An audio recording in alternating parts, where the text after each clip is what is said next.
We'll call this meeting to order April 7th, 2026. Please stand and join us for the Pledge of Allegiance. Flag of the United States of America, and to the republic for which it stands, one nation under God, indivisible, with liberty and justice for all. All right, good morning, everyone. Welcome back. We do have a quorum present this morning with all 5 commissioners in attendance. We do need to amend the agenda given the 3-week break. We had a lot going on and a couple things came up last minute here, so we will need to add a executive session at the end of the meeting to discuss potential litigation. If there's no questions on anything else on the agenda, I'd entertain a motion for approval as amended. Mr. Chairman, I will make the motion to approve the agenda with the amendment. Motion approved by Commissioner Toman. Do we have a second? Second. Second by Commissioner Richards. All those in favor signify by saying aye. Aye. Opposed, nay. Motion's unanimous. Let's move us right along into tab A, where we've got 3 public hearings for some budget amendments this morning. First being resolution 26-04-CL-01, a budget amendment to transfer available funds from the Facilities, Parks, and Recreation Department for the Parks Study Project into the Facilities Maintenance Department for the Elevator Project. Joining us this morning is Accounting Specialist Rebecca Romero. Good morning. Good morning. Yes, so this item is a budget amendment within capital projects to provide additional funding for the Facilities Elevator Project. It transfers $84,658 from the canceled Parks and Rec Park Study to the elevator project, allowing us to use existing capital funds to complete the priority project. Thanks, Rebecca. Questions for staff on the amendment, commissioners? If not, we do need to open this up for a public hearing at this time. If there's anyone online or in the audience who would like to speak to this amendment, now would be the appropriate time.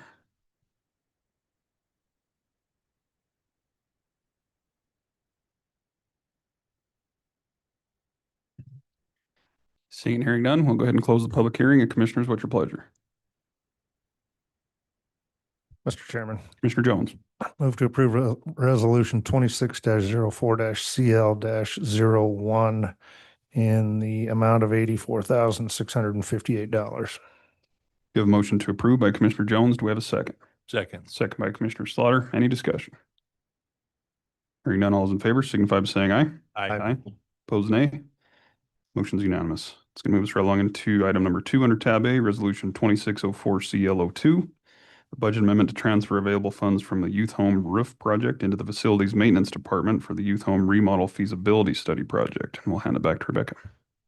Yes, this budget amendment is also within the capital projects. It provides additional funding for the youth home remodel study.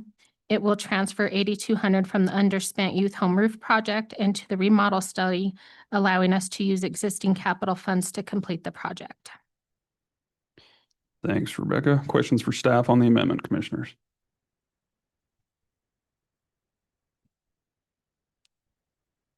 We do need to open this up for a public hearing as well. So at this time, if there's anyone online or in the audience who would like to speak to this amendment, now would be the appropriate time.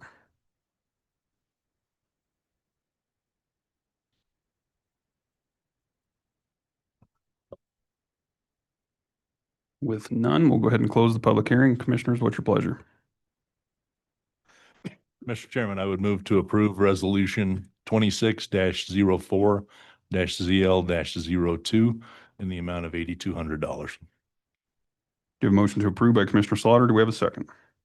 Second. Second by Commissioner Toman. Any discussion? Hearing none, all those in favor signify by saying aye. Aye. Opposed, nay. Motion's unanimous. It's going to bring us to the third item under tab A, which is resolution 26-04-CL-03, a budget amendment to transfer appropriations within the detention center facilities budget to replace a dishwasher. I'll hand it back to Rebecca.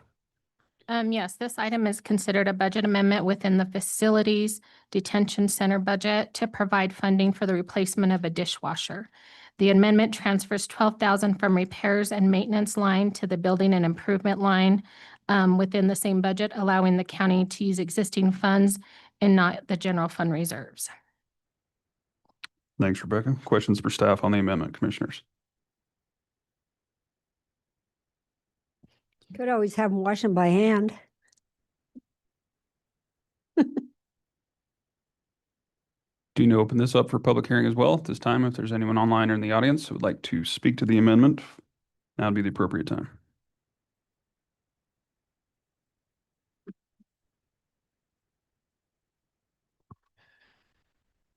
With none, we'll close the public hearing. Commissioners, what's your pleasure? Mr. Chairman, I would make the motion to approve Resolution 2604CL03, budget amendment to transfer appropriations within the detention center facilities budget to replace a dishwasher. Do you have a motion to approve by Commissioner Tillman? Do we have a second? Second. Second by Commissioner Richards. Any discussion? Hearing none, all those in favor signify by saying aye. Aye. Opposed, nay. Motion is unanimous. Thanks, Rebecca. Thank you. This is going to bring us to the county resident comments and concerns portion of the agenda. At this time, if there's anyone online or in the audience that would like to address the governing body, now would be the appropriate time. We typically limit it to 3 minutes. Morning, Kim. Good morning. I'm Kim Lionberger, the Director of the Board of Health, and I'm here today in regards to Agenda Item C7, HHS Building Utilization Options and Recommendations. As a registered nurse, one of the roles I take seriously is that of patient advocate, so I would strongly advocate for option 2 or 3 as submitted in your board packet.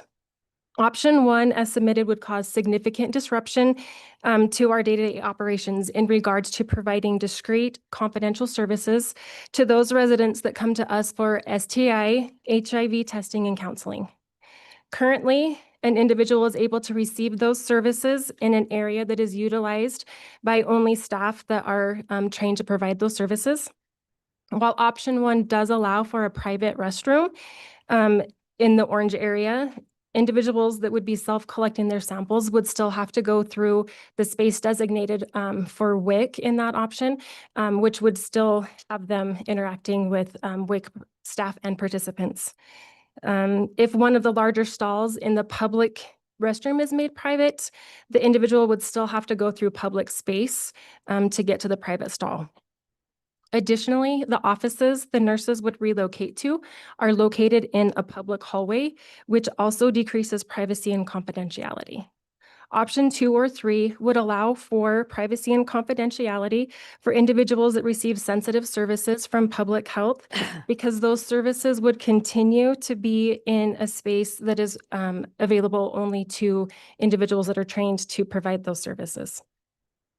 It's the Board of Health's responsibility to ensure that any individual coming to public health for STI or HIV testing, treatment, and education has the ability to feel as comfortable as possible, and that any barrier to them receiving services be minimized or eliminated. Thank you. Thanks, Kim. Appreciate that. Questions or comments, commissioners? There's been a handful of people involved in this study, if you will, and so I appreciate you willing to meet with the different groups and willing to kind of hear some of the different options. And I think you bring up some good points, and many of those have been discussed. And so I appreciate your willingness to kind of consider what the recommendation is before us and what would work best for you, while trying to, serve multiple different agencies. So Yep. Definitely appreciate your input, and Thank you. thank you for your investment with it. Thank you. Thanks for coming over. I have a question. Commissioner Tillman. Option 2 and 3 still require a move though, right? Yeah, option 2 and 3 basically move our current staff, which is in the orange space, yellow space, in any option, into what family planning currently uses. So in option 1, WIC takes over that whole area. And the option would have us going into that area to collect the samples. But in option 2 and 3, that has the Board of Health basically taking over where family planning is right now. And so we're still kind of in a little door where only those people are accessing, only Board of Health people would be accessing that area. Thank you. You're welcome. Additional questions, comments? Okay. Thanks, you. Kim. Anyone else? We're still under the public comment section.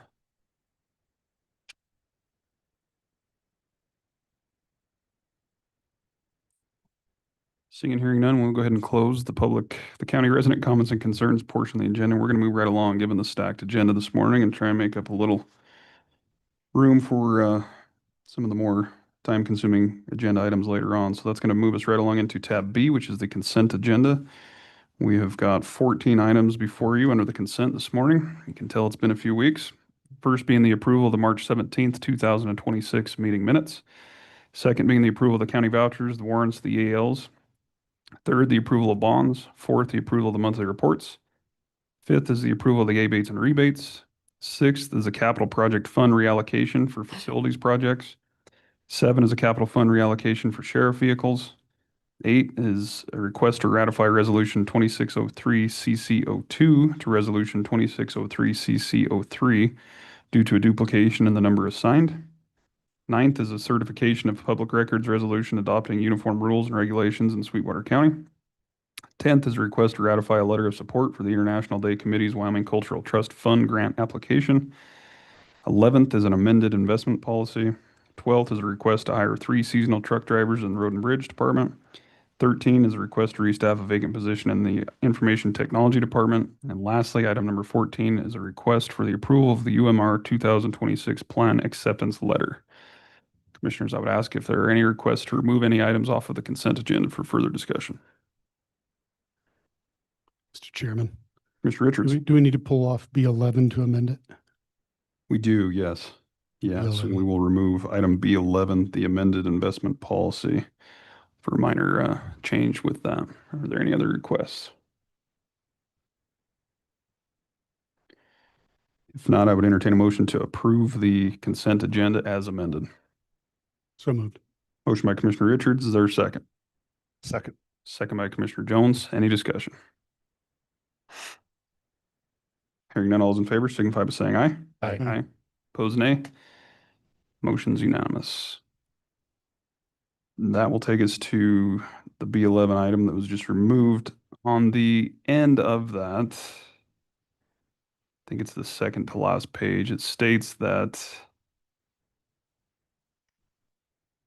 it's under paragraph I. This policy shall be effective through March 31st, 2026.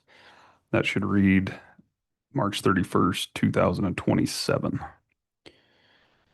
So with that change, I would entertain a motion to approve the amended investment policy as amended again. So moved. Motion by Commissioner Richards. Do we have a second? Second. Second by Commissioner Jones. Any discussion? Hearing none, all those in favor signify by saying aye. Aye. Aye. Opposed, nay. Motion's unanimous. It's going to move us right along into Commissioner comments. And Commissioner Richards, the floor is yours. Thank you, Mr. Chairman. Good morning, Commissioners. It's hard to believe it's been 3 weeks since our last meeting, but they've been busy weeks, so they went by quickly.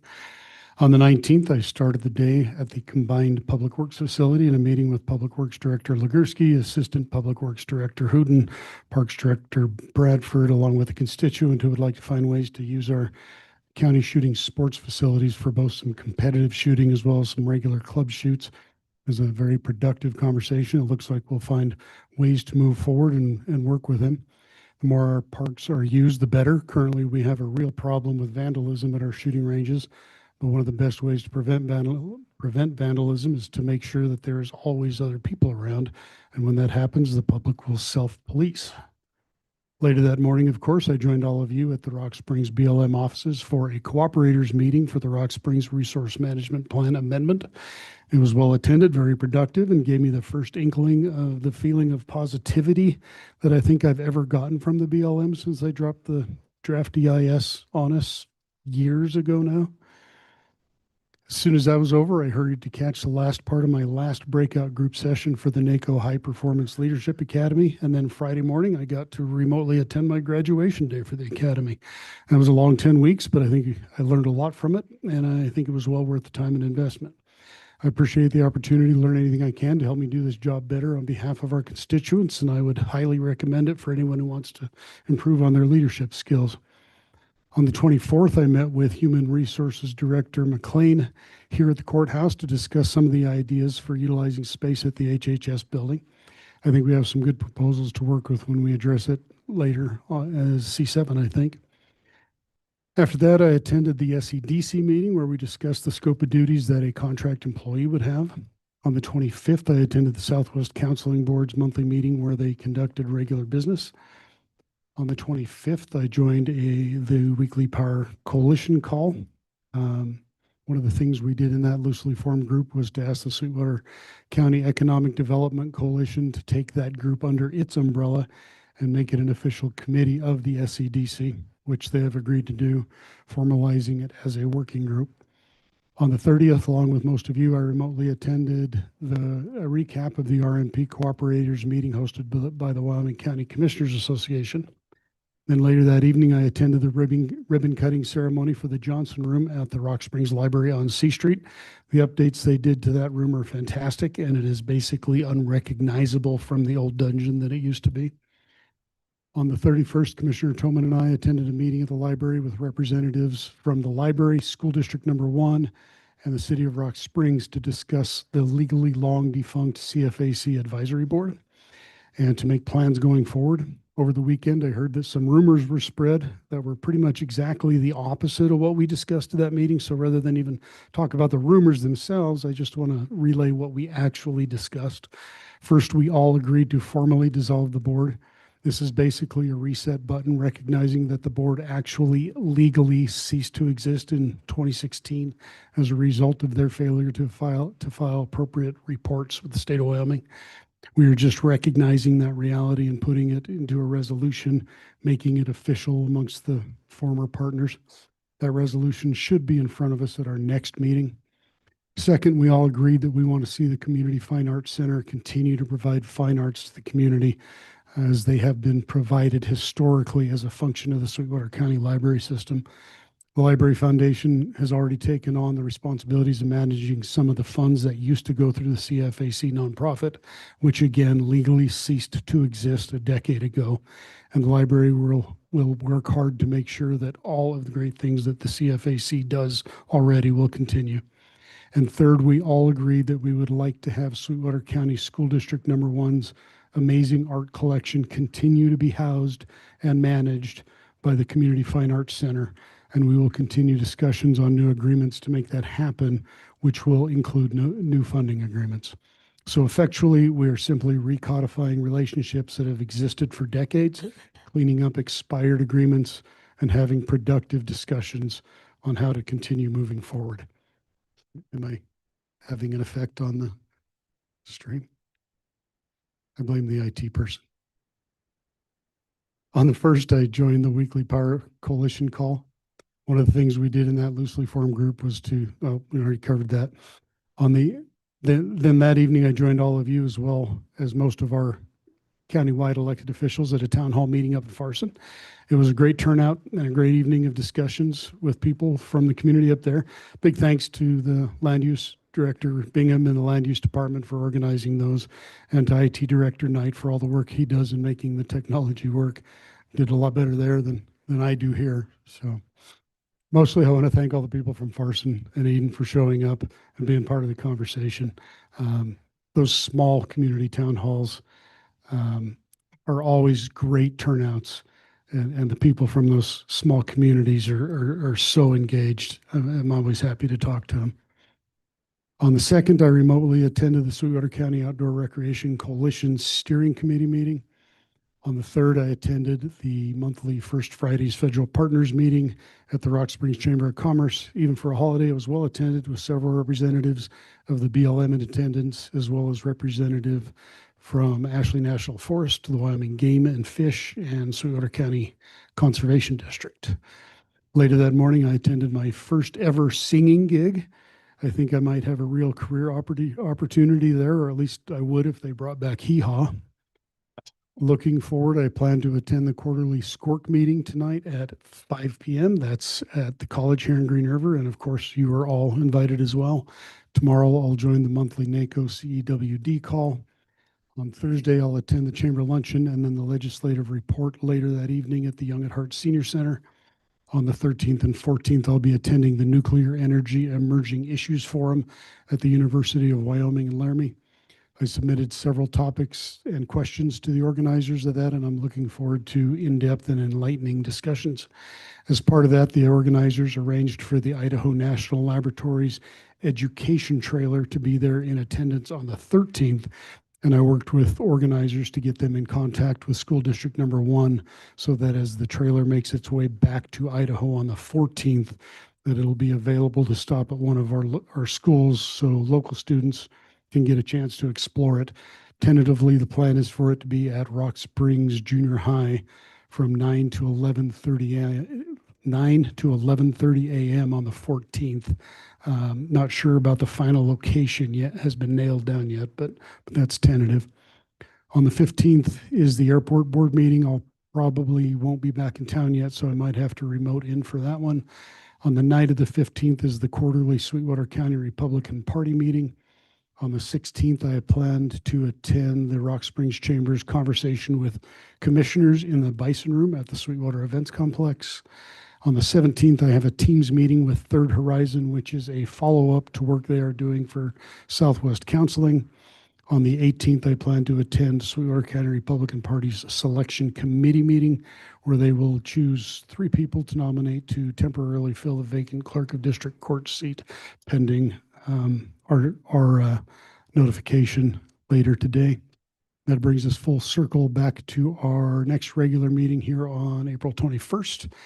Couple of things of note before I stop talking. Today is National Health Day. Ironically, today is also National Beer Day, so take that from that what you will. The month of April is also National County Government Month.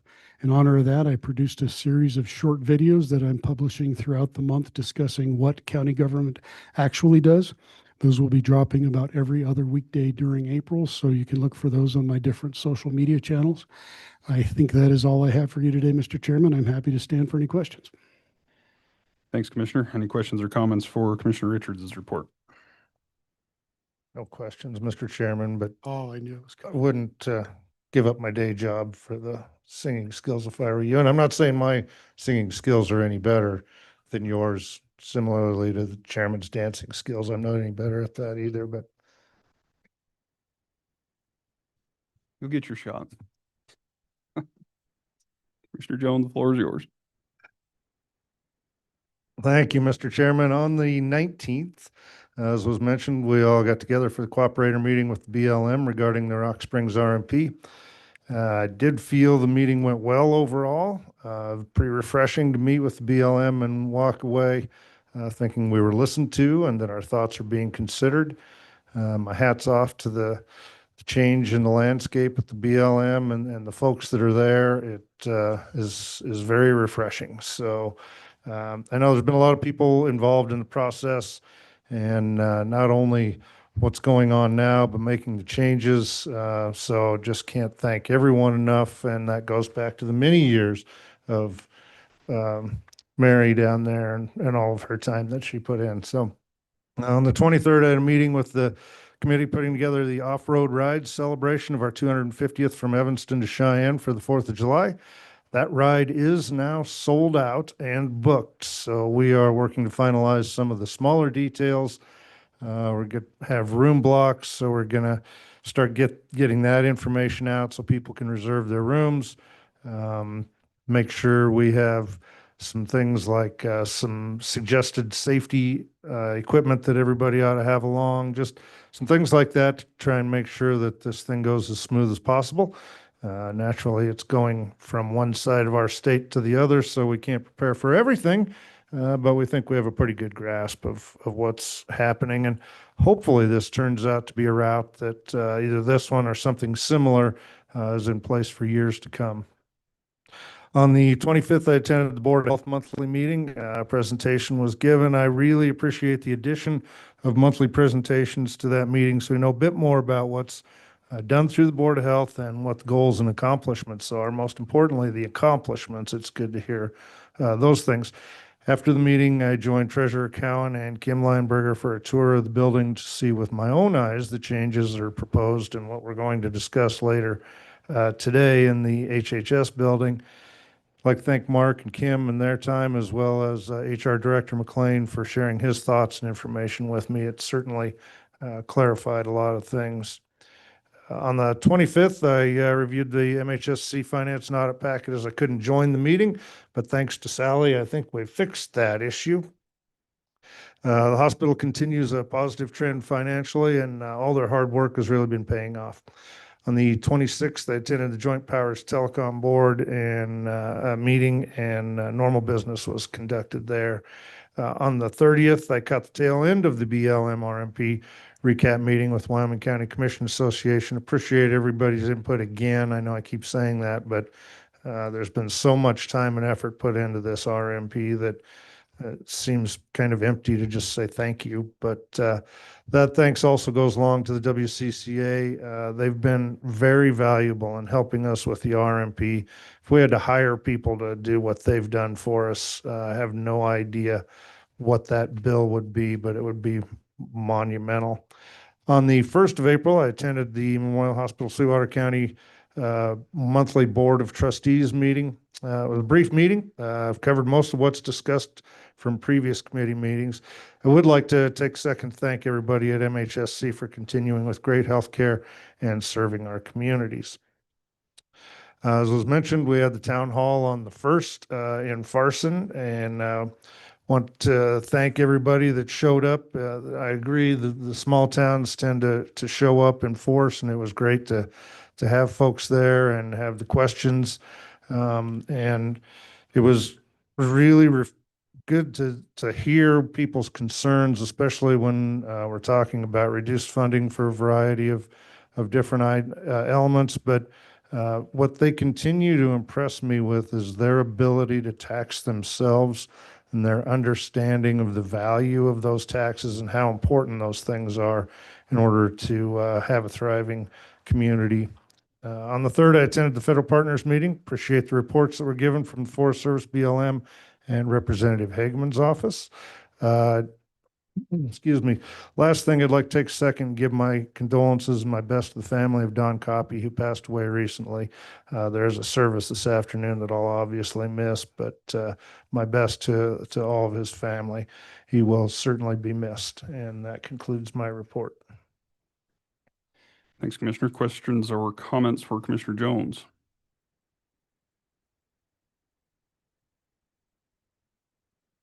Not. Looks like I'm up. Obviously attended the cooperators meeting with you all, which was a brutal, long day, but a beneficial one. I think the change in landscape, as Commissioner Jones put it, has been beneficial. It seems to be a lot more communication and willingness to work together. And it was very well attended. Danielle Betancourt came up for the visit, and various other cooperators in the room working together on some different, I guess, amendment practices to hopefully tweak the record of decision in a way that fits best for multi-use agencies and different parties involved with that. So look forward to continuing the conversation with that. It's a pretty quick turnaround. There's another cooperator meeting scheduled for, I believe it was the 22nd, and then after which it'll be opened up to the public. So it'll be a fast-moving item with the intent of having it rolled out by the end of this year. So I appreciate those dedicated to the topic, and we'll continue to work together. Also attended the recap that WCCA put on with the neighboring counties, although the only one in attendance was Sublet. But good to have their perspective from the meeting and different game plan moving forward with some of that as well. There's conversations taking place that we will also be reaching out to the state and the governor's office to make sure that we continue to be aligned on the topic. The state was involved with the cooperator meeting, but nonetheless, it's just good to make sure everyone's kind of on the same page as we continue to sort through the different amendments. Also had the monthly Young at Heart Board of Directors meeting.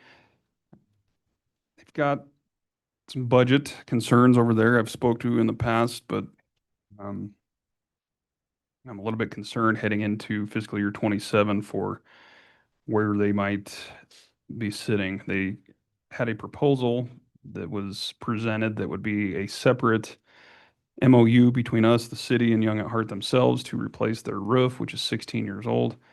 Didn't seem all that old to me for a roof, but it was basically $60,000 per entity to be paid out over a year period, separate from our existing budget that we have for them, which obviously is tied to an MOU that dates back several years ago, but leaves us at 65% of the maintenance and utility costs, with the city contributing 35%. So in the mix of all of that,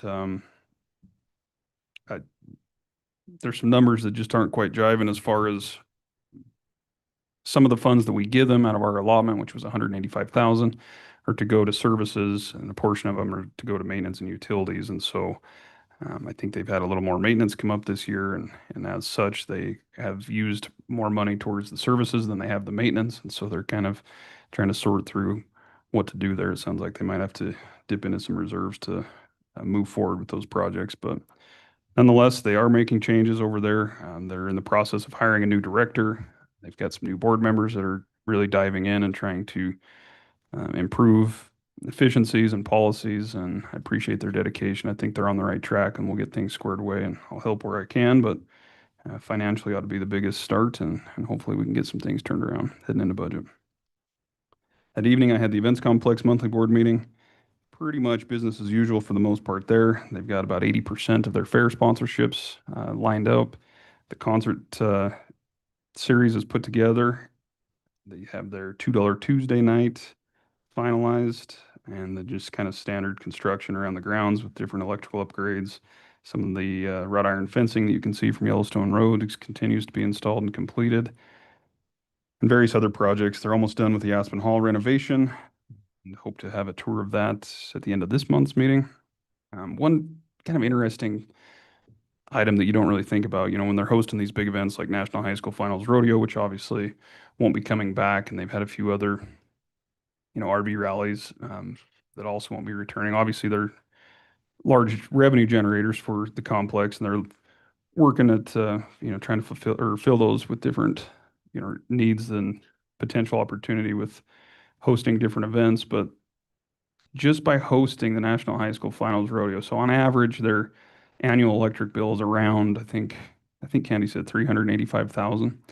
But by hosting the National High School Finals Rodeo, it is 500,000 in an annual electric bill, which stays on for a period of time until obviously those averages even out. So for about 18 months, they're looking at that increase in electricity, which I thought was a little bit fascinating. The biggest change that came out of the meeting is in regards to the fair and who's operating the 4-H aspect of that. It sounds like the extension office is on a statewide move, kind of pulling back and allowing or requesting that the fair board actually run the 4-H programs during fair. It also sounds like our current 4-H educator has stepped down, and so not exactly great timing heading into fair season with that, but the board and staff feel confident that they will be able to have kind of a fair board or a manager to help with the scheduling and the coordination of the different livestock events, and obviously the 4-H and the different things that come about with that. And they'll have a couple different liaisons helping. So they had a presentation on that, but primarily that's been through the extension office and the educator. And it sounds like that'll be more of a fair board operation moving forward. So they're busy and working towards that. In the meantime, I have a draft copy put together that I've shared with Candy. She was going to share it with the board in regards to the MOU between us and them for the Wyoming horse racing. As you might recall, we share with them 30% of the revenues generated year over year for the last few years. I can't remember the exact term of that contract, but it has expired.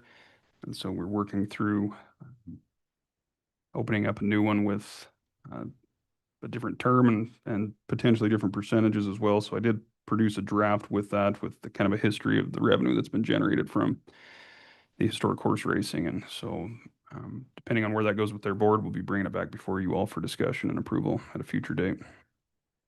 Obviously, Town of the Farson Town Hall, appreciated all the efforts into that and the community for coming out. Always different perspectives and needs and unique outlooks on things. So appreciate being involved in those discussions. Sounds like we got one more to go on the 16th, and that'll pretty much recap any opportunity for anyone to go out there and take shots at us. So please keep coming. We appreciate the hot seat. I've had a couple different meetings with the oversized and overweight permit working group. As you might recall, we had a constituent stop by. I believe it was the last meeting with some concerns from a local business in regards to the rollout of that resolution. So kind of as we work through this rollout period and grace period, we've offered to meet with them under Sheriff Tomich and Public Works Director Legursky have kind of led that charge. I did attend one meeting last week, which I felt was pretty positive. Sounds like there's some different groups in the area, particularly on the transportation side, that just kind of wanting to understand what this looks like and what it means moving forward. And so we're happy to entertain that and help educate. I think it's inevitable that obviously it's passed and we're moving forward with it, but if there are ways that we can tweak it or modify it that makes sense for both parties, I think we're open to that as long as it's, within reason. And obviously it's not perfect. It's a kind of a first run for us, but we'll continue to chip away at that and have a couple meetings set up in the weeks to come there as well. The Public Works report, the Sweetwater County Combined Facility Generator problem is still ongoing. They have identified the issue and Smith Power is working on a solution that is amenable to all the parties. So hopefully we can kind of get that wrapped up. Southwest Counseling maintenance continues to go well along with the communication between both parties. The White Mountain Library project is done and they have a open house tonight to unveil their new meeting rooms. Staff is continuing to help them with their HVAC project. Road and Bridge is continuing spring maintenance on all the different county roads. Obviously, the much needed moisture helped out quite a bit with that last week. They are converting the remainder of the plows over to water trucks for the season and getting fire trucks ready for deployment. They have ordered signs and will continue installing them north of Rock Springs and the surrounding areas where they're delivered, when they're delivered. Engineering, the courthouse elevator project bid and contract negotiations with the prime contractor are ongoing. The Justice Center parking lot seal coat bid information and will be obviously voted on today. It's a pretty tight timeline with that, so we'll be looking to kick that one off as soon as possible. The CMAC project and fiscal year 26 paint striping project bid late last week, and these bids will be presented to the board at our next meeting. And then Gene has attached a list of all of the different upcoming projects for this year pending where things head with the budget. So another busy summer ahead, but hopefully a little bit easier than last summer with all the chaos that we had going with those projects. Other than that, spent quite a bit of time discussing budget, met with Treasurer Cowan in that regard and various other staff members and department heads on some of the different day-to-day issues. There was a lot going on over that 3-week period. I would just like to remind staff, anytime there's 3 weeks between meetings, it's difficult to get everything kind of in on time. And so there was quite a few agenda items that came in without any information or supplemental information for the packet, which makes it quite difficult for us up here. And so I would remind people that as they're submitting these agenda items, they need to have the corresponding packet information with them. Obviously, sometimes we have bid openings or some action taking place from P&Z that is delayed, and that's certainly understandable. But the more information we have in the packet, the better off we are. It's also good transparency for the public who's sorting through and keeping us honest. So I would just ask that we get back to the deadlines and the requirements of submitting these. It makes it a whole lot easier for us to be prepared and organized and ready to go today, especially with a busy agenda that is likely to go over what we allot for on time. So doing our best to sort through that, and I'll quit talking here shortly. But the more prepared and organized would sure go a long way. And it also helps staff as we're gearing up and setting up for that, which I know most people don't understand what goes into that. And it seems a pretty simple process, but the more we're all aligned, the easier it is for all of us. So other than that, had various discussions on the HHS building. We'll take that up, and then was just coordinating with Congresswoman Hageman, who will be here today under our federal partners update, as well as a lunch roundtable across the hall. So with that, commissioners, I'd stand for any questions. Commissioner Slaughter, the floor is yours. Thank you, Mr. Chairman. First and foremost, I'd like to wish my wife happy birthday. It's her birthday today. So happy birthday, Mariella. On the 19th, I too attended the Rock Springs RMP Cooperators meeting. I think we've talked enough about that. On the 20th, Lisa and Patty Anselmi and the Sweetwater County Museum Board toured the old Carnegie Library and the Green River Train Depot. Mark Cott had been approached by Lisa and asked me to coordinate the tour. Public Works Director Gene Legursky took some time out of his busy schedule to lead the tour of the library. and Ryan Rust of the City of Green River led the tour of the depot. Concept was to see if either of the buildings might be appropriate for the Anselmis to potentially work to renovate or possibly donate funding to renovation. Later that afternoon, I met with the Capital Committee. On the 23rd, we had our second meeting of the Sublet Antelope Migration Corridor Work Study Group. We met in Pinedale for the second meeting. Wyoming Game and Fish gave further presentation on their biological risk assessment. Focus was on identification versus designation of the corridor and review of bottlenecks, high use, and stopover areas. We then heard presentations from the BLM and Bridger-Teton National Forest. Later in the day, we heard from county land use planners from each of the 4 counties and from Wyoming Oil and Gas Conservation Commission. We spent the afternoon planning strategies for meeting number 3 and the recommendation phase to come next. The next meeting will be held in Rock Springs on April 6th, which was yesterday. Special thanks to Sweetwater County Land Use Director Eric Bingham for his work on the Sweetwater County plan information that was presented to the group at this meeting. On the 26th, the CLG met in Lyman. Danielle Betancourt reviewed the latest actions on oil and gas leasing and carbon storage projects. She also reported on the Rock Springs RMP Cooperators meeting. Comments will be due for several projects this month. Sweetwater Uranium In Situ Recovery Project is due April 17th. Apex Exploration Drilling is due on the 17th also. The U.S. Forest Service Locatable Minerals is due on April 21st. Western Energy Alliance has filed a declaratory judgment action on the Sage-Grouse RMP amendment. Danielle suggested that we prepare for amendments to the 2015 plan in case the 2025 plan is reversed. Trinity Lewis of Congresswoman Hageman's office also reported on the current activity of the Congresswoman and stated that the Congresswoman would be in attendance at our meeting today. Lindy Lynn of Senator Lummis' office was also on the call. On the 27th, I worked with Sarah Dorenzo of the governor's office on the Migration Corridor Work Study debrief and our plan for moving ahead for meeting 3. We sent a tentative agenda and we'll be working to get speakers and material ready for the meeting. Later that day, I received the specific purpose tax waterfall distribution and requisitions that were requested for that period. On the 30th, we had the Rock Springs RMP recap. I think we've already talked about that. On the 31st, we set up, the governor's office and I set up Migration Corridor Work Study Group member discussions. Sarah and I set aside 2 hours for Sublet Antelope Migration Study work members to call in and speak one-on-one with us about ideas or concerns that they had moving forward on the local working group. On the 1st, I joined each of you and other elected officials for the Parson Town Hall, as everyone has stated. It went very well. We heard some good comments from the residents of Eden Valley. They were nice enough to provide soup and salad for us. The enchilada soup was excellent. Thank you to Eric Bingham for putting that together for us. On the 3rd, once again, Federal Partners meeting, attended it. It was very well attended. I think it's been reported on already.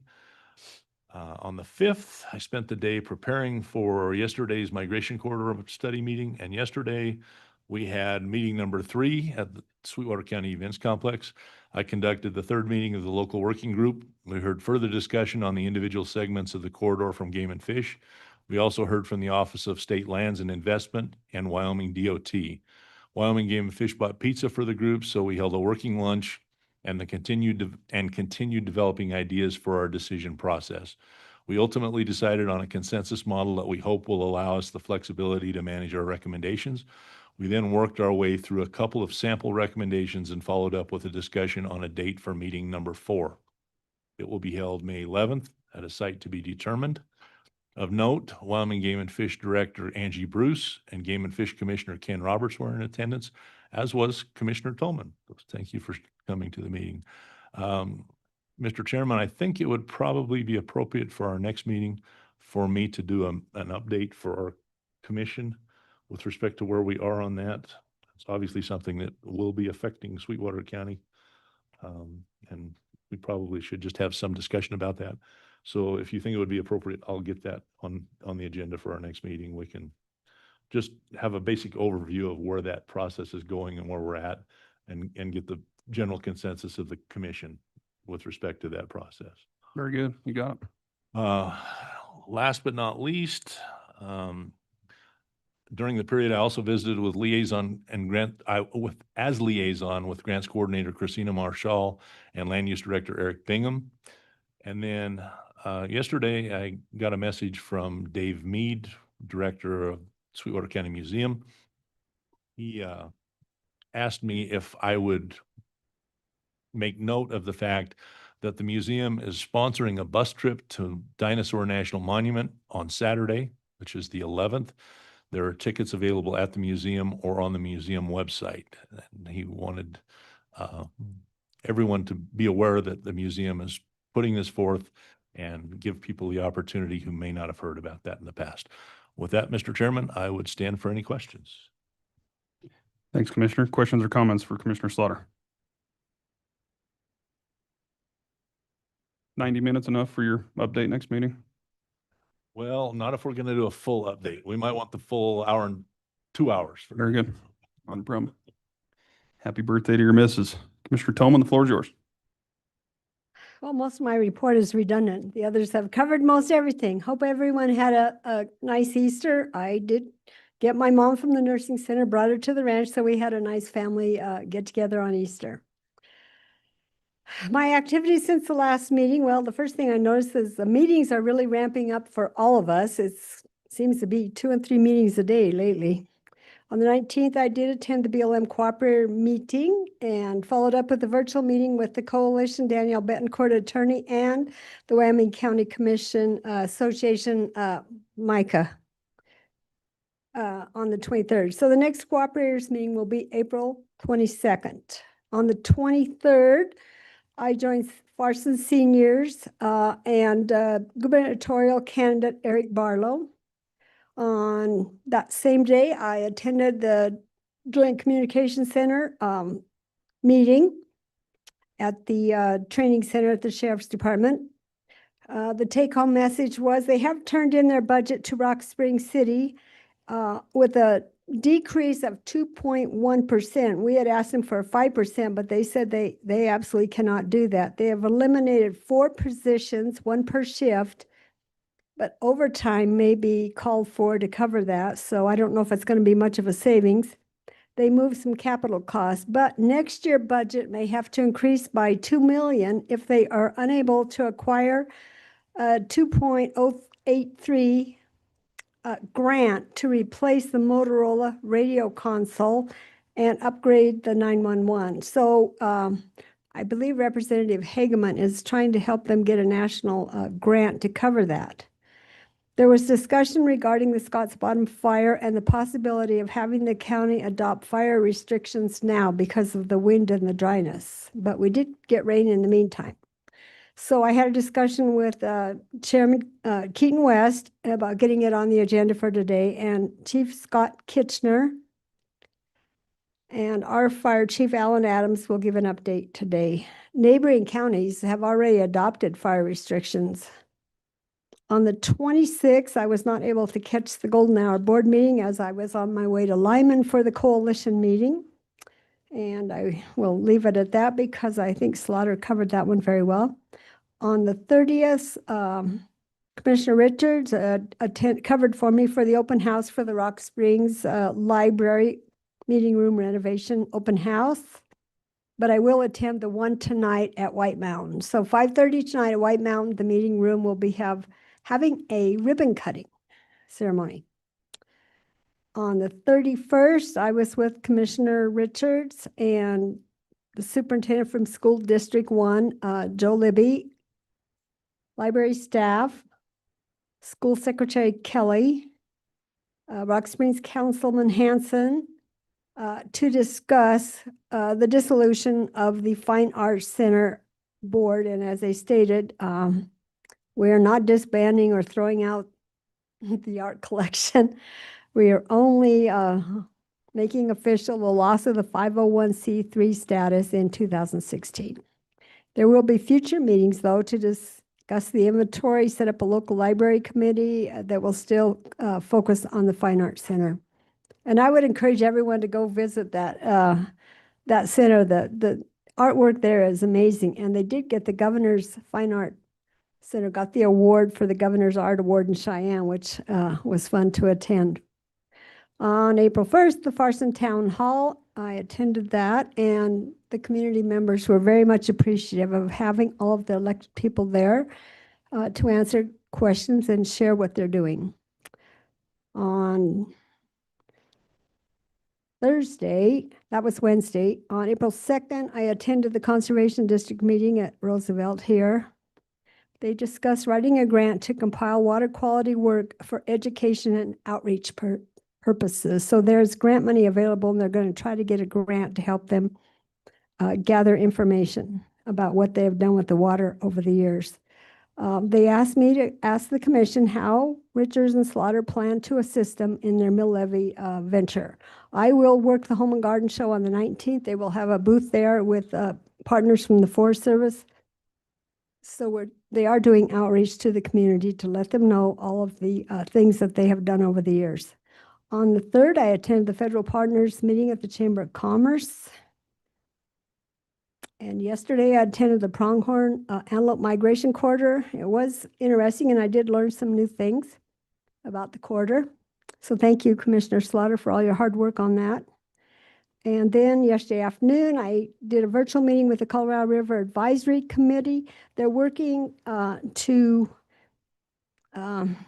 figure out rules for the voluntary water conservation program that was approved by the legislature and is being promoted as a way to save water, but also to make the other basin states more agreeable to coming to some kind of consensus before it goes to court or the feds. I don't know if they're going to get that done. There will be another meeting this Friday with that Colorado River Advisory Group, and I will try to listen in again. Upcoming White Mountain Library Open House tonight, federal partners today, and Representative Hageman with us. The 16th, conversation with the commissioners.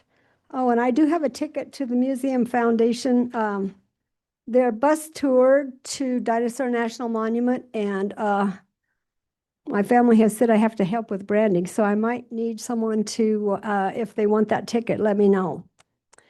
7:00 a.m., get on the bus this Saturday and go to the Fieldhouse Museum of Natural History in Vernal and the Dinosaur National Monument. I have seen it. It's very, very worthwhile. On the 16th, conversation with the commissioners, Home and Garden Show on the 17th to the 19th, the 18th, the GOP selection process for the clerk of court. Happy retirement to Donnelly Bobeck and her many years of service. The 20th, library board meeting at 6:00. The 21st, our next board meeting, 12 noon, the Flaming Gorge Dam Working Group meeting. So I guess we'll have to rely on someone else to keep us updated on that. It will be a virtual meeting or a 12 noon meeting in Vernal. And then the next day is the Fontenelle Dam Working Group meeting at 10:00 at the Joint Powers Board. And I had planned to go to that, but the BLM has scheduled a cooperator meeting for that time. 23rd is our coalition meeting in Lyman, Southwest Manufacturing Partnership meeting at 2:30, and Golden Hour at 9:00. I don't know how I'll get all of those in, but anyway. Oh, and I failed to mention Representative Brady and Brent Bean, the gubernatorial candidate, did attend the Conservation District meeting.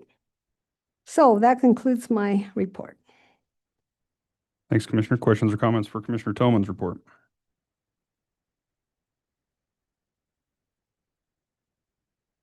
I would just also like to give a shout out to Donnelly Boback and wish her a happy retirement, which is obviously our next business item.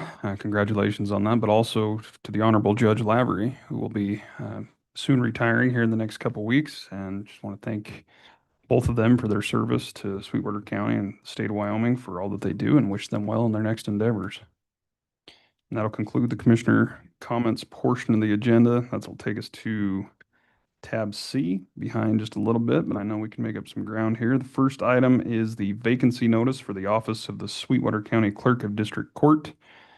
As you all might be aware, obviously, we received the notice from Clerk Boback, I believe at our last meeting.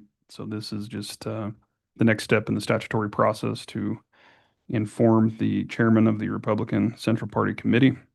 It outlines all the details with that. So if there are no questions or comments in regards to it, I'd entertain a motion for approval and authorize the chairman to sign. Mr. Chairman, Commissioner does that Richards. motion need to include the actual declaration of the vacancy?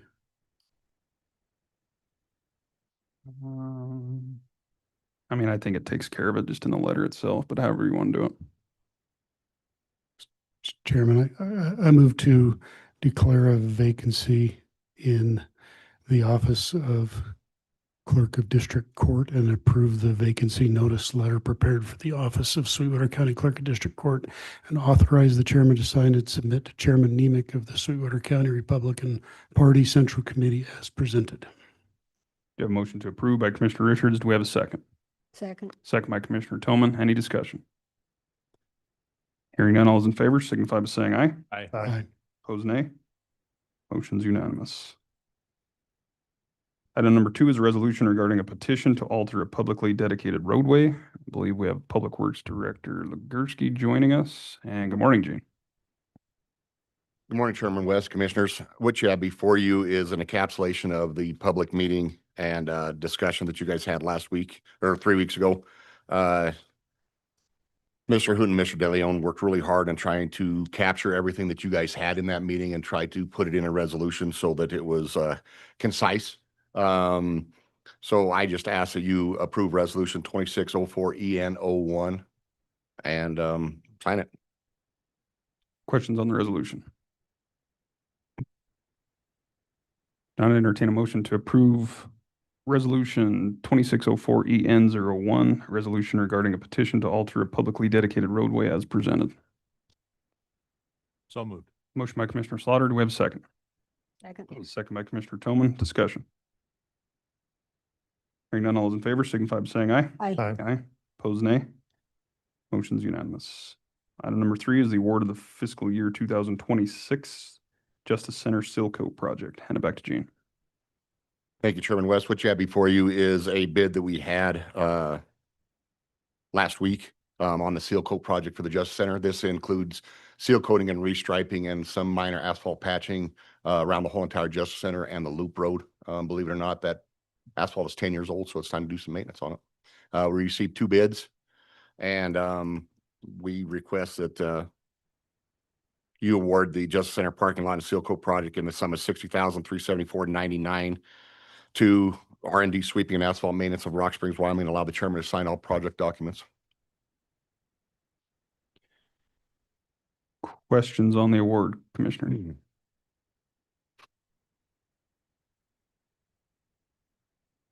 I'd entertain a motion to award the Justice Center parking lot seal coat project to R&D Sweeping and Asphalt Maintenance LLC in the sum of $60,374.99. Authorize the chairman to sign all necessary project documents. So moved. Motion by Commissioner Richards. Do we have a second? Do we have a second? Second. Second by Commissioner Jones. Any discussion? Hearing none, all those in favor signify by saying aye. Aye. Opposed, nay. Motion's unanimous. Item number 4 is the award of the Rock Springs Youth Home Addition and Remodel Feasibility Study. Hand it back to Gene. Thank you, Mr. Chairman. This started a long time ago when we sold the Green River Youth Home. You guys allowed us to put money away for the eventual addition, remodel, and various other things at the Rock Springs Youth Home to expand their capabilities over there. We put these RFPs out back in October and received no bids. Or no RFPs, sorry. Got to make sure that I use the right terminology. No RFPs. I went back out, solicited comments from everybody. Just people were busy that time of year wrapping things up. So I put it back out in January. We did receive 1 RFP from Tranner Consultants, who is out of Denver, Colorado. They worked really hard on the scope and tried to narrow the scope down to exactly what we needed, and they actually shrunk the time frame a little bit just so we didn't have so many meetings that I had in there. We are still going to get a great project from it. Talking about, they're very excited to start. However, this project was a little bit over budget. I had budgeted $85,000 in that, and they were at $92,610. You guys did transfer money earlier to allow that project to go. So with your permission, I'd like to award this project for the Rock Springs Youth Home Edition remodel and feasibility study to Trainer in the amount of $92,610 and allow the chairman to sign all necessary contract documents. Thanks, Gene. Questions on the award, commissioners? Not entertain a motion to award the Rock Springs Youth Home Addition and Remodel Feasibility Study to Trainer in the amount of $92,610 and authorize the chairman to sign all necessary contract documents. So moved. Motion by Commissioner Jones. Do we have a second? Second. Second by Commissioner Slaughter. Any discussion? Hearing none, all those in favor signify by saying aye. Aye. Opposed, nay.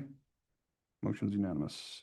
Item number 5 is the award of the Green River Courthouse Veranda Enclosure Feasibility Study. We'll kick it back to Gene. Thank you, Mr. Chairman.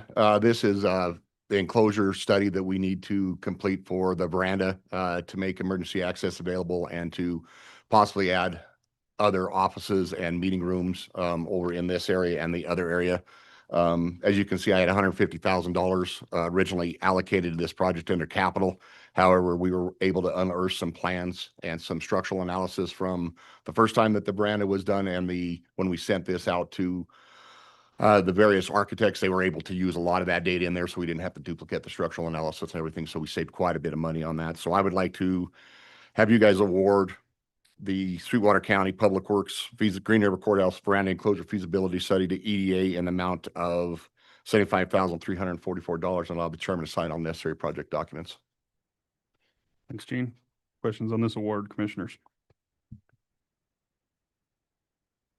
Not entertain a motion to award the Green River Courthouse Veranda Enclosure Feasibility Study to EDA Architects Incorporated in the amount of $75,344 and authorize the chairman to sign all necessary contract documents. So moved. Motion by Commissioner Richards. Do we have a second? Second. Second by Commissioner Slaughter. Any discussion? Hearing none, all those in favor signify by saying aye. Aye. Aye. Opposed, nay. Motion's unanimous.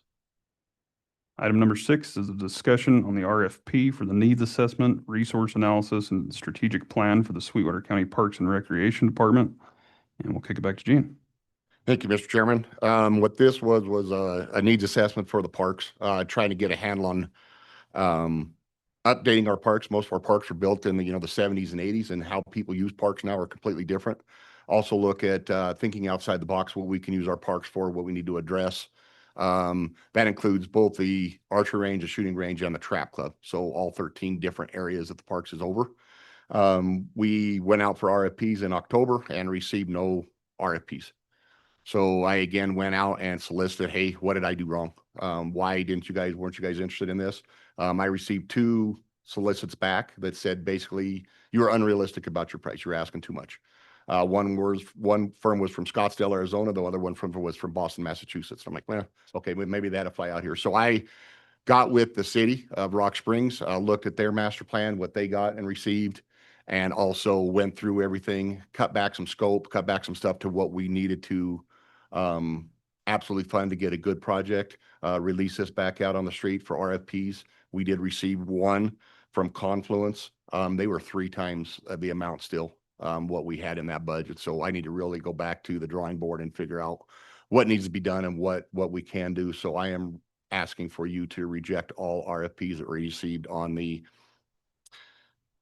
needs assessment and resource analysis and the strategic plan for the Sweetwater County Parks and Rec Department.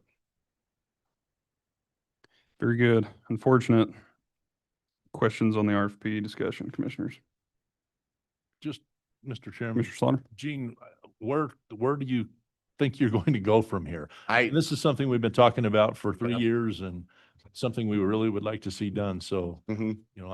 I see the look of consternation on your face and frustration, but I don't know where to go. I've discussed this with everybody that I know in the community as far as what can be done and stuff like that. I've reached out to various stakeholders and people that do this for a living. And, I don't know exactly. A lot of it is travel time. Nobody in the state of Wyoming really does this. So a lot of it is travel time. We volunteered to go around. We actually do have a very good master plan that was done back in 2016 that inventoried all the parks and did all that stuff. And we've kept track of what we've done, what we've taken out of the parks and everything. I honestly don't know where to go. I'm at a complete loss with that. Very excited to get the one. They were very qualified. And, with the RFP process, you grade everybody based on qualifications. And then you go ahead and open the one that you think is the best on a five-person committee. Since we only had the one, Andy and I went through it. We both thought it was good. We opened the price proposal and I about fell on my chair. It was $247,000. So, you know, I don't know where to go with this. I'm really doing some soul searching and try to find out if I just don't know what I'm talking about as far as parks and strategic planning go. I don't think I'm that far off, but who knows?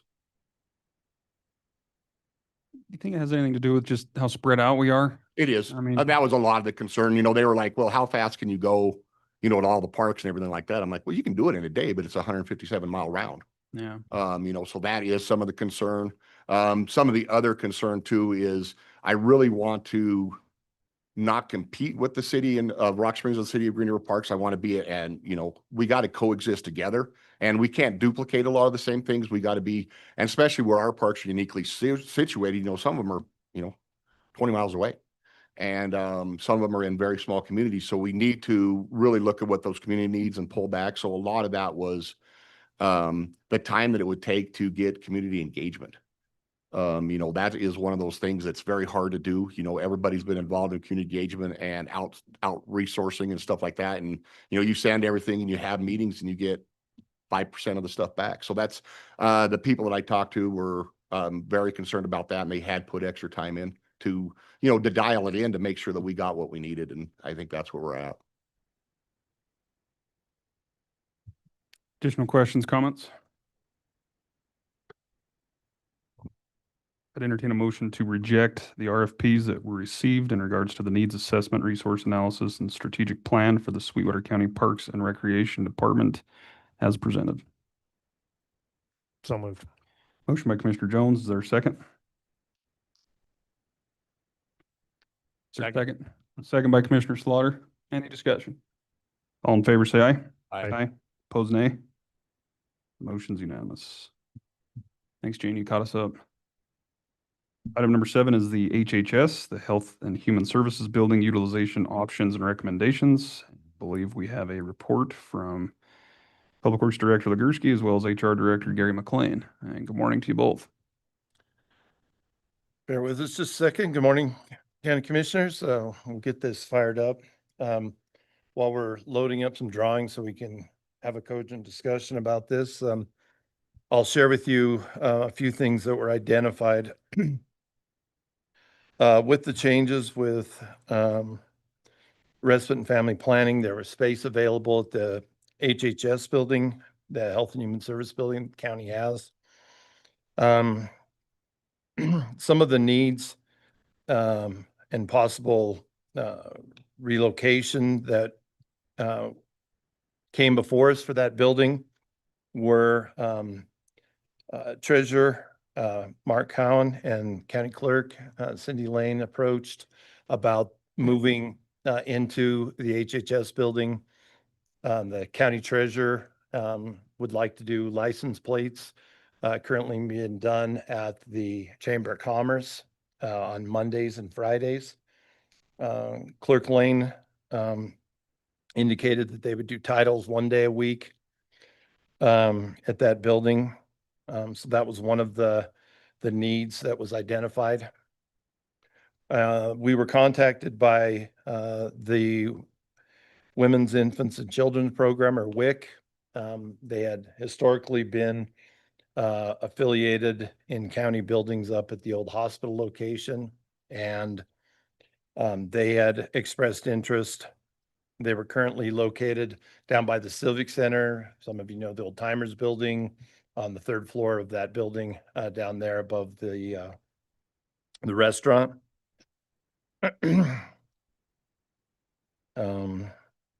And then there's some requests from Board of Health for possibly working with some of the family planning programs and maintaining space to expand potentially and leave open the possibility of incorporating family planning into public health options. The clerk and treasurer requested one office each. with the treasurer requesting a service window to provide services. The WIC program requested essentially 4 offices and a breastfeeding area, and the possibility of being able to share some space with public health, since many of their clients are similar. The other issue that was identified, since the building opened, the Veteran Services Office was placed in the conference room on the second floor. That's a very large room for one office. It was what was available at the time. So if there was opportunities to move that to better utilize that original conference room space and get that back, was a goal. Many of you that have participated in solid waste district meetings, Southwest counseling meetings, and other boards that use the big conference room when they have an executive session, they have to kick everybody out in the hallway. That conference room would be perfect for those sites with things, much like you guys use the room here. So overall, those were the needs that were identified. And so there's plenty of space in the building to accommodate those needs. The real question, I think, came down to the issue of everybody wanting to be on the first floor. And so that's kind of the first option that we started with, and that's option 1. I hope all of you have the corrected shading. We had a little confusion about the drawing on that, but I got those out yesterday, and Gene will have that up. The essential issue for option 1 is taking the position that, can we put all agencies, meet all needs essentially on the first floor? And that means accommodating the WIC program, accommodating the treasurer and clerk, and maintaining the operations of the health board. So what we identified was there were 2 offices, one associated with the emergency services for WIC, for the health board, and one that's an office that's used for administrative purposes temporarily. And so what was essentially proposed is moving, if you want to kind of highlight, moving the HIV STI testing, which is in the immediate right suite of offices when you come in the building that Gene's identifying right now, and moving those over to the 3 offices that are on the south west side of the building, which are those 3. The goal of that being that you could aggregate together critical services.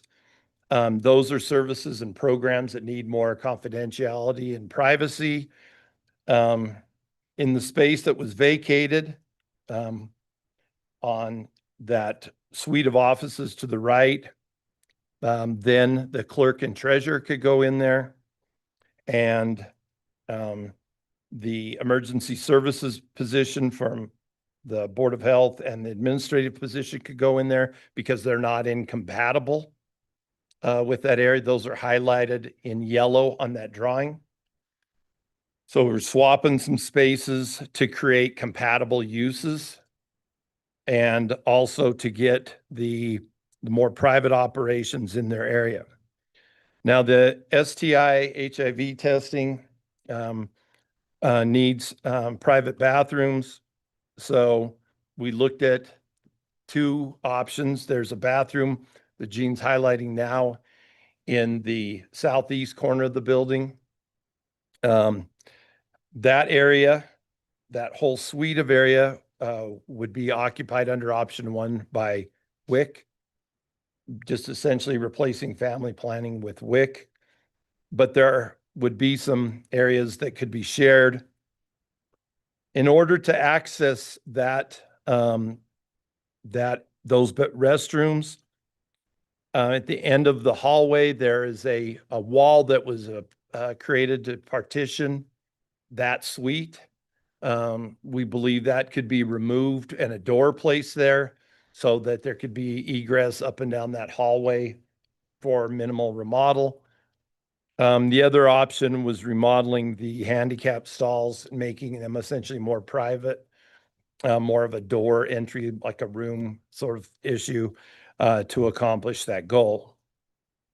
So the veteran service would then go on the second floor into the offices currently housed by respite, which would leave some open space up there, which could be used. The break room, which is currently there, could be used. And that is kind of important, I guess, in that there's sort of a break room storage area that would be vacated by the Board of Health, that we could move up to there. So the real positives of that option are we get everybody on the first floor. But the offices that the STI HIV program would move to on the southwest side of the building, they're I think you got those highlighted there, or if you can just kind of, circle, those offices are very small compared to the offices they're in. And so it could be done, but there'd be certainly some compromises in that space because the programs you meet with people in the offices to deliver services. There's a couple options were discussed. It's doable, but it'd be very tight. And there would have to be some remodeling of the doorway and potentially the bathrooms to meet the privacy needs on that level. In addition, we'd use every ounce of space. So there would be not a lot of additional room left for any programs other than in the WIC area, the exam room. If Gene will highlight that exam room in the formerly family planning area. There's an exam room there that could be shared between the programs, maybe could be used for the like a family planning exam room or something like that. But if the priority, as we discussed, is getting everybody on the first floor, it's doable. The moving veteran services into the respite area kind of by themselves isn't a great idea. We try to have them in areas where there's more contact and more public traffic. But that would certainly be an option, and it would leave some of the respite area available.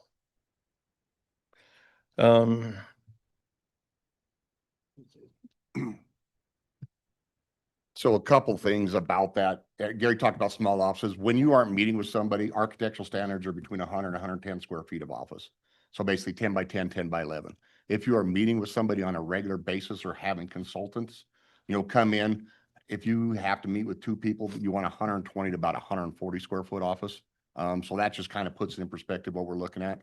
The other thing on this option one, it still leaves the second floor completely not vacant, but hospice is underutilized. Hospice is the only one in that area. So we still have, other options for other county agencies or whatever, if you guys so see fit on that option. Are there any questions about option one? Is everybody kind of clear what's being proposed? I know that's a little bit of a shuffle. As Gene indicated, when the offices that are proposed for the HIV STI area would be 70 to 90 feet. Square feet. So pretty small offices. We discussed the possibility of like having one as a meeting room, and you come from the office just to meet with people there. So you could probably make it work, but it's certainly not optimal. And the restrooms and stuff they're used for testing would be on basically either end where they're in a private suite now. So it's a doable option. It certainly has some compromises. So anyway, that's option one. Any questions before we move on? So option two is essentially taking the area formerly held by family planning and making that part of the Board of Health. So essentially, I guess the southwest half of the building, which is the area highlighted in yellow, all becomes part of family planning. I'm sorry, becomes part of the Board of Health. And so what that does is allows some room for expansion. We would move the HIV STI testing over into the offices that were formerly in family planning up in this area. And that would still leave that exam room, which could be used for other programs such as family planning or other future programs that they had. It would still maintain the private restrooms, which are in the southeast corner of that suite of offices. And we could still look at potentially removing that wall to make better egress in and out of that hallway to improve the flow and utilization of some of that space. So that allows the Board of Health to aggregate their folks together and their programs together. It allows for some room for future expansion. What option two also does is propose in the offices immediately to the right as you enter the building. On this drawing, they're highlighted, we'll call it fuchsia. Purple. For those of you that aren't colorblind. In that office, the first office, there is a service window there. For those of you that have been in there, that would be the service area for the treasurer. The next office behind that would be the office used by the clerk. We believe that since that's only one day a week and they just need a computer and some things there, that there could be some other uses of that space. And then the offices in the corner of that space could be utilized for veteran services. So essentially I call this like aggregating the county together. Those get all the county operations in that area. There would be some room. One of the concerns that came up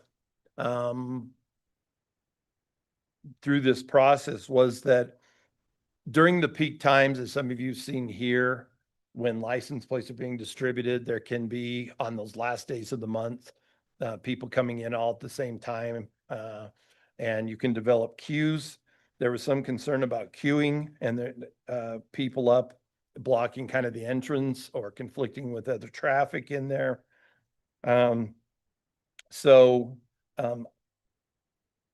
We don't see that happening a lot, but there's certainly the possibility as that service line grows. There is some room in that red shaded area that we think we could queue people within the suite. There's hallways and a vacant room there. The bottom quarter room, if you want to kind of highlight this, is not being utilized. So, that could be like a waiting room or something like that if the queues on those busy days were problematic.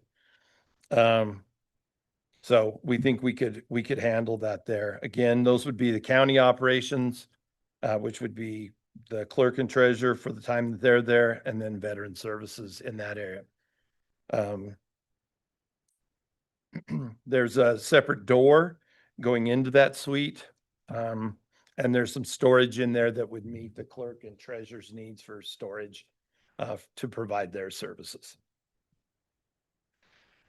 The other main issue under option two is then would be WIC would go into the area formerly occupied on the second floor by Respite, and that is in kind of the peach color. And again, if we look at that, there is a front office, kind of reception area, which meets their needs, a second office, a third office, and a fourth office. So, and then there's kind of a room in between that's an office. It could be used maybe for the breastfeeding purpose. But between the reception area and the second office, there's if those of you that have been up there, there's like a half wall there. So that would need to be extended to create more of a full office effect. It's just a framed wall. It's not structural. So that's something not terribly expensive, but would have to be done to make that space appropriate. That's a good size space there. There's a little bit of storage in here. There would also be some storage freed up. For those of you that know where the Veteran Service Office is, right across the hall, there's a storage room there that could be made available for that purpose also. We think that's a viable option for those entities.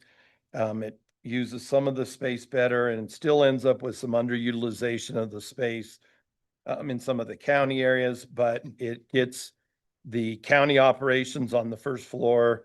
It provides for some additional growth opportunity for the Board of Health. Maybe the biggest downside is one of our original goals was trying to get WIC as a public health service, and public health being close together, maybe even sharing some kind of reception. So that doesn't quite work as well. On a positive side though, when you come up the stairs or the elevator, this is the first office suite you meet when you come out of the area there. So it's immediately available to you there. So I think that's the kind of the overview of option 2. Any questions from the board on option 2 or what that entails? Gene, anything you want to add on? I have a question. Where's hospice and that conference room that they could share? Is that upstairs in those open areas? So the conference room, where Veteran Services now, under all of these options, that would go back to a conference room. Which is right. Okay. Yeah. Yeah. Okay. Hospice is right here. Right.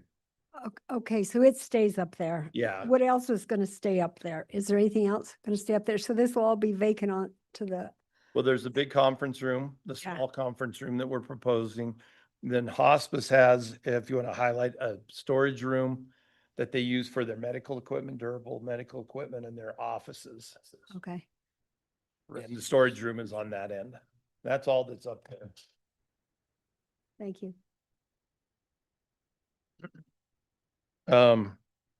The WIC program, there's a service window for those of you that have been up there. So there's a good place to receive people. The hallways are large and there's chairs throughout the hallway there to function as a waiting area immediately outside the WIC, proposed WIC offices on the second floor. So there's plenty of seating there. In talking with Emily Menapace, the director of the program, she was concerned maybe about some disruption of kids that they have. Again, there's just not much traffic up there.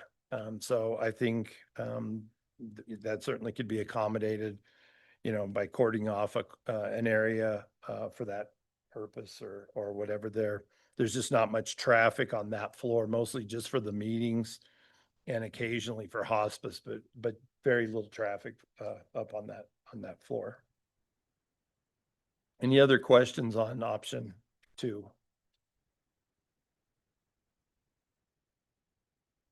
Again, a little bit of remodeling for that wall and possibly a little bit on the first floor to open up that hallway. Okay, on to option 3. Option 3 is really just kind of variation of a theme. The area for the Board of Health would stay the same. As was proposed on option 2, they would take over the area formerly occupied by family planning plus their existing area and aggregate all of their services in that area, which would give them room for expansion. The main notable difference with option 3 is that WIC would go into the bottom floor immediately on the right, as opposed to the county area that we had on option 2. And there would be 1, 2, 3, 4 offices plus a breastfeeding area and some storage in there and a service window. The main benefit, I guess, of that option is that WIC and the health board would be together and could potentially, have some common reception. They could potentially use like the exam rooms that were available and some other things together. Under that option, then the county offices, if you will, would go to the respite area where respite was. And in that area, we would have the treasurer and that first office. Then the next office behind that half wall would be the clerk. The break room would still be vacant. There's a small room that could be storage or another office, and then veteran services would be in there, freeing up the conference room that we alluded to earlier. So the pros would be we get all of the health and human services together. The downside is the county offices and the like license plates and those things would be on the second floor. So you'd have to take an elevator or stairs up to that area. There is on the second floor lots of room to queue. Gene will kind of just highlight from the front of that window, you could essentially queue lines all the way out to the conference room, if you will. There's chairs, there's a waiting area. They're not utilized. There's lots of room to queue up that hallway. That's a possibility that's out of the main thing. So option 2 and 3 are really just flopping the county buildings and WIC from the respite area to the area downstairs. Any questions on option 3?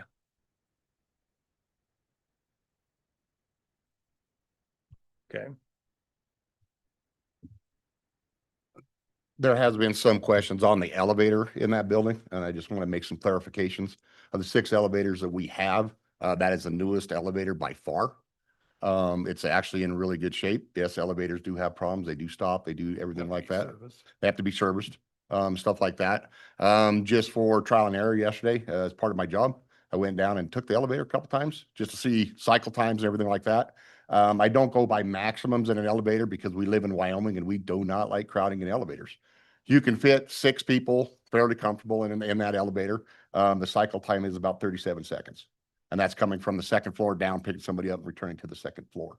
When you talk to Treasurer Cowan, he services somebody about every minute and a half to 2 minutes up there. So in that 47 seconds, you could actually put 12 people up there in that new queue every time, however it is on that second floor. So, and that's if everybody took that elevator. So just for clarification, because I know there's been a lot of questions on that elevator, and it's a great elevator. Talks like an engineer.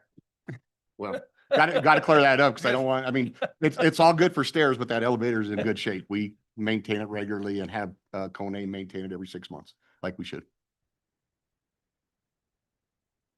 What's the traffic rate for WIC?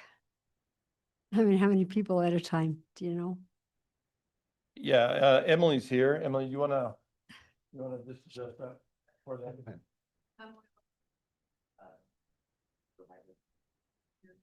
But we serve typically like 10 to 20 families in a day, and there's only, I would say for most at a time, it's typically like 3 families that we have all at the office together at once.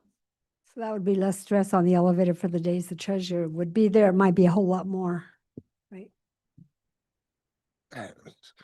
That low of volume, whether it's for the treasurer or not, is not stress on the elevator.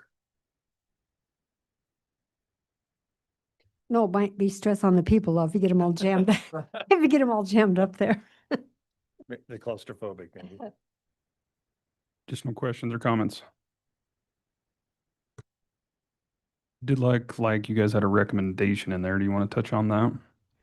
Yeah, so essentially, in trying to, obviously, the recommendation's a function of what you prioritize. If the priority is to get everybody on the first floor, there is an option to do that.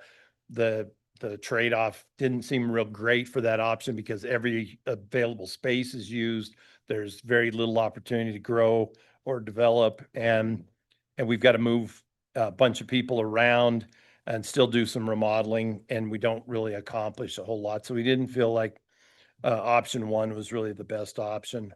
The next two options really comes down to the issue of whether the county operations and their location are best fit for that first office on the main floor or on the second floor.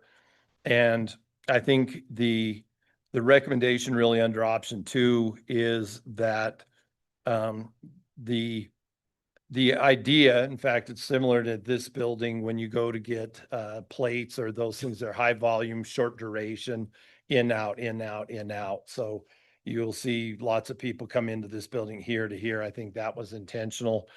And so that's kind of the option two, by putting the county offices together.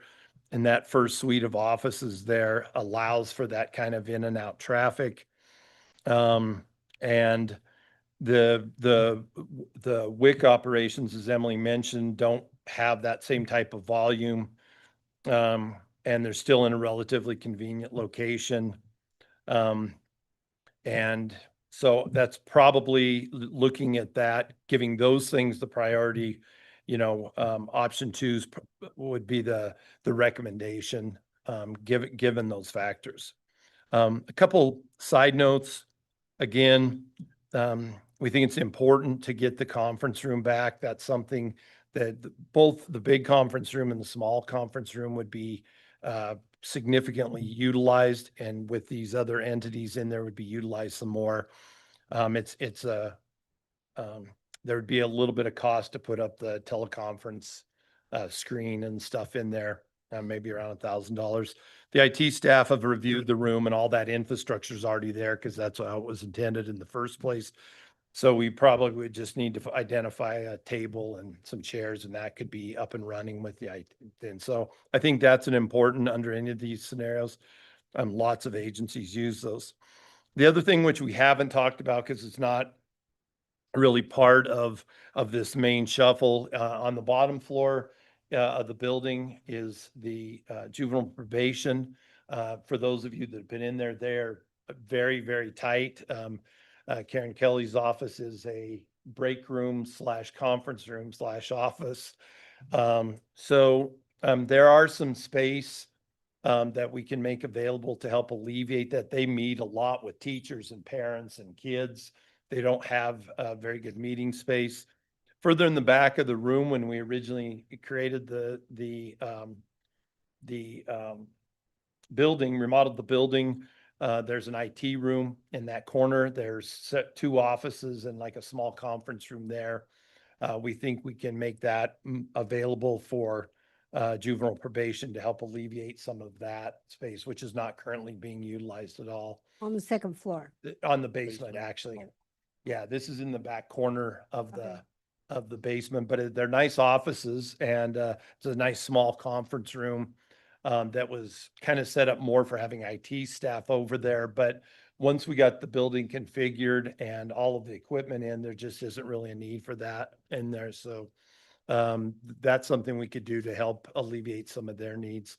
It's not really part of this, and we're not adding anything, just to let you know that we did identify a problem we could help them with downstairs. So that's kind of our recommendation and options, depending on what the board wants to do. If you want, more costs, we could, get that at a later date, but we didn't see that it was sensible until we kind of had an idea where the board wanted to go, getting remodel costs and those things.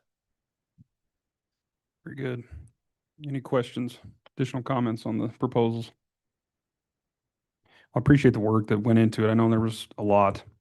I think probably involved a little more than it needed to, but I went through the different options with some of those businesses vacating and some interest from others. And I think it was a unique opportunity for the different county needs as far as the treasurer and the clerk's office goes. And, I've all along have felt like it's more convenient to have that on the main floor. I just think it's set up for it.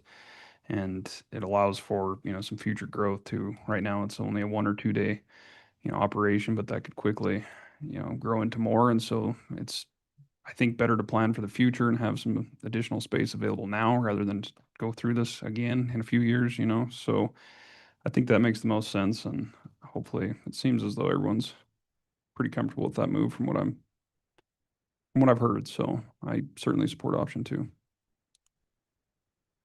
Any other feedback? You okay? I'm gonna go ahead and entertain a motion to approve option 2, putting in the Board of Health in the county on the main floor with the addition of WIC on the 3rd floor, or the 2nd floor rather, and to move forward with the proposal as presented and authorize staff to make it happen. So moved. Motion by Commissioner Richards. Do we have a second? Second. Second by Commissioner Jones. Discussion. Hearing none, all those in favor signify by saying aye. Aye. Opposed, nay. Motion's unanimous. Thanks, gentlemen. Appreciate all the work you put into that. When do you plan to get in there? When is the transition? Yesterday, I think first, but yeah, there's some work. Obviously, we need to work on an agreement. We'll start with the county attorney's office in WIC on an agreement and get that figured out, but we'll apprise the board as soon as we have a timetable for that. Very good. Okay. Thanks, Gary. Thanks. It's going to move us to item number 8 under tab C, which is National Public Safety Telecommunicators Week 2026 proclamation. We do have, I believe, Nick Erskine, the director, Carrie Williams, the public safety operations manager, and I saw David Halter at one time, the IT. Do you guys want to speak to it before we read? Yeah, we fell a little bit behind there. Morning. Good morning, everyone. How are you? National Public Safety Telecommunicators Week runs April 12th through the 18th of 2026. And it just basically honors our dispatchers for the sacrifices that they have to make in their lives to provide 24/7 emergency service to the citizens in the county. It's a week-long event that just recognizes them for what they do. And we've come to you asking for a proclamation to help us in honoring that week for them this year. Very good. Appreciate that. Questions or comments, commissioners? Well, we just heard from you not too long ago, but it's good to see you again, and Good to see you. gonna be a busy summer, so keep up the good work, and we certainly support you in everything you do, and happy to honor you in this proclamation. So we'll read it. We have one right after, if we can get through that one, and then we have a break after that, so we'll take a picture with you guys and present it to you if you want after we get both of them done, and then we'll take a break. You good with Sounds that? great. Yep. All right. So we'll start with it. It is the proclamation for the National Public Safety Telecommunicators Week of 2026. And it reads, whereas emergencies can occur at any time that require police, fire, or emergency medical services. And when an emergency occurs, the prompt response of police officers, firefighters, and emergency medical personnel is critical to the protection of life and preservation of property. And the safety of our police officers, emergency medical personnel, and firefighters is dependent upon the quality and accuracy of information obtained from citizens who telephone the Emergency Communications Center. And public safety telecommunicators are the first and most critical contact our citizens have with emergency services. And public safety telecommunicators are the single vital link for our police officers, emergency medical personnel, and firefighters by monitoring their activities by radio, providing them information and ensuring their safety. And public safety telecommunicators have contributed substantially to the apprehension of criminals, suppression of fires, and treatment of patients. And all emergency dispatchers consistently exhibit compassion, understanding, and professionalism during the performance of their job. And now therefore be resolved that we, the Sweetwater County Board of County Commissioners, do hereby proclaim April 12th through the 18th, 2026 as National Public Safety Telecommunicators Week to honor their vital role in public safety and to honor the men and women whose diligence and professionalism keep our community safe. Couldn't say it any better. I'd entertain a motion to approve. Mr. Chairman, I would like to make that motion. Thank you very much for all your work.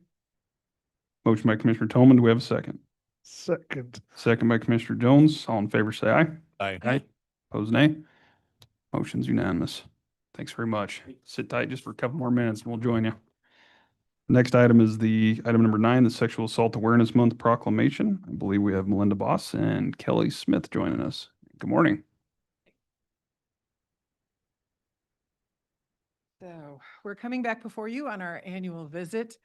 Sadly, this is an issue that continues to be there, but our importance is we want to make sure for events like this, even though this is an ongoing thing and something we do every day, we want to make sure that this is also out there because it is one of those issues that happens more than we realize and affects more people than we realize.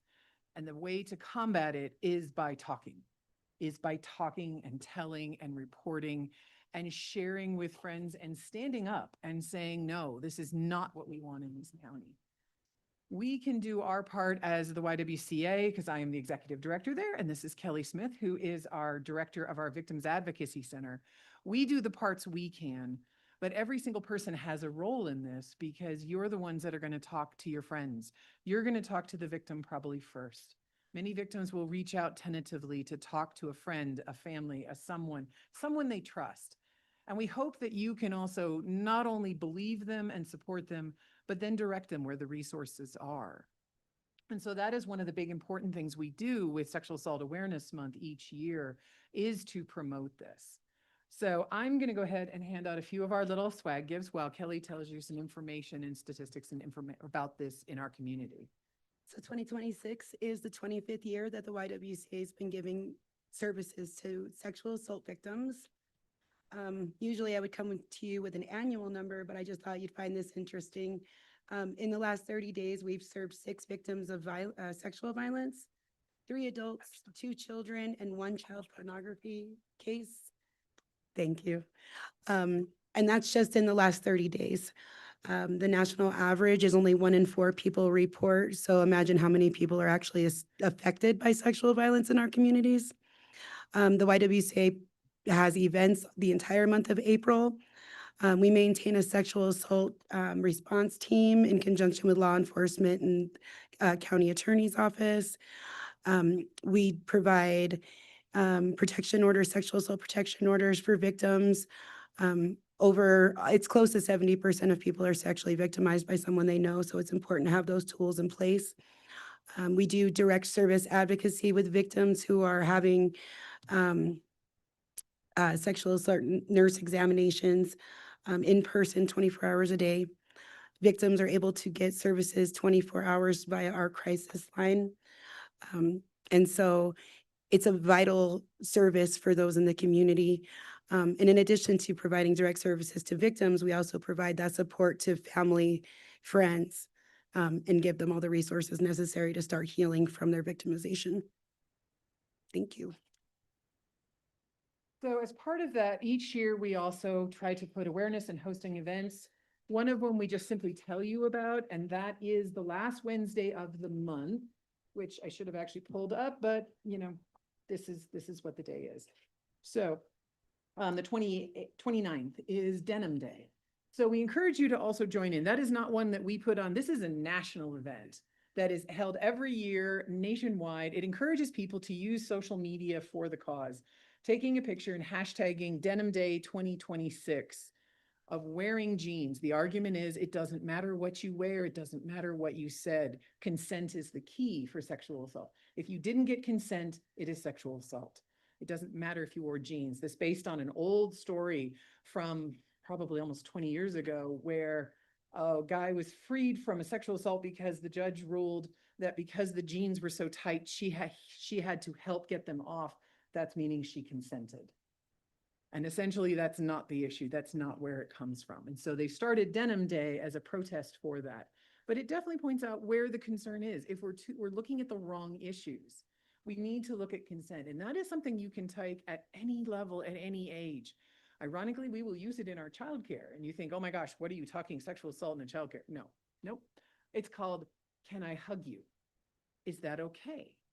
Can I hug you if I need you? I really want to do that. Is that okay? Nope, I don't feel like getting hugged. Okay, we won't do that right now. That is how you start teaching consent and how you bring that up at all levels and all ages.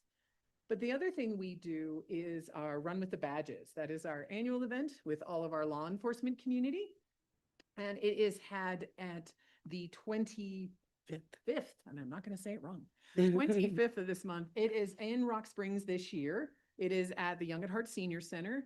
The registration will open at 8. You can register online, and I do have a flyer. If you would like the flyer here, I can certainly leave one.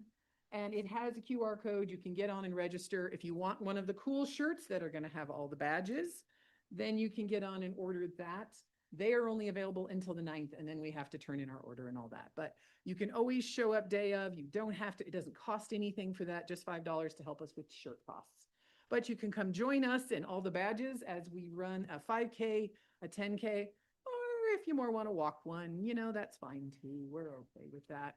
I don't think my running 5K days are still here anymore. I passed that on. So really want to encourage everyone to do that as well. And thank you very much for giving us this opportunity to come forward and bring this issue back in the forefront again. Well, thank you both. We appreciate you coming over every year and continuing the work. It's important work. It's difficult work, but it takes special people to be there and have the resources to show up when those unfortunate situations occur. So we'll certainly support you anytime we can. So thanks for coming over. Any other questions or comments before? We also have a proclamation prepared, which you did for us. So we appreciate that too. And it reads, whereas the Sweetwater County Commissioners recognize the importance of increasing public awareness of sexual assault and supportive agencies providing services to victims of sexual assault. And whereas trained advocates and volunteers in our community work to provide care and services to sexual assault survivors through a 24-hour hotline, support services, and advocacy. And whereas the YWCA Victims Advocacy Center promotes sexual assault prevention by offering educational presentations regarding sexual assault issues to individuals or groups that reach out to them. And whereas the YWCA Victims Advocacy Center requests public support and assistance as we hold forth a vision of a community free from sexual violence. Now, therefore, we, the Board of County Commissioners in and for Sweetwater County, Wyoming, proclaim the month of April, it should be 2026, to be Sexual Assault Awareness Month, and we commend the observance of all citizens by urging each of them to learn what can be done to combat sexual violence and offer prevention measures and support and services to survivors. Teal bracelets will be available throughout the community to wear in support of awareness of sexual assault during the month of April. Run with the badges will be held on Saturday, April 25th. The 5K, 10K run or walk will start at 8 a.m. at the Young at Heart Senior Center in Rock Springs, and informational booths and refreshments will be offered following the race. I'd entertain a motion to approve. So moved. Motion by Commissioner Jones, do we have a second? Second. By Commissioner Tillman, all in favor say aye. Aye. Opposed, nay. Motion is unanimous. Thank you, guys. Appreciate it. Commissioner, somehow we are right on track. I'm not sure how that happens, but we're going to call that a win. So we will take a break, take a couple pictures with the proclamations, and try and resume back here for the quarterly ambulance update at 11:05.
Call this meeting back to order. We left off under tab C, item number 11, which is the quarterly ambulance update.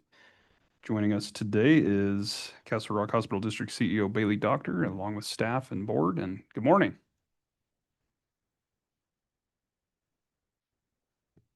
Thank you for having us. I wanted to give you our quarterly update for the operations, the ambulance service, and to thank you for coming to our groundbreaking that we had about a month and a half ago.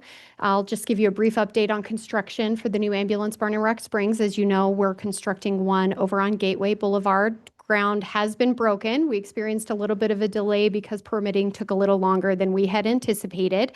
But we're well underway and we're really excited for the new location. It's going to be better for our community and, as you know, more centrally located, closer to the area of town where there's more and more people all the time and close to the interstate. So we're going to be constructing kind of the first half of that here in the next couple of weeks.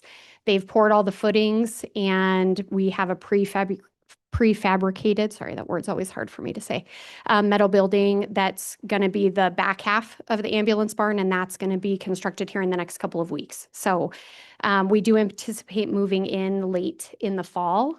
The winter has been good to us so far, knock on wood, and everything's going according to plan as far as that goes. Our subs have really stepped up, and regardless of the delay in the permitting, the subs have moved right into construction. So we're excited to have the partners that we have on that project. As far as the financials go, you did receive the financial packet that we sent over to you for so far for the year up to February 2026. And as you can see, our revenue is down this year. And it's kind of moving in the wrong directions in the couple of areas that we don't like to see as far as 911 calls, as well as long distance transports. And you know, long distance transports are our bread and butter. And we have seen a slight increase in the airport transports over the years, but we would much prefer the long distance transports to those. So we kind of took a look at this in February. We really don't have a good explanation for why 911 calls have gone down, but it's really been happening since July. And we didn't want to knee-jerk reaction to this because 911s can be completely random and, you know, it's really hard to predict. There's more predictability with the transports and you can kind of trend that out over time, but 911s are really a lot more random. So we, in February, took a look at this. Our board convened and we looked at the first 6 months. We're experiencing about a 15 to 20% reduction in that revenue. And so what we decided to do was look at our total hours, the thing that we can control, and looked at our least busy shifts. And we haven't cut any staff, but we did cut back some hours, about 11%. And so that means that we are staffing one ambulance in Rock Springs and one ambulance in Green River at night during our slowest shift.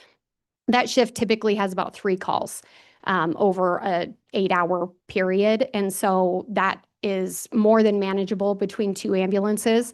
And this is kind of reverting back to the pre-Castle Rock being in Rock Springs. There used to be 1 ambulance at night in Rock Springs under the previous owners, and we'd have 1 in Green River.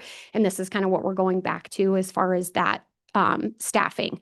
We haven't experienced any significant delays in calls. Of course, with the nature of 911 calls, there may be moments that we have 3 and 4 calls drop, just like on a day shift where we may have 6 calls drop and we have 3 ambulances. So our staff do a really good job of coordinating and responding as quickly as they can. We do still have backup hours that we offer during that time. So if they do get busy, we can call in a backup ambulance. And we'll continue to monitor that.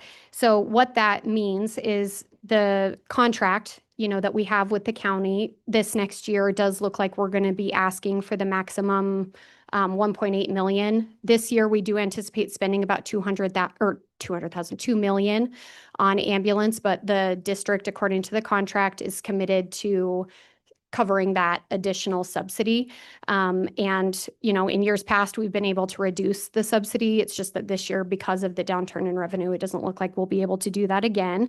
And then there are some good things that are happening, though. It's not all just about the numbers. We are teaching several classes this quarter. We did have 24 people take our basic class, and that is the biggest class I think that we've ever had. We have fire and police officers, a lot of different community members that are coming in and taking that class alongside our own staff. And we also had 4 intermediate advance into the next level to get their intermediate. And as we know, training and having limited access to skilled labor in this community is a big challenge for EMS. And we're continuing to teach those classes and growing our own. So we were excited to be able to do those 2 classes successfully. That's all I have. I'll turn it over to Kim for her updates and then, of course, questions. Or do you have questions for me now? Questions, commissioners? Like you're getting off easy so far. So far. Morning, Kim. Good morning. So along with what Bailey had mentioned with a decrease in the 911 calls, we're seeing an overall decrease in just general 911 calls across the board, but also when you look at what we're able to actually bill for versus what we're actually doing, there's a huge difference in that. Usually we're able to bill for less than 50% of the actual work that we're doing, which makes it really hard. So if we see an overall decrease in 911 calls, then we're going to see the decrease in the billing. So basically with the billing, if we don't transport a patient, we don't get paid. And so oftentimes we're going out to the far distances on the interstate for wrecks and things like that. If they don't need our support, and don't need to be transported, we don't get paid for any of those. People that we go to their homes for lift assists and things like that, where they don't require going to the hospital, we don't get paid on those. So while the numbers for what you see for billing, actually, they look really small, the amount of work that our staff is actually doing is quite significant. We did see a decrease for most of the time that I've worked here. We've had more than 400 calls a month. The last few months, we've had less than 400 just general 911 calls. And then we're able to bill anywhere from 150 to 160 to 170 of those actual calls. So EMS is definitely one of those hard ones where, if you actually got to make money off all of the work that you did, EMS would be fine and be self-sustained, but it's not able to. We have seen the consistent overtime usage just because of staffing changes, especially this last quarter. We've had staffing changes. We've had people out on medical leave and things along those lines and having to fill in them in their spots and their positions with people that are working overtime. So that's continued to be an issue. But as Bailey said, we've been doing those, the classes and hoping to be able to up our staffing and be able to decrease the overtime over the next few months. So. A lot of that has to do with the weather. Just less accidents, things like that, as far as There interstate have been travel. less of the major accidents this year, but we get called to a lot of accidents out at mile marker 130, 140. So that's quite a ways away, but that's one of the areas this year that we've seen a lot of accidents. Most of them are not excessively bad to where, thankfully the drivers are not hurt, but we still are responding out to all of those. Questions, comments, commissioners?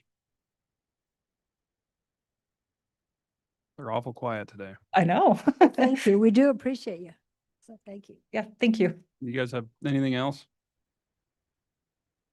Well, what's that?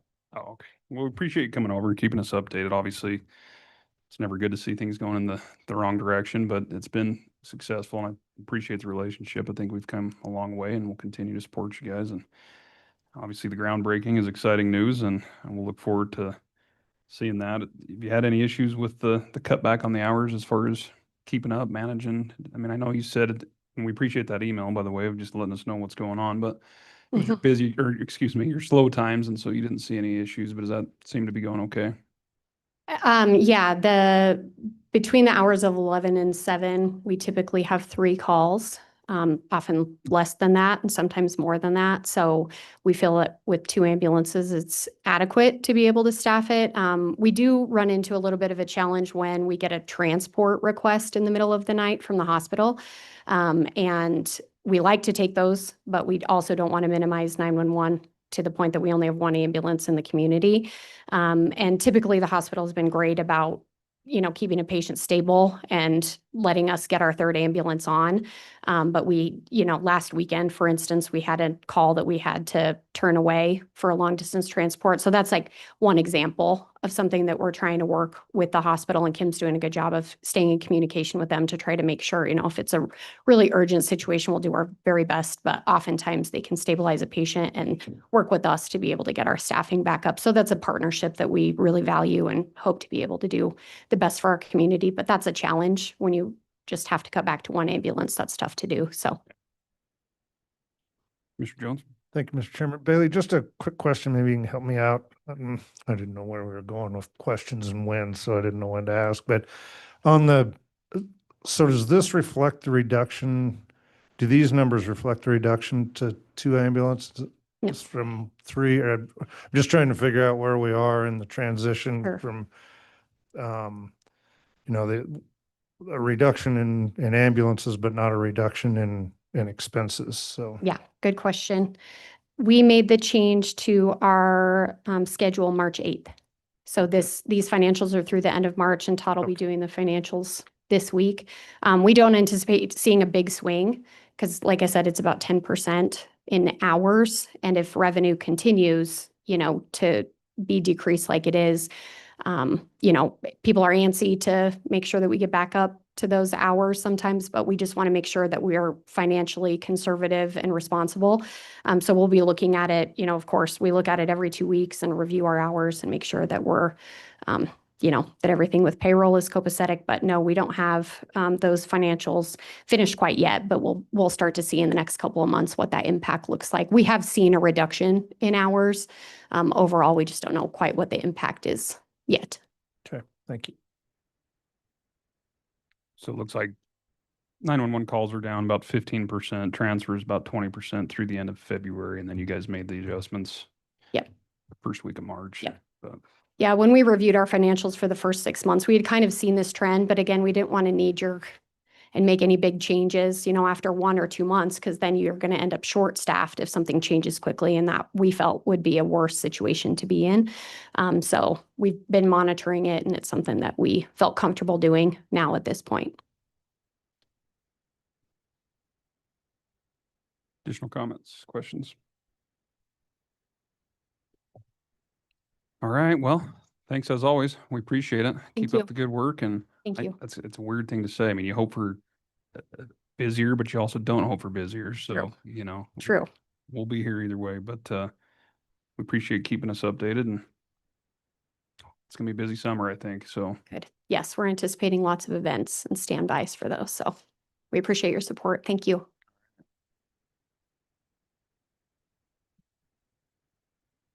thank you all.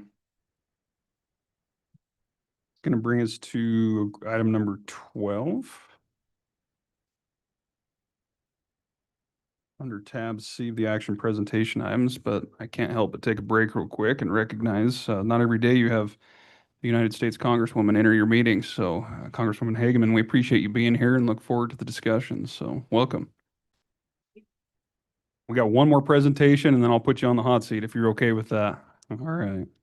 Item number 12 is the discussion of fire restrictions. I believe we've got Alan Adams joining us. Kick this off right before the federal partners update. Morning, Alan. Good morning, Mr. Chairman. Excuse me.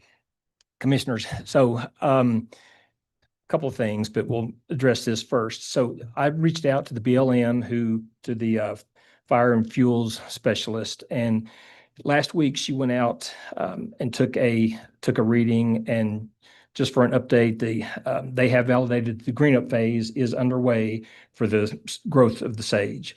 And right now the fuel measure, the indices are at 130. And to explain that, the 130 means they are burnable, but it's not critical. So the lower the number, the more critical it is. So at 100 is what they base as the indice for burnable or for critical.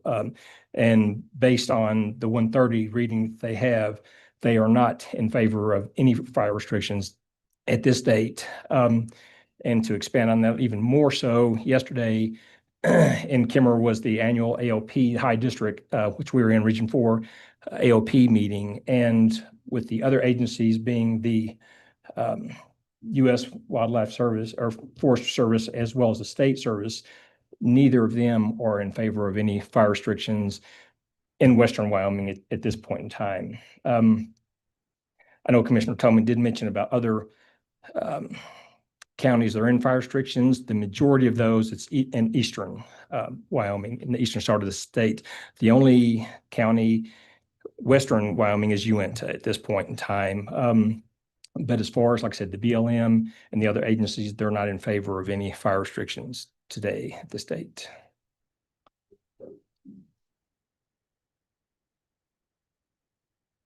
Commissioner Slaughter? I was just going to say, Mr. Chairman, I think obviously with the information that we've received, this is something that we're definitely just going to have to stay on top of. I think it's something that can change very dramatically with the type of winter that we've had. And I don't perceive that we would want to move forward with fire restrictions at this time with that information.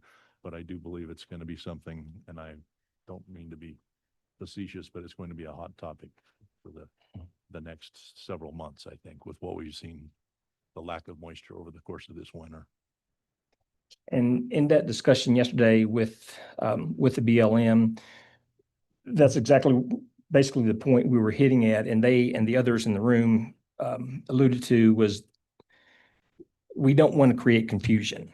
You know, if one agency goes into fire restrictions and another does not, and, you know, we're jumping around the board, it's going to confuse the public. So as it has been in the past, that's why we all try to collaborate and do it together at the same exact time. And obviously this year, as you alluded to, you know, we're keeping a closer eye on it. That's why they've started taking the indices sooner this year as opposed, usually they don't even begin that until May.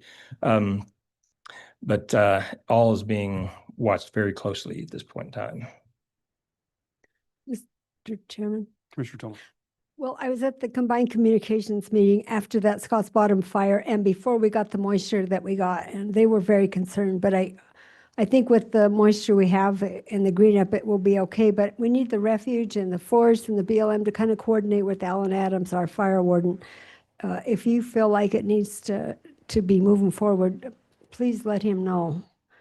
I know on the refuge, I was concerned because up by Fontenelle, they were burning huge bonfires on the east side of the BLM, east side of the Green River, and it was, 50-mile-an-hour winds picking up, and I was so worried that we're going to catch those trees and roar all the way down the river, because I know the refuges had some big fires in the past on their trees. So just heads up, everybody. Thank you, Alan. Welcome. Yeah, I think the key is going to be communication, right? I mean, we've obviously had the unfortunate Scotts Bottom, and I think we need to be ready, aligned, and make sure that, all these different agencies are keeping in touch with one another. And if the need does arise, that we have all the documents ready to go. I think last year we had one prepared that we could kind of just continually extend every, commission meeting. And, Got that. I think if we have that updated and ready, so that gives you some leeway to make the call if needed. But, certainly the more we can be prepared in advance, we'll hope for the best. I think it's obviously going to be pretty dry, and we'll hope that things change as far as some moisture goes on that. But I don't want to get caught in a situation where we're stuck in a position that we weren't prepared for as best we can be. So I would just ask that we get all that kind of lined up heading into this season, and if we can help you. We're actually going to, with the BLM, well, with our whole high desert district, again, we usually don't start this until late May, but once a week we have a Zoom meeting with all the agencies and everyone in Western Wyoming to discuss exactly those situations and topics and everything. So we're all on the same page. That's what we want to do to make it less complicated. Very good. Any other questions, comments? I mean, obviously it's early in the season. A lot of these, different agencies don't even have seasonal staff, and we recognize that. But with everything that took place the last couple of weeks, we just thought it'd be good to, visit the topic and be ready to go. So, sir, we are. Appreciate it. Welcome. Okay, that's going to take us to item number 13, which is the Sweetwater County Annual Federal Partners Update. Commissioner Tolman is our federal land specialist, we call her, typically heads this off. So I'm going to hand the honors over. We have 4 federal agencies that want to give us a 5-minute update. Is that okay if they go first, and then you can follow up and after you hear everything all the wonderful things they're doing? Okay, thank you for that. We'll start with the BLM. Michael Gates is the acting field manager in Rock Springs, and we were excited to work with him on the cooperator meeting on the BLM RMP. We saw a shift in attitude and acceptance of listening to us. Thanks so much. Yep, it's my pleasure. Mike Gates, I'm the field manager for the Rock Springs Field Office, Bureau of Land Management. I do have a PowerPoint. Do I need to do something here with it? Do you have it pulled up, Michael?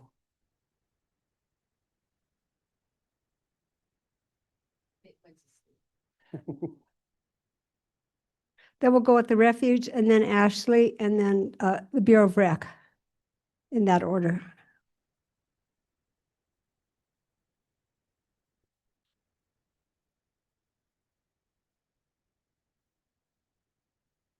Okay. Well, it's good to be with you all. Commissioners, Congresswoman, honored to be here with you as well. And hopefully there's some things here that will be of interest to you. I started off my PowerPoint with some green grass on the slide and a picture. That's where all our hope is on the rain and making sure that we do not have the extreme drought conditions that we feel like is coming upon us. I represent the High Desert District today. I have Tim Novotny on the call with me, Rollins Field Manager. If there are any questions, we can certainly go to him. Next slide. It's me. So starting off, we have several carbon sequestration projects in the district. Most of these are in Kemmer. You're probably aware of some of these in Sweetwater County. Exxon is with their first well in operations. Thank you. That'll be helpful. We do have two other proposed wells that they're working on, and these are injection wells with carbon dioxide to dispose it underground, if you're familiar with those. I come from Utah. We don't really have this, so I had to get familiar with these. We have the Southwest Carbon Sequestration. That project is ongoing with an EA with a decision record that was just signed, so permitting will be ongoing. And then we also have the pore space Sweetwater Storage EA, which will be signed in May. So this particular part of the program is going strong. We talked a little bit about a couple of days ago about our APDs that we have for out of Rock Springs. We have 20 new APDs, and it's in the Vermilion Basin. That's where it was. I couldn't remember where that was at, but near Hiawatha Road. We'll have 15 that will be processed in May and 5 additional in June. And then the Dry Creek Trona project, this is a project we're very excited about. We've just signed a record decision. The EIS is finished. We're just waiting on Wyoming DEQ to first finish some permitting, and our right-of-ways will be issued for that. So they'll be able to get started very quickly. And that's in the Kemmer and the Rock Springs office. Next slide. This project, the Seed Skiddy Revocation Project. I know you all have been very excited about this project, and it's been this land with the Bureau of Reclamation has been withdrawn since 1983. We are beginning this process again. It sounds like the BLM has been working on this for some time now, but it's 165,000 acres. We will start the revocation process to open that up. That will come, the BLM will take management of that area. And so we anticipate about a two-year process with that.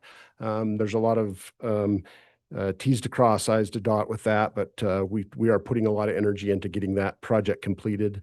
All of the pretty much all of the wind projects that are going on in the district are on pause right now. The Jackalope and Wind Energy Project, which you all may be interested in, the applicant is actually withdrawing the application for that project. So that one will actually go away. And then in Timms in Rollins, there are a couple of transmission lines that are ongoing. We talked a little bit about the RMP, the EA. We feel like we're making good progress with that. Our next cooperator meeting will be April 22nd. And just a reminder that we did send you all the alternative table and the ACEC evaluation as we discussed in our cooperator meeting. So that's for your review, and we'll discuss that on the 22nd. And then just going along with the fire update that we just had, here are some statistics for 2025.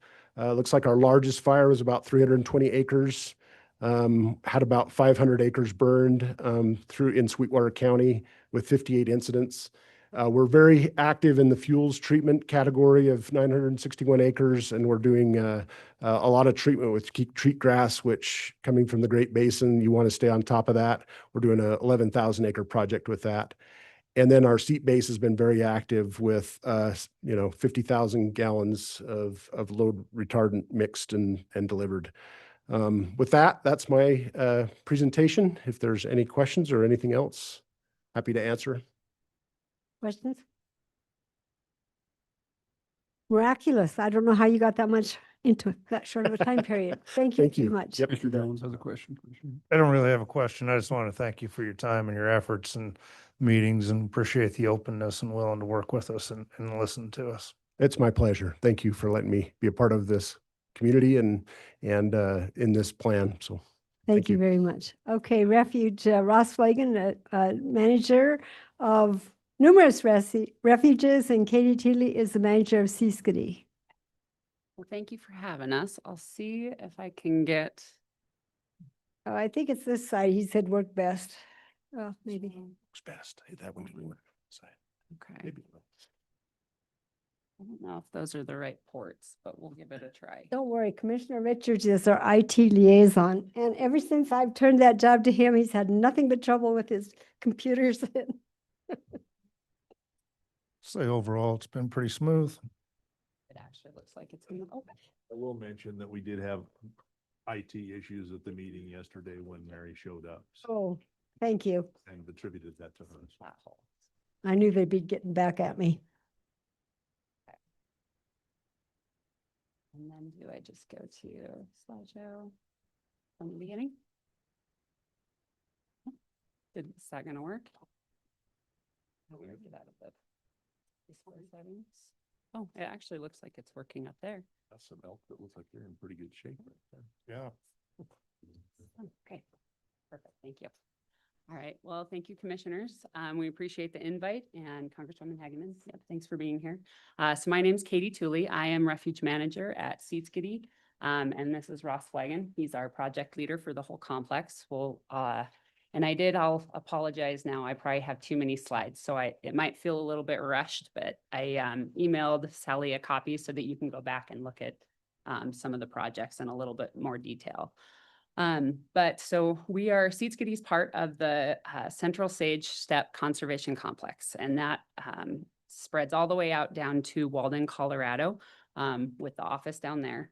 So that's been a lot of what Ross has had to do with staffing issues. We're a little short down there, so we've been spending a lot of time going down to Arapahoe and helping out down there. Same thing over at Cokeville. We split our time. We are just a staff of 4, so. But Seatskiddy's main purpose, so we were established back in 1968 for habitat mitigation for Flaming Gorge and Fontenelle reservoirs. So our main purpose was to, outside of that habitat mitigation, is to conserve and manage the fisheries, wildlife resources, and their habitat, as well as protecting scenery, cultural resources, and providing that recreation for the public, the opportunity for people to get out, especially for hunting and fishing. So I won't read all these projects, but there's a number of things that we're working on, something I don't really go into too much detail on the slides. But during the month of May, we have probably close to 500 kids that are coming out to the refuge doing field trips. We're going to try and get them outside, get them hands-on, doing fun activities, enjoying the outdoors. And then something with Sweetwater County Weed and Pest we're working on. And then Imagine, I think, is the other program. We're going to do a comprehensive cheatgrass mapping effort over the whole refuge, and then kind of some of those main corridors, I think the highways coming in and out, just to get an idea of what we have, and then we can prioritize where we want to start treating too. So water's kind of a big one for us.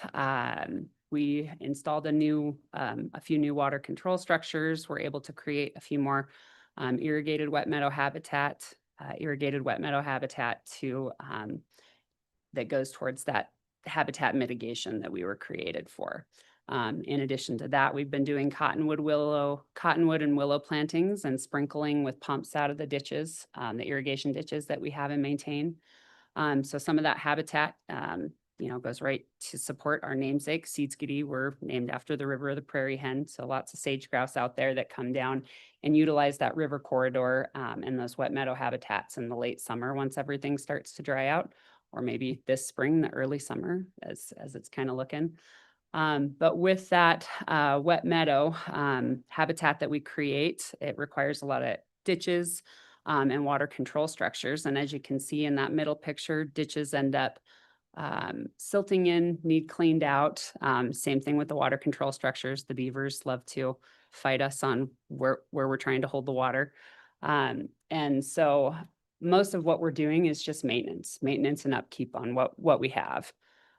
So with the beaver that like to cause us problems, we've kind of worked out with Wyoming Game and Fish Department and the Wyoming Wetland Society to relocate some of these beavers. And so we've been live trapping, and then the Bow Hunters of Wyoming and Wyoming Sportsman's Group partnered with us and helped purchase that beaver holding pen that you can see up in the upper right corner. And then we're able to trap these beaver in family groups and move them. That's how we have the greatest success with them to stay in an area and help with the wetland restoration in those targeted areas. So another great project that we have that is bill funded, and it was kind of on pause for a little while, but we recently got the green light to go on this again.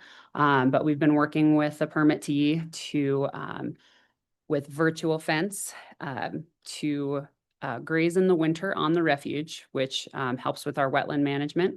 And then during the summer, they graze on the allotment just outside of the refuge, and the highway there is unfenced. And so we're able to program into these collars to keep the cows off the road too. So it's kind of a win-win, less wildlife or fence needed on the landscape for the wildlife. Public safety keeps the cows off the road. So it's been a really great project. So we have funding for that through 2028. Another new project we have, this is also a bill-funded project. So it's a seed collection and grow out project that our wildlife biologist has been working on. We're hoping to get a crew in. They're going to collect local seeds in, I think, Southwest Wyoming and all around. And the goal is to make more native seed available and also more affordable for restoration projects and seeding after fire, that sort of thing. So another new one, this one's with Wyoming Game and Fish Department. We're hoping to get some moose collared here this winter, learn a little bit more about their habitat use, maybe some of the limiting factors with the moose population that we have out at Seed Skiddy. And this is just an annual thing that our wildlife biologist does. We band a lot of mourning doves, I think around 200 each year, just to support that hunting season and setting the seasons and take limits. And this year, I think I've mentioned before that our fishing, we have 4 main fishing outfitters on the refuge, and out of all of the revenue that they collect, they pay us 4%, and that goes directly back into projects to support fishing access and recreation on the refuge. So we've added portable toilets to the boat launches with those funds. And then last year we were able to regrade and add new material to a section of the Dodge Bottom Road, which was really washboardy and really needed it. So that was a good project. And then this is just kind of an overview of some of the infrastructure that we maintain. And this is just at Seed Skiddy. We didn't get into Cokeville because our one maintenance person does bounce over to Cokeville too, and then down to Arapahoe to help out quite a bit as well. So yeah, we just want to be seen as an asset to the community and partner where we can. Trout Unlimited has been an excellent partner, Partners for Fish and Wildlife program. So yep, we want to help out where we can and be transparent with what we're doing. So feel free to reach out to myself or to Ross with any questions on anything. And yeah, thank you again for your time today. Thank you for coming. I might mention that our federal partners pay into our PILT fund, our payment in lieu of taxes. It's not the same as private property right taxes, but it does help. Yep. And thank you to the Congresswoman for ensuring they keep coming to us. Any questions? Just a quick question, Katie. What are you facing with respect to staffing concerns and things of that nature? Are you still having the concerns that we heard last year at this time, or? Yes, it is similar. So I think we're still under that hiring freeze. And we have had one retirement, our maintenance mechanic retired. And then down at Arapahoe, they have a manager vacancy and a maintenance vacancy. So I think we're sitting with maybe around 4 or 5 vacancies across the complex. And yeah, so it has been a challenge, but we've been making it work, and the partners definitely stepping up. And then they fill in a lot of the holes down at Arapahoe with volunteers too. So Seem to do an awfully good job with the limited staffing that you have available. So keep up the good work. well, we appreciate that. Thank you. Yep. Thank you. Okay. Okay, Carrie McDonald is our acting ranger for what? Lemon Gorge. Lemon Gorge. Lemon Gorge. See if I can get this to work here. But only until May 1st, right? Yeah, thereabouts, right?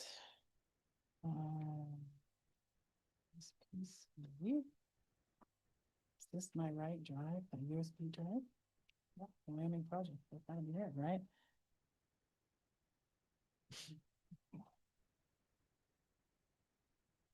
It's thinking, why is it doing that? Okay. Slideshow. Slideshow. Mhm.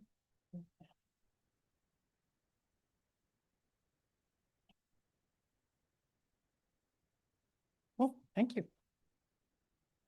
All right, so I gave you guys, the ones who were there a few months ago, a little bit of this. I changed it a little bit because tweaks happened during the year, and I actually put pictures of the Ashley National Forest in there so that it's more relevant, right? So, here we go. We talked about the projects that we were trying to get through for 2026, and we had an amazing NEPA this year. Our district put forward 11 projects for just the quarter, and all 11 have been through the process, and some of them have already been implemented, and most of that has to do with infrastructure or natural resource protection, things like that. These are some of the ones that we're actually looking to get onto this year. So Buckboard Water System is going through a complete overhaul. Most of our infrastructure, especially water systems, is from the 60s. So that all has to be, fixed at some point. And you're either spending money on going out there and trying to maintain the older stuff, or you like, oh, okay, let's just fix the whole thing. And the engineering had to be done for Buckboard anyway, because it just wasn't working that well. Water treatment roof, that just goes without saying because it's part of the same system. We talked about the east side roadsides, those not having much identification numbers on them. So people would go out and then get lost because they didn't know. Fish cleaners, we have some more opportunities. We'll talk about that. But fish cleaners are apparently like $100,000 a piece, close to that, if you have to do plumbing. So we're getting that done. Buckboard boundary realignment is on hold for now. State Line Campground, we're looking for a funding source. So that's some of those major projects. Am I doing this on the wrong key? Oh, yes, I am. Okay. Corduroy fence, we have to do some range improvements because cows are just running amok and we can't have that. We are actually looking into the cows with collars concept, and we've had a meeting about it last week because it's such a cool concept, and the way that they can manage the range without building these massive fences and have temporary areas for cows to go and clean up for fire prevention. So that has really been one of the optimistic things that we can come up with for the cows with collars. And we're going to go and try to move forward on how we're actually going to make that happen. But it sounds like a really intriguing concept. Red Canyon is getting a mobile home replaced with a nice log home. So that's getting done. That's actually employee housing for them. Greendale Canal Pipeline is being worked on this week, and that's a major historic archaeological site, but it's actually functioning. We already put in some J-hook structures in Little Hole in order to protect the docks there. So those are kind of interesting. Moose Pond, we don't know what's going to happen with Moose Pond because the water stuff that's going on this year. So if we end up flushing a major portion of the gorge, then they're going to call in water rights from Moose Pond, and it's going to drain anyway because they're going to take all that water and send it down the Greendale Canal. So we'll see how that works out long term, but that either way, we need to fix it and dredge it and stuff. So it's going to be drained either way. Hoping to repave Red Canyon. Spirit Lake got a new boat ramp. The dock may be coming next year, but we got a new boat ramp going out there in Spirit Lake. And Sweat Ranch has got some ditch repair going on. So those are the ones that we've gotten all the way through the process. So we did talk a little bit about plans for a motorized trail centered in buckboard, and then maybe involving, because people were chomping at the bit for these ATV trails, UTV trails where they can kind of run amok and woohoo, yeah. But we thought it'd be really cool to like have it go, they have a ferry to go to the other side and then connect with trails on the other side too. So we're in the middle of that process. And I know we talked a little bit about how, and we're doing prescribed fire projects. Obviously, those very relevant to the fire discussion that we've already been having. They're cut off for the season already. We've already done a couple of them, but because of the conditions, particularly the windy conditions, right? They're like, yeah, we don't dare keep this up, even though we have many things waiting to go. Safety is more important, and we don't want the whole forest to burn down. So those are done for the season. Maybe back in the fall, we'll see. So we talked about the Wyoming status, the fact that we have a few more projects in Utah than we do in Wyoming, and the difficulty of getting some funding.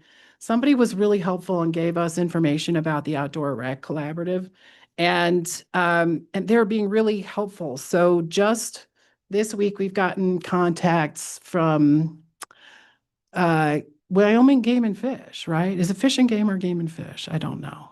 Game and Fish.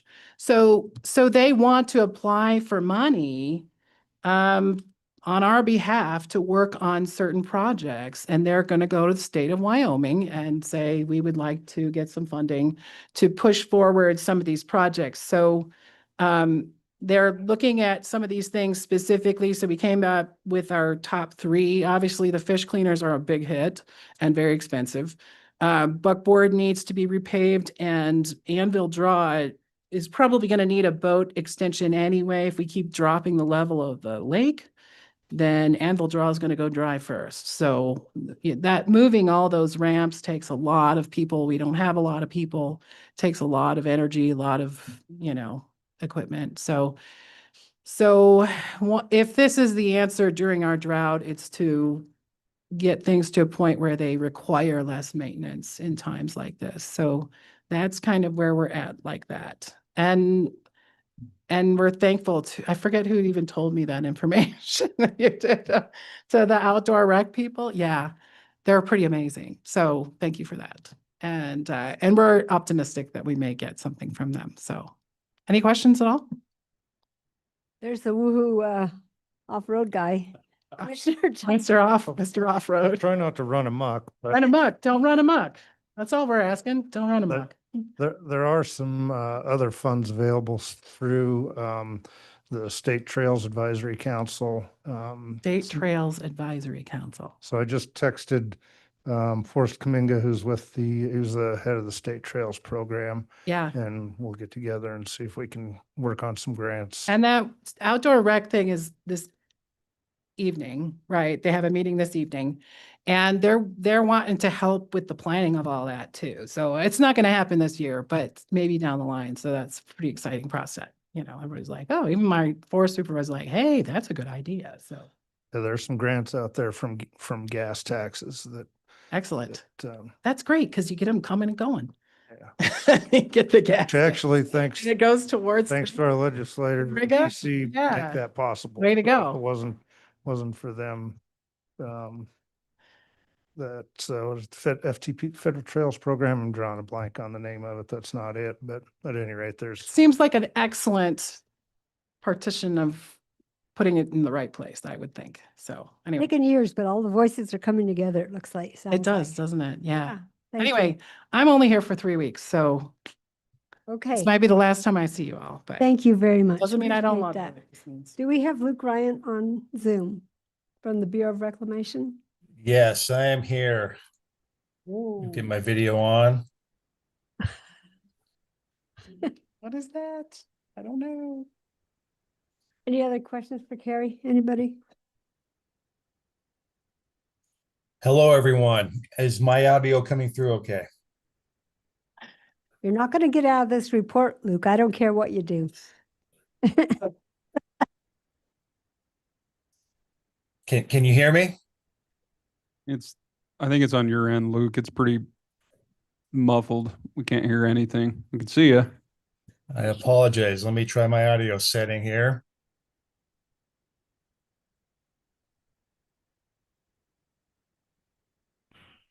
Is that any better? No.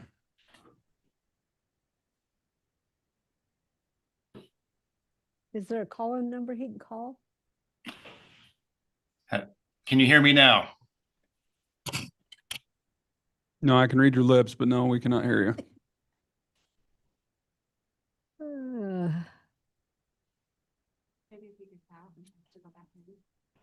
you want to log out and try and come back in? Yeah, let me try that. There's a note there that says online it's good, so.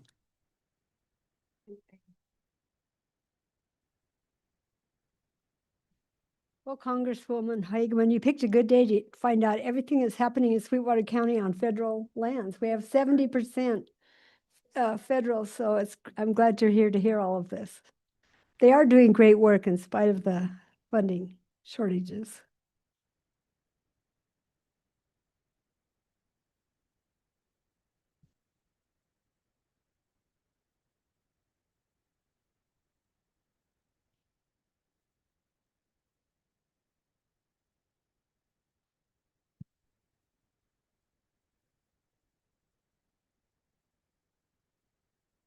I did just get a text back from State Trails, so we can get together, and that's Recreation Trails Program. Sorry, not federal. Can you hear me now? The the State Trails Advisory Council, which I sit on that, but it kind of oversees everything trails and funding and grants and motorized, non-motorized, the whole gamut. So Can you hear me now? No? No, it seems like, I don't know where the issue is on that, but online it sounds like it sounds fine, but here They're going to send no, you we're going to a try number. and see if we can have you call in. Yeah, they're going to send you a phone number, Luke. Okay, I apologize.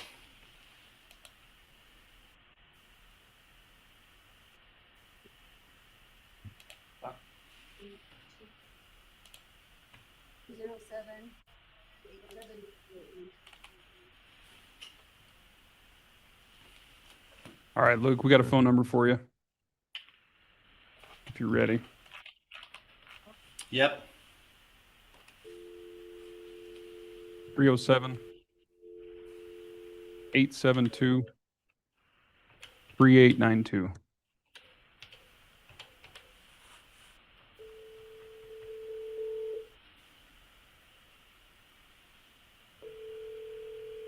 He's got to get off whatever he's got going on.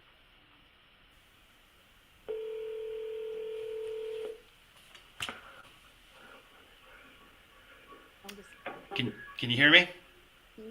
Yeah, I think if you just want to mute your Zoom, then we should be able to hear you. Can you hear me there? So can you mute your Zoom piece of it and then just talk through the phone? We got you through there. I'm muted on the Zoom. Can you hear me better now? We got you.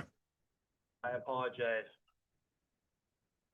I am Ryan Luke. I'm the Assistant Area Manager with the Bureau of Reclamation, the Provo Area Office.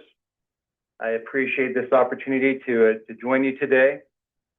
We appreciate our partnership with Sweetwater County and the other federal partners here today. I do have a presentation I will share.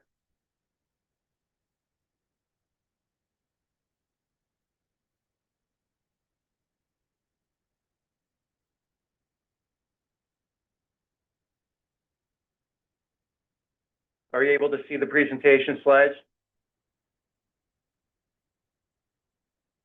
No, we're not.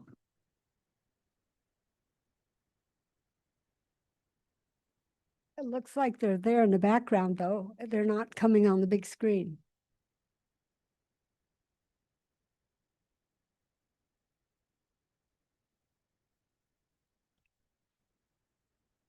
Is the presentation coming through? No, but if you want to just wing it and send it to us afterwards, we're comfortable with that.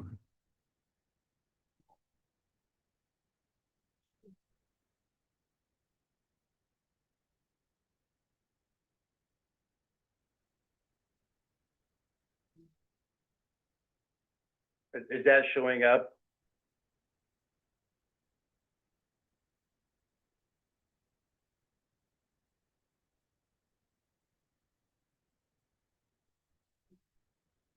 Can you share your screen, Luke?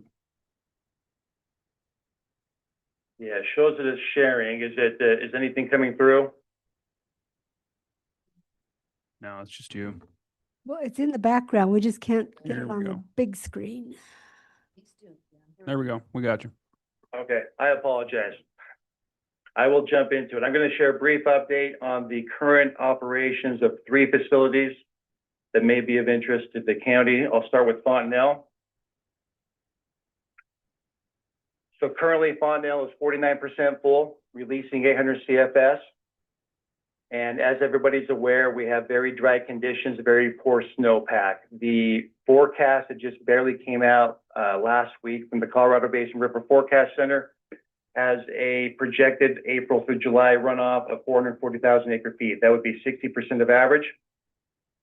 Based on the Reclamation's March 24-month study, that put our projected peak for Fontenelle at 6,503.7 feet, which would be about 2.3 feet below full. Now, that was the March projection. That will be updated this week based on the latest forecast and is likely to change. We do have a spring working group meeting coming up on April 22nd, where the operations of Fontenelle will be discussed in much more detail.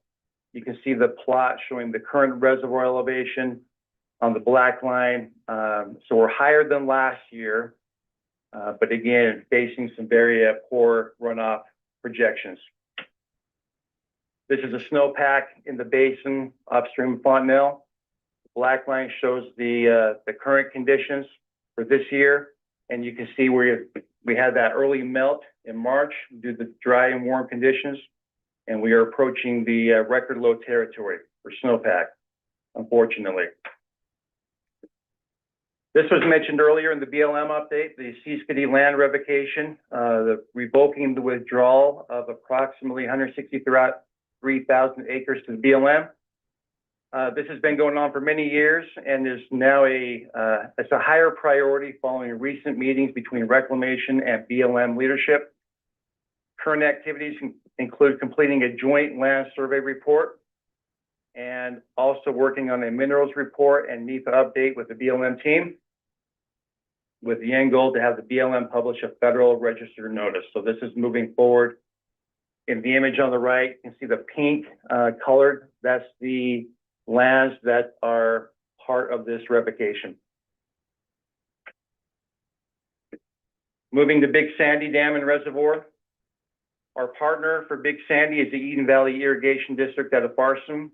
As a reminder, the reservoir was enlarged in 2023 through a large construction project that was funded by the Wyoming Water Development Commission. That included work on the dike, dam, and spillway, which increased the capacity by 13,000 acre feet to nearly 50,000 acre feet in storage. that did fill in 2023, and we were able to complete our dam safety monitoring program. However, currently the reservoir is only 40% full. There are no releases at the moment, and the reservoir is slowly filling with the April through July runoff forecast of 30,000 acre feet, which is 60% of average. The reservoir is not likely to fill this year based on the hydrologic conditions. An item of note, the existing boat ramp was rebuilt with construction completed in 2025. Flaming Gorge operations, currently 82% full with the releases at 850 CFS. You can see the black line showing the reservoir level for this year has been fairly stable throughout the entire year compared with 2025 or below 2025 conditions. Probably not a surprise there. The forecast is for 490,000 acre feet, which is 51% of average. That's a decrease of 100,000 acre feet from the forecast that came out last month. So the March 24-month study projection was a peak of 26.7 feet. But again, that will be updated this week based on the latest forecast information. And there is a spring working group meeting coming up on April 21st, where this will be discussed in much more detail for those that are interested.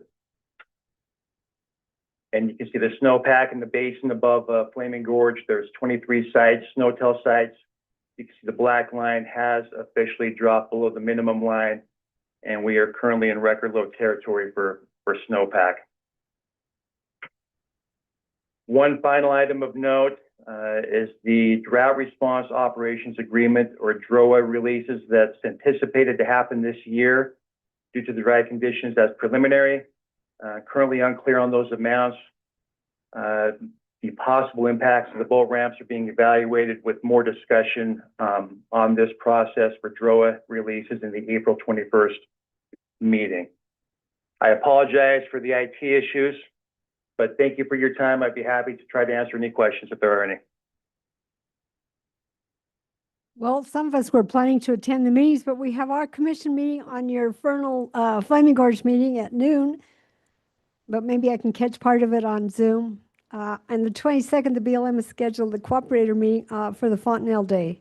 But maybe we can get, we do have staff around here that maybe can attend. Or we'll check with Brian Seppi at the Joint Water Board. So thank you very much. Any questions? Thank you very much. We appreciate it because we're between the two dams and we really like to keep up to date on it. So thank you very much. Congresswoman Hageman, now you get to follow up all of the updates that you just heard. Well, thank you, and thank you for having me today. I did have a town hall earlier this morning at 7:30 a.m. in Rock Springs, and we had a good turnout there and some good questions, including two of our commissioners. So, Mr. Chairman and to the other commissioners, I'll just give you kind of a quick update building off the information that was provided by our federal partners today.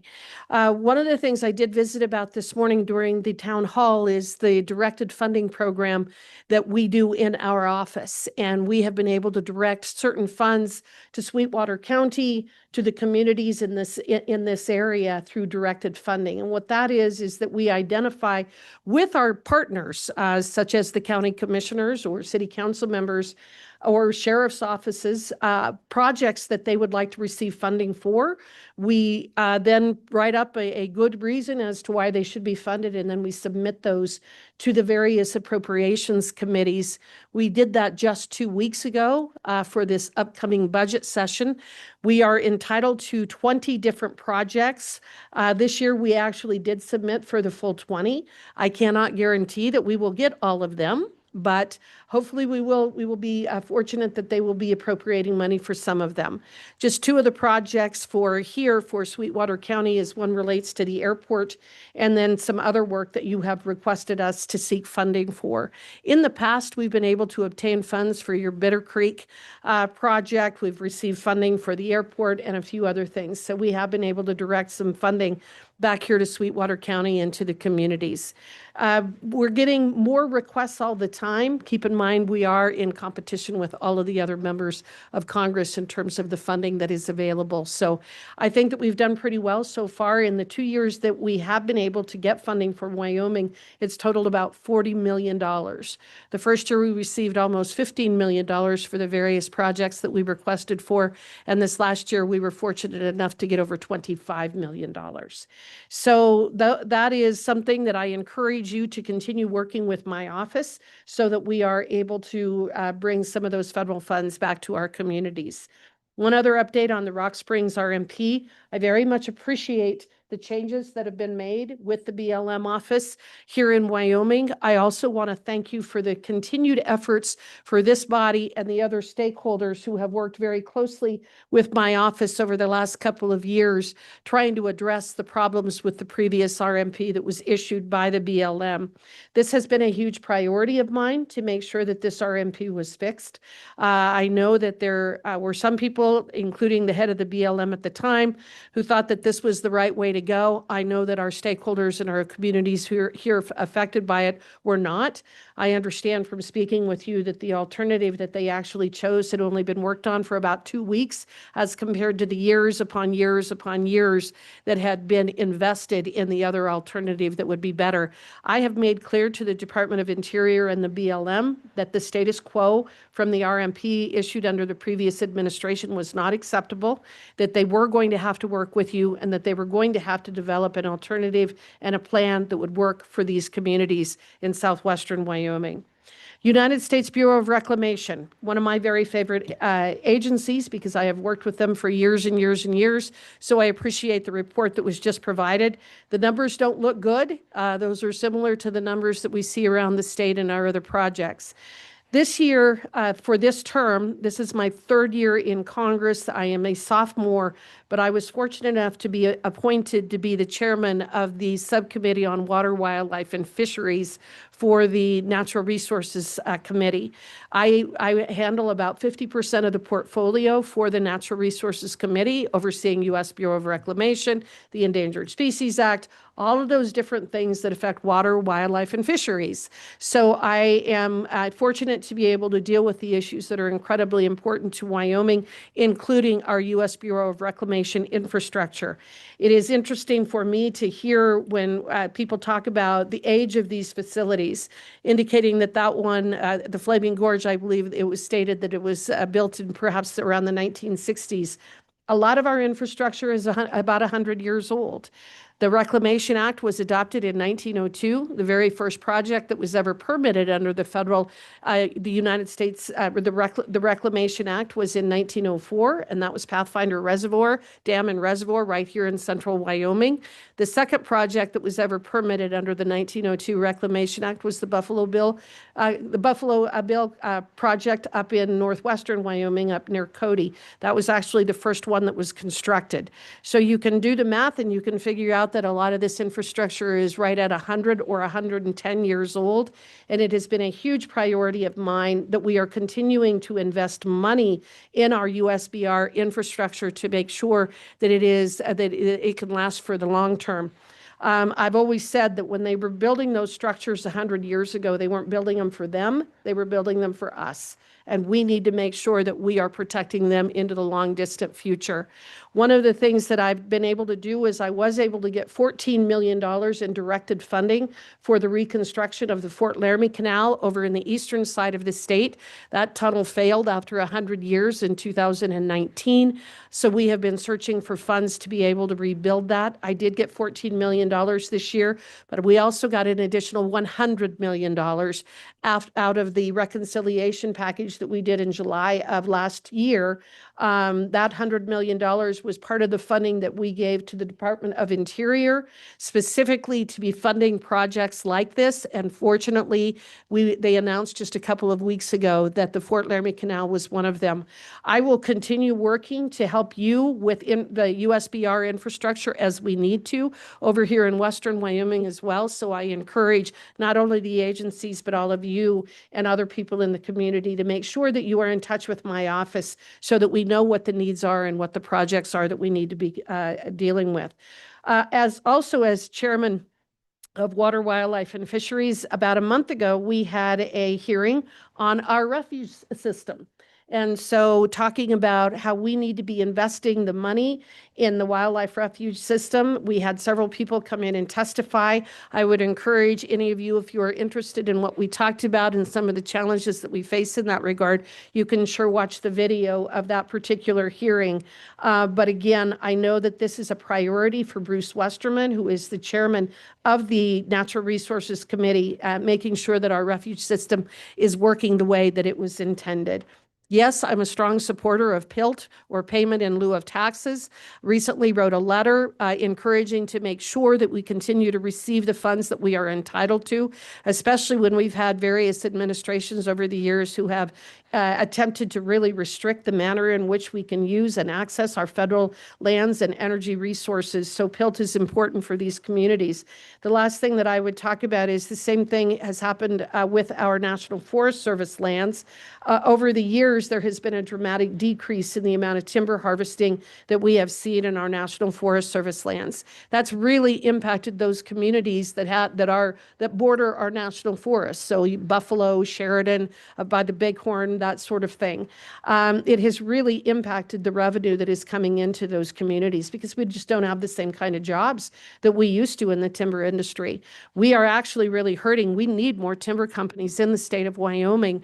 But again, with the way that our National Forest Service have been managed service lands have been managed for quite some time, it has really impacted our ability to access and utilize those resources. And I'm always saying the National Forest Service was created specifically to provide a continuous supply of timber and a continuous supply of water. There are many people that would like to treat them as though they are national parks, which they are not. They are to be treated and managed as more of a commodity. That's why they were put within the Department of Agriculture. But we recently, we had several communities come to us about the Safer Schools funding we were potentially going to lose. This is funding that has been provided by the federal government to these communities that have been impacted by the changes in the national forest management decisions that have been made. And we were able to secure substantial monies both for the state of Wyoming as well as other communities around the state to replace some of that funding. It's used for search and rescue and a whole variety of different things in these communities. We did get that money not only restored for previous years where the funding had not been available, but we got a couple of extra years thrown in there as well, making sure that those communities are kept whole with these policy decisions coming out of Washington, D.C. So those are just a few of the things that came to mind while I was sitting here today listening to the excellent reports from your federal partners, and I'm happy to answer any questions. Check with the partners, see if they have any. You're in charge, madam. Thank you. Do our federal partners have any questions for the Congresswoman?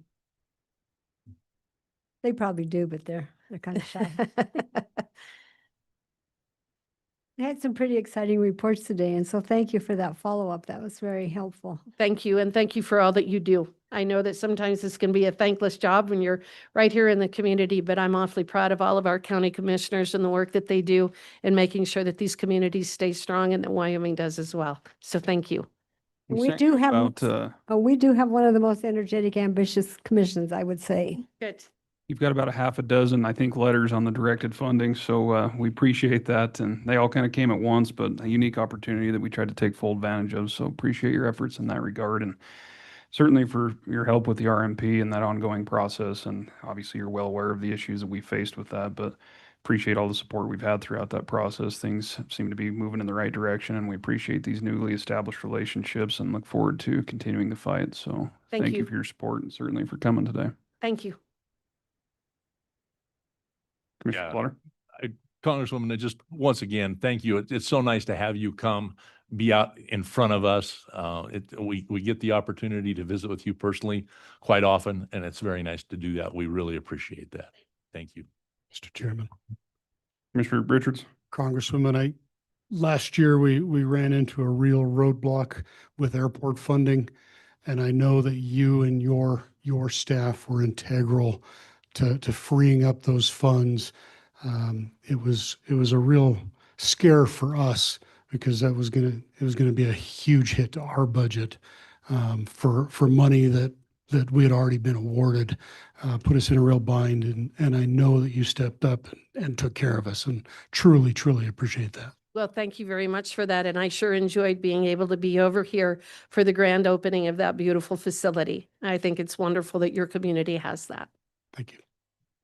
Just one last thing. Thanks for your work on the federal lands rule. I know that's been a long, sore subject and will continue to be. And unfortunately, I think this year we're probably going to see how poor that plan is playing out, with an exclamation point on the end with fires. We've had fires before, but I fear this year is we're really going to see the results of the devastation. And so appreciate your work on that. You know, there are reasons why we manage these resources, and we have excellent people, even in this room right here, who know how to manage these resources, and they do a very good job. The people out in the field do. There are times when we get some awfully bad policy decisions coming out of Washington, D.C.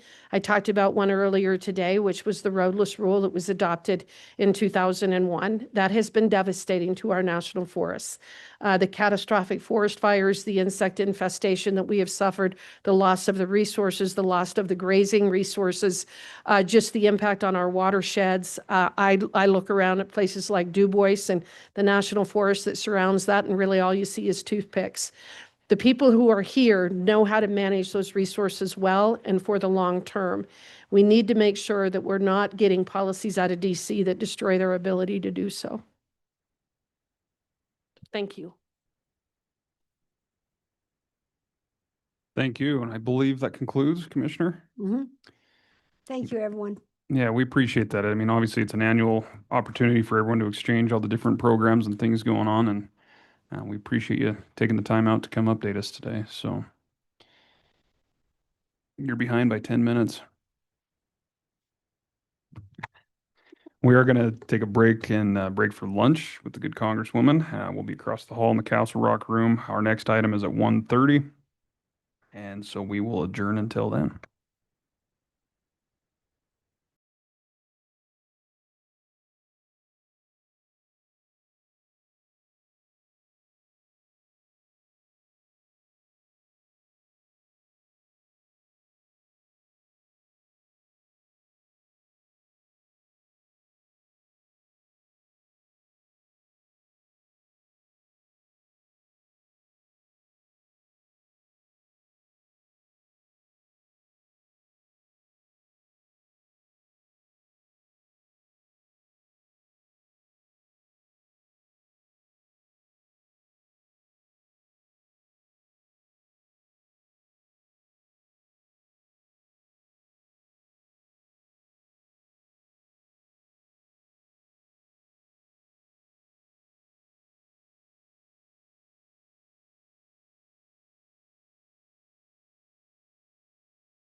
That's good, Kat. I didn't catch that.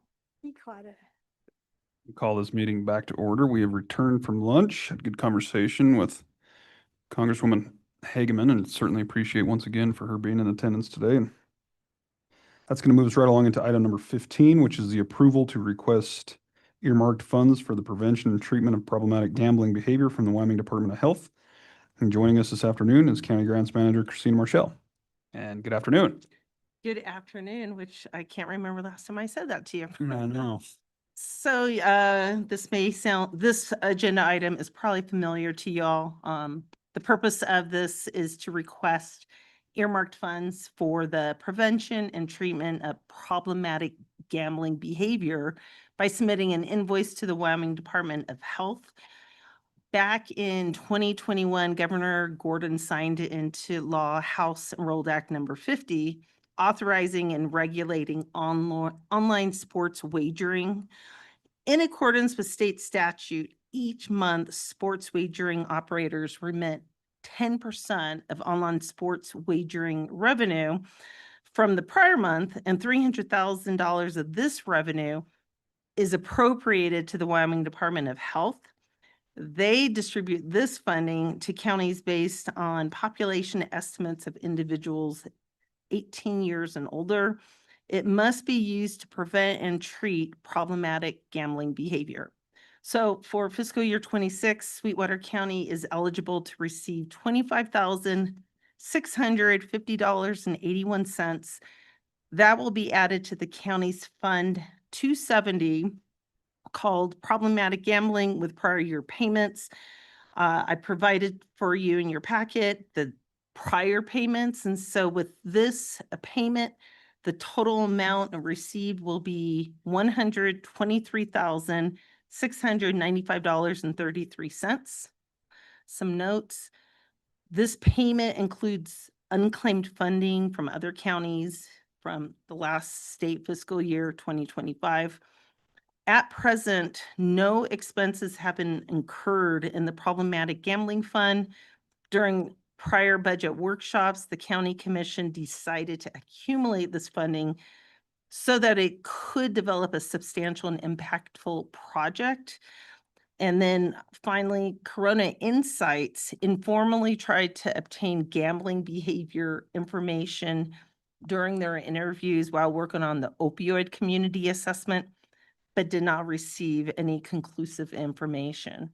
So this agenda item is timely since we're starting the budget process. I did want to point out that in your attachments, item number 4 does have a list of resources to address problematic gambling behavior. Now, we could contract out to an entity to provide, resources. So, but the first step is that my request to invoice for this funding. Very good. Thanks, Christina. Any questions on the, Just get the 1 year's worth though. The rest has the rest been coming to us or have they been holding it? Mr. Chairman, Commissioner Tolman, we have already receipted in that funding. We've submitted prior invoices. So now we have a pot of, we will have okay. 123,000. I thought, but I wasn't sure. Thank you. any additional questions for the earmarked funds? And Mr. Chairman, Commissioners, to be clear, if you do not accept this, it will just go to another county. Yeah, and it's, obviously we just have the money sitting there. I think this, similar to the opioid money, we need to find a use for it and put it to use. But anytime there's free money sitting there, we got to take full advantage, and Yes. appreciate you jumping on this. Any other discussion? Not, I'd entertain a motion to approve and authorize the chairman to sign invoice SWPG 26-1 for earmarked funds for the prevention and treatment of problematic gambling behavior as presented. So moved. Motion by Commissioner Richards. I believe we had a second by Commissioner Slaughter. Second. Any discussion? All those in favor signify by saying aye. Aye. Aye. Opposed, nay. Motion's unanimous. Great, thank you. Appreciate it. It's going to move us along to item number 16, which is the Solid Waste Disposal District number 1 board appointment. I believe we have an expiring term for Devin Brubaker. This is a 3-year term. Looks like Devin has applied for reappointment. And then we also have an application on file from Mark Brock. So commissioners, I would ask what your pleasure is. Mr. Chairman, Commissioner Richards, I move to reappoint Devin Brubaker to a new term on the Solid Waste District. we have a motion by Commissioner Richards to reappoint Devin Brubaker to serve on the Solid Waste Disposal District Number 1 board for another 3-year term. Do we have a second? Second. Second by Commissioner Jones. Any discussion on the appointment? Hearing none, all those in favor signify by saying aye. Aye. Opposed, nay. Motion's unanimous. Thanks to Devin for his willingness to serve. Item number 17 is a Southwest Counseling Board appointment. I believe we had a resignation from Greg Orton. Their letter is in the packet, and we also have Larry Dempscher, who has applied to fulfill that role. I'll hand it over to Commissioner Richards. Mr. Chairman, I'd move to appoint Larry Dempscher to fill the unexpired term on the Southwest Counseling Board running through July 1st, 2027. Do you have a motion to appoint Larry Dempscher by Commissioner Richards? Do we have a second? Second. Second by Commissioner Jones. Any discussion on the appointment?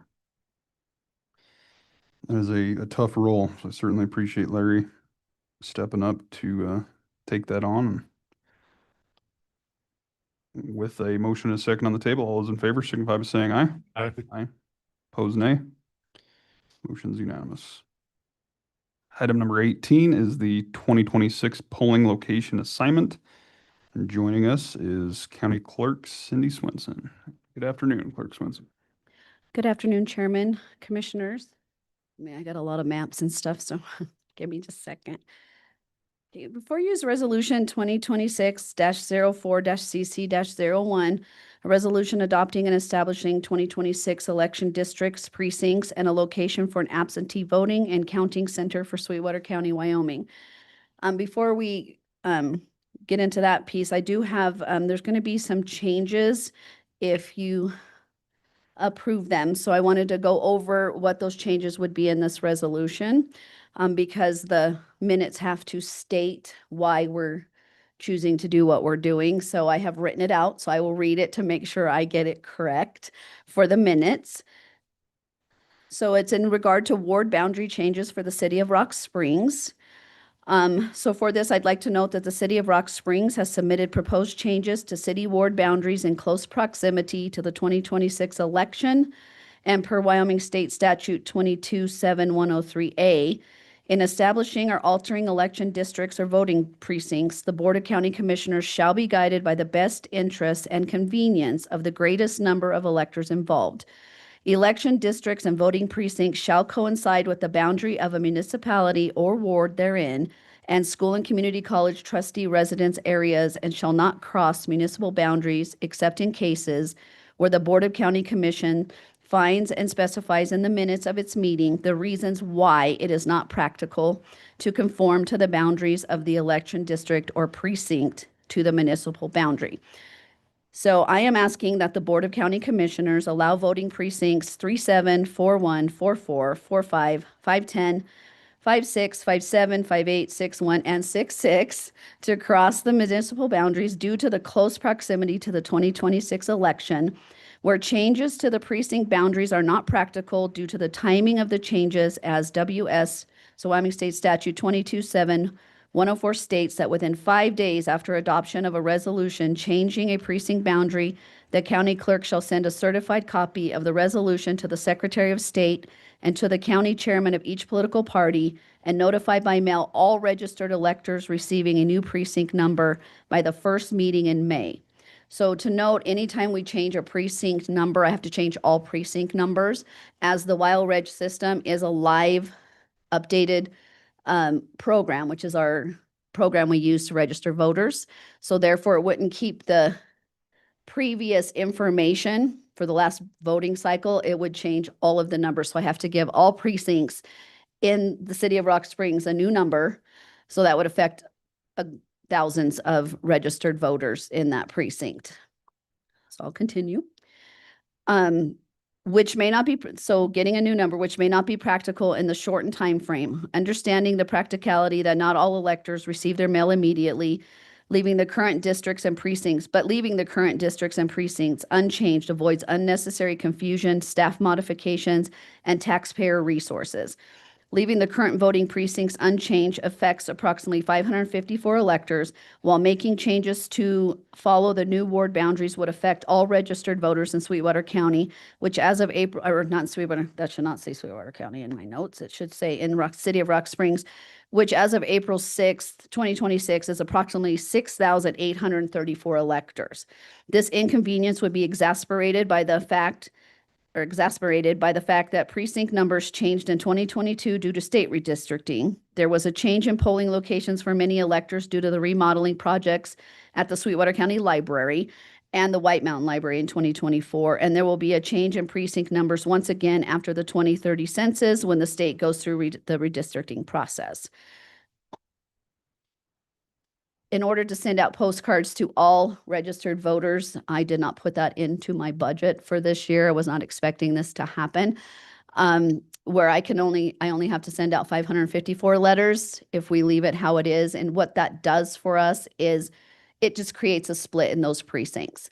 And all of them but one were a whole precinct. There were no splits, so this doesn't create too much of a confusion by adding one split to the area. So that is my reasoning behind it. Instead of creating confusion this close to, we have to then still go through and change the addresses affected by these map changes. It wouldn't be every single address in Sweetwater County at this time. So questions or concerns, or Wouldn't be every address in Rock Springs. would be every address in Right. Rock Springs. Yeah. Okay, so if I understand it right, the City of Rock Springs is looking to change their ward map. I read the article yesterday in regards to evening out their Mhm. representation for their different wards. So typically when that's done, you would have new precincts, but you're saying because it's kind of in between census that it's easier to allow them to move forward with changing their wards, the precincts remain as is. And then when the 2030 census comes about, at that time you would have, Time to realign them. okay, I think I got it. Questions? Mr. Chairman. Mr. Richards. Encourage Rock Springs to just do this at the same time the rest of the state does it for the census. I did. I met with both the City of Rock Springs and the City of Green River when this all took place in 22. And at that time, they were not interested in moving forward with it. So when our new mayor took place, was in office, asked about it, and they were going to do it last year, which would given us a year to get all of this taken care of. But they came to me around December and asked, and I said, yes, it could be done. It's pushing it because I do have to have all of these changes made before candidate filing period, because you have to know what ward you live in order to run for that position. So it's put a little crunch on us over there during the election time. So this would just make less addresses we have to change at this time as well and get that done. Because I do have new people in the office, so they've not been through a redistricting. So we've been learning it again and trying to move forward with this and getting it all in place so we can double check it as well with enough time to make sure we haven't missed anybody. So, Commissioner Tillman? yeah, in Rock Springs, so if they remove you're still gonna have the same polling places, same district numbers, it's just the map's gonna be different, is all. Chairman, Commissioner Tobin, yes, that is the idea behind this, is that everyone's polling location will stay the same, because we were gonna lose a polling location if we would have followed the ward. We would have lost a polling location, and it was like 800 people would have to move polling locations as well. It's a bigger process than a lot of people think it is. And so you'll still be in your same precinct. You're just gonna have a different ward on your ballot than possibly your neighbor down the street. Sounds like fun. Any other questions or comments on the resolution? I will have one more. Oh, thing. go Okay, ahead. yeah. If you don't have any questions on that, okay. And then also, I know I came before the commission about a month ago or 2 months ago in regards to Jamestown. And that we didn't have a building any longer to hold to have as a polling location. So we have researched, we've done due diligence, but due to the current Jamestown polling location becoming unavailable for use as a polling location and the inability to find a new location that meets the ADA and HAVA Act requirements upon arrival, that it should not be in there. Act requirements, the Jamestown electors will be reassigned to the Sweetwater County Library, which is outside of their current voting precinct.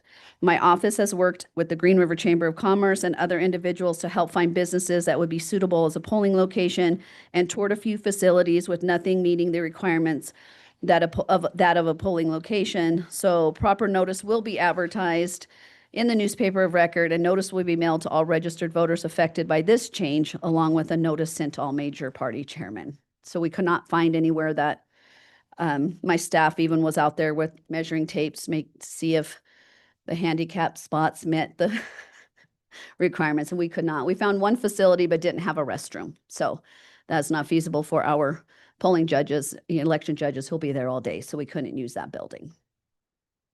So both of those are in this resolution. So I just wanted to bring that to your attention. Okay, so the Jamestown is now going to be at the Sweetwater County Library. Yes. Okay. I always call it the Green River Library, but it's the Sweetwater County Library. Any other discussion? So does I mean, I think it does. The proposed resolution covers all of that, including Yes. yeah, there they are. Okay. Yes, and I have the polling locations in there. Usually this is done by the first meeting in May, but because we do have to get those addresses and such changed, I had to have permission before we could move forward, and the city could move forward.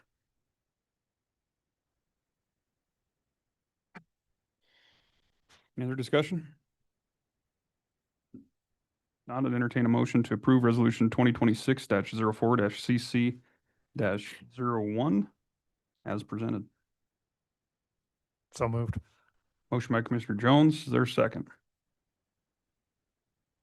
Second. Second by Commissioner Toman. Any further discussion? Hearing none, all those in favor signify by saying aye. Aye. Aye. Opposed, nay. Motion's unanimous. Thank you. Thank you.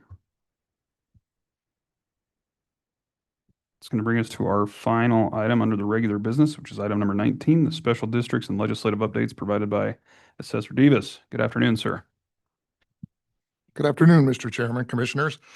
I do have to apologize. I think the person you were referring to sending stuff late was probably me. So You weren't the only one. Okay, great. Didn't want to be the only one, but I will try and do better in the future. It's just a general formality. No, not calling out anyone individually. Okay. Well, I do apologize. And again, I'll do better. He has a little black book, though. I'd be careful. Yeah. He's got 2 phones and a little black book. If it was you, I'd call you directly. We're just trying to tighten the strings is all. Perfect, perfect. The first thing I want to share with you is something from the Department of Revenue. It does show that all of our taxing authorities that have the authorization to levy a mill are in compliance with the Department of Revenue. They have a map on file with the department and they have passed an audit. No issues with that. So that's something we look at every year when we start to set mill levies. And this year we won't have any issues with that. So good news. And you may have actually gotten a copy of that prior from the department. But I just wanted to share it because it was on my desk there. The second thing I want to talk about is House Bill 45. This is the long-term homeowners exemption. This was really the only really piece of legislation passed this last session that affected property tax. And what they did was change the deadline on the application. It was currently in the same deadline as the veterans exemption, which was the 4th Monday in May. They actually changed it to March 1st. So it's going to make it a little bit quicker turnaround. The benefit to that is the taxpayer will see it on their notice of value. In the past, you'd had people who had applied and people who hadn't applied, and they weren't necessarily, it wasn't accurate. So now people have to apply before that notice goes out. So in that situation, they're aware whether they got the exemption or not. So it provides clarity to the taxpayer. They also loosen the restrictions on the application. They actually are allowing the taxpayers to call us. We'll send a letter out reminding them of the exemption and the deadline, and then they'll be able to return a phone call with us and we'll be able to sign them up over the phone, which we can't really do at the moment. They also provided a 50% limit 50% of the first 3 million of market value for the long-term homeowners. I don't believe we have a $3 million house in Sweetwater County, so this doesn't really affect us. This is more of a Teton County, Lincoln County, Sublette County issue than it is for us. And the other thing that this legislation did, it actually removed the sunset date on this long-term homeowners exemption. So this is in the books until the legislature decides to remove it or the People's Initiative passes in the fall. You can't get both. So in that situation, because this didn't sunset, they will have to choose. And there's a little caveat in the long-term homeowners exemption. It applies to the land and the improvement. The People's Initiative only applies to the improvement. So it's another quirky thing in this whole property tax process, hopefully that will get figured out in the near future. So the other thing I wanted to update you on was in April, I'm supposed to notify you that we have set our LEAs for our land values and our neighborhood adjustments for our improvements. And those are available for inspection in my office if anybody chooses to come in and get bored to tears. I'd be happy to go through that with you. The other thing I included with that part of my packet that I sent you was an abstract summary. Basically gives you all of the assessed values for the cities, towns, schools, and the college. It's a very, very preliminary number. It has no minerals. It has no state assessed property. I tried to compare it to last year to see. I thought that was a question that was going to be asked, but I don't think I'm comparing apples to apples at this point. So I didn't include that prior year number. I think we had some of our industrial appraisals in last year. This year we do not. It's just a timing thing. Nobody's late or anything. It's just a matter, we just don't have the data yet at this point. So that's there for you to review. I did want to update you on what we've been doing with all of the exemptions. So we have been exempting a tremendous amount of accounts. So the 4% cap, which is applied automatically within our software, we applied that 4% cap to 9,223 individual line items. Okay, 669 of those were land items. 8,554 of those were improvements. Okay. That took $248,000 out of the 12 mil alone. That's the first step in this exemption story problem, is the cap is applied first.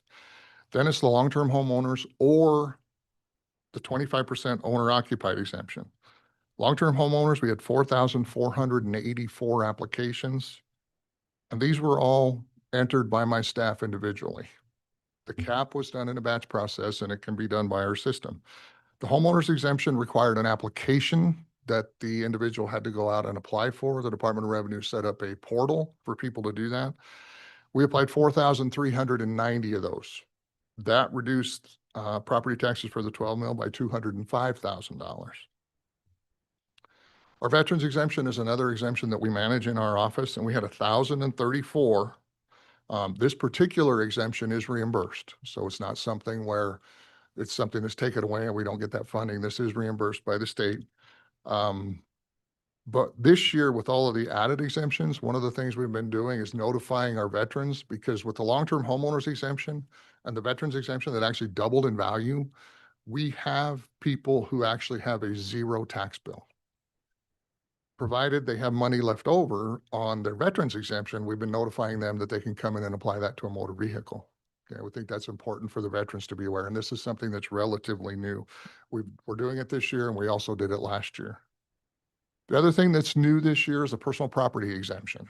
This is a $75,000 market value exemption that is applied to any business personal property.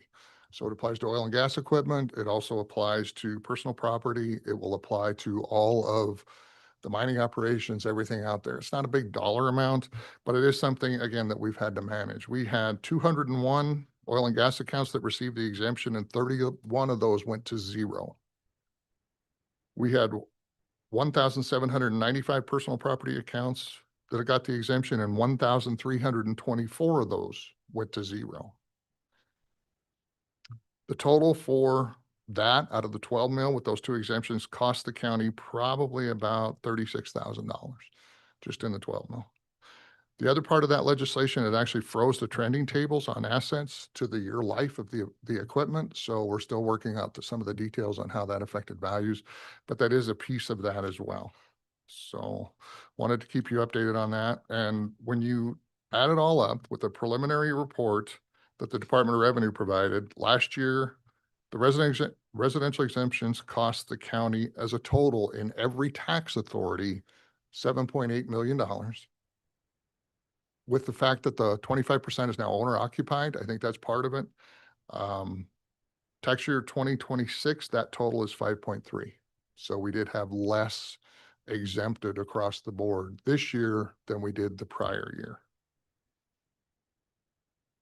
What was that? One more time, that 5.4 is what you said? It was 5.3 5.3, I'm sorry. total. The What did you say general was last county, year? I can't remember. What was last year, did you say? 7.8. 7.8. And it cost the 12 mil. So 12 mils a total with all of these exemptions.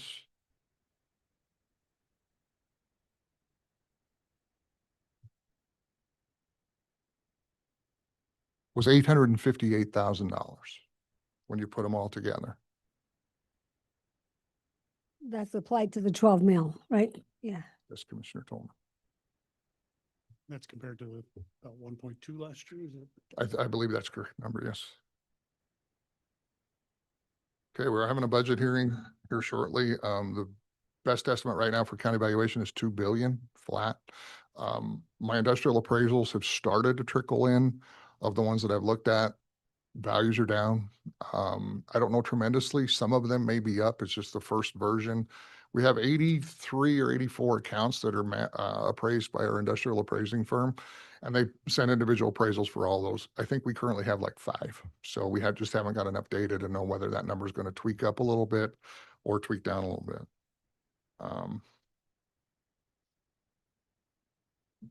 Okay, and then I have the unfortunate requirement to be here for a budget amendment.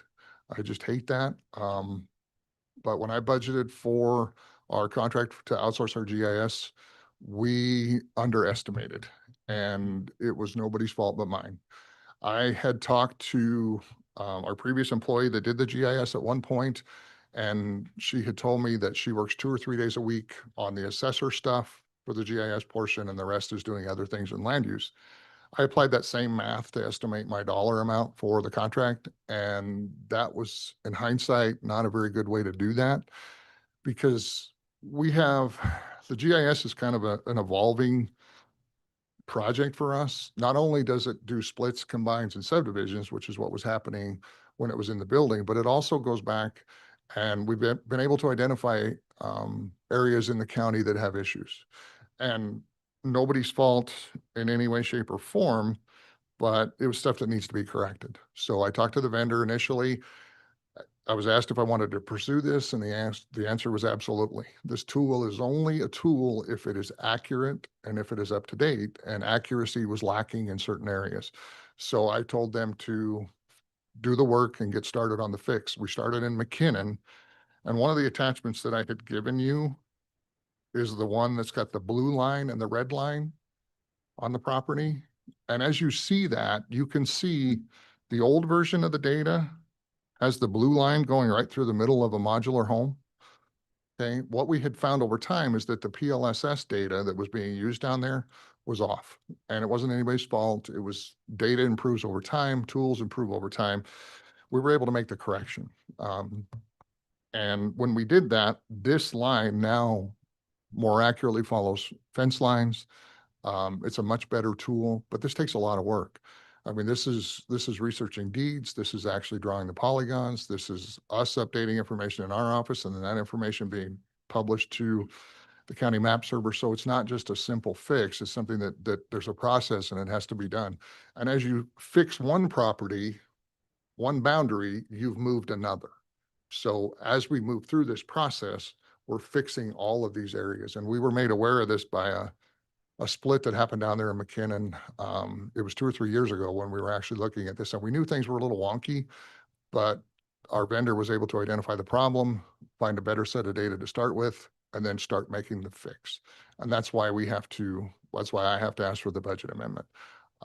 I've used, out of my professional services budget, I've used all of the GIS money, all of my legal money. I think I got like $300 left in that account.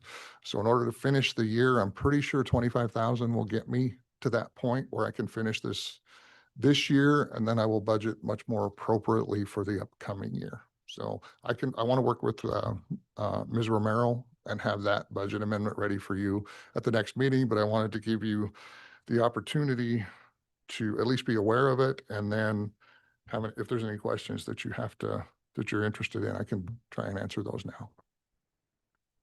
Thanks, Dave. Appreciate that. Questions or follow-up for Assessor Divas? Well, yeah, we ran into a problem at the Lincoln County line on our property, between Lincoln and Sweetwater County line. It's Sure. various interpretations of where it is. Yeah, and I think that PLSS data, basically, if you start from the wrong spot, the errors just continue to move. The ripple is Yeah. just continues to go.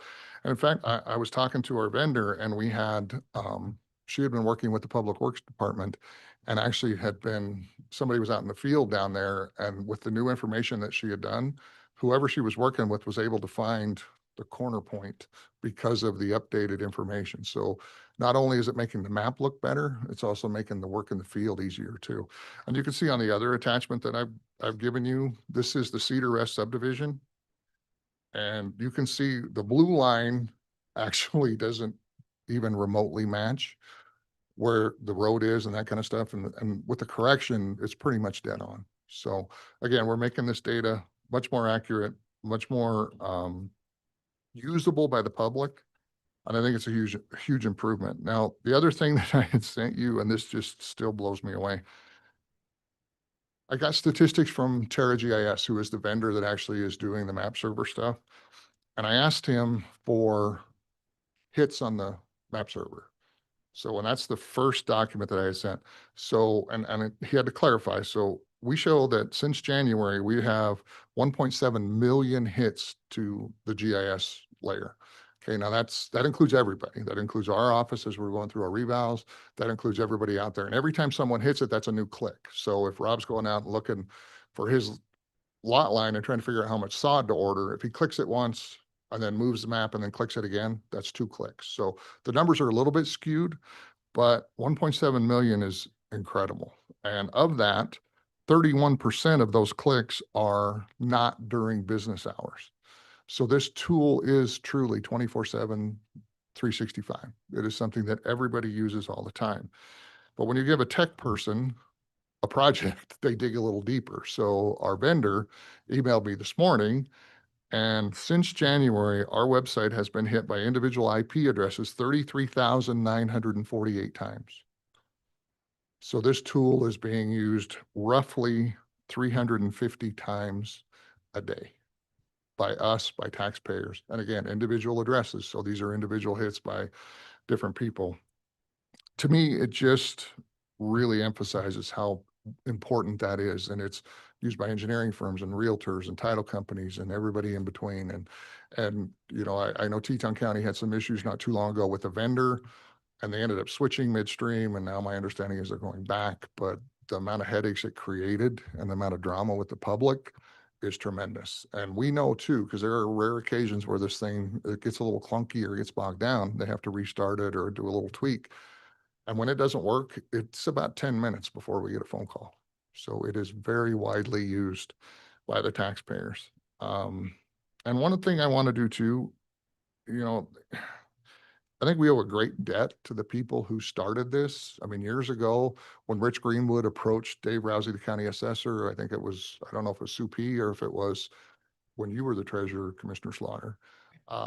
This tool was something that we didn't have. And Mr. Greenwood was a former surveyor. He was a landman. And he also had an interest in this emerging GIS technology. And this is the tool that came out of that. And I can tell you, between him and Jeannie Fisher, who were here initially when this all started, we owe them both a great debt, because even though the PLSS data was a little wonky to begin with, the work they did to get this thing going is the reason we are where we are. And I can tell you, I have looked at multiple versions of this tool in other counties, and there's not another one that's close. So I've been out in Lincoln County. Some of my staff has been to Natrona County. I've looked at Goshen County, who just got a new vendor. And again, they're not close. Ours is so easy to work with. It's so easy to get the information out of. There's the ability to go to the treasurer's page and pay your property taxes. I mean, it is truly fantastic, and they make it better all the time. So I think we owe them just a little bit of, they need some of the credit, I think, too. A couple other things, the property tax refund applications are not quite out on the Department of Revenue's website yet. They're in the works.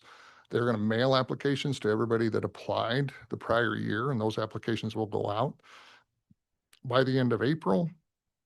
They're just not quite out on the website yet. So deadline's June 1st. And our office works with the treasurer's office when this process is going on and really tries to help our taxpayers out. I did a radio spot last week. I'm going to do another one here in a couple of weeks with Johnny K. And then we're going to put a press release out too to let everybody know when the deadline is, where the applications are at, and we'll go from there. With that, Mr. Chairman, I think that's the long story I needed to tell you today. Thanks, Sister Davis. Appreciate that. Any follow-up, commissioners? Mr. Chairman, just Commissioner Potter. one question. Dave, you said you're pretty sure the $25,000 would do it. I think we need more than pretty sure. The estimate I You don't have want to is- do it again. No, I didn't want to do it this time. So no, the amount I came up with was 22.5, and I think 25 we can make it work. So at that point, when I get to the end of the year, I'll make sure that we don't have, because we pay by the hour, and I'll make sure we stop at that point where we don't go over that budget amount. So, and again, I will do much better next year. Sounds good. Appreciate the update. Thank you, Mr. Chairman. It's a wonderful tool. I mean, I use it daily in my other hat, and I mean, for something as simple as square footage of a home, or, you know, making sure we got the right billing address or whatever the case is. I think it's a very popular tool that Yeah. there's still quite a few people that don't know about it. Yeah, and it's truly amazing. We had a big transition. We went from our appraisal software was on servers down in the basement. So, and then we moved to the cloud. And when we moved to the cloud, it sounds simple. You just store data in different places. Well, the way that data is extracted to publish the map server was a huge issue for the vendor. Huge issue. Took a very long time to get that settled and worked out, and it's working well now. But that was one of the things that it was another issue that I had to pay a little bit extra for the programming for that, but I was able to cover that in my budget. But it was a big change, but it seems to be working well. We haven't had when we were having outages, it was due to that transition where the data is stored and how it's extracted. But we haven't any for a very long time. Our vendor, Mr. Greenwood, retired and sold his company, and the new vendor is doing very well. Had some hiccups, but again, I wouldn't trade ours for any I've seen, not even close. So. Very good. Hey, Thanks, Dave. Appreciate it. That does conclude the regular business, commissioners, but we did amend the agenda to add an executive session for potential litigation. We'll try and make it quick because obviously we have an upcoming pre-budget workshop. So with that, action is anticipated. We will meet across the hall in the Castle Rock room. Once again, this is for potential litigation. I'd entertain a motion to enter an executive session. So moved. Motion by Commissioner Tillman. Is there a second? Second. Second by Commissioner Jones. All in favor, say aye. Aye. Aye. Opposed, nay. Motion is unanimous, and we're now in executive.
Entertain a motion to come out of executive session and reconvene the meeting.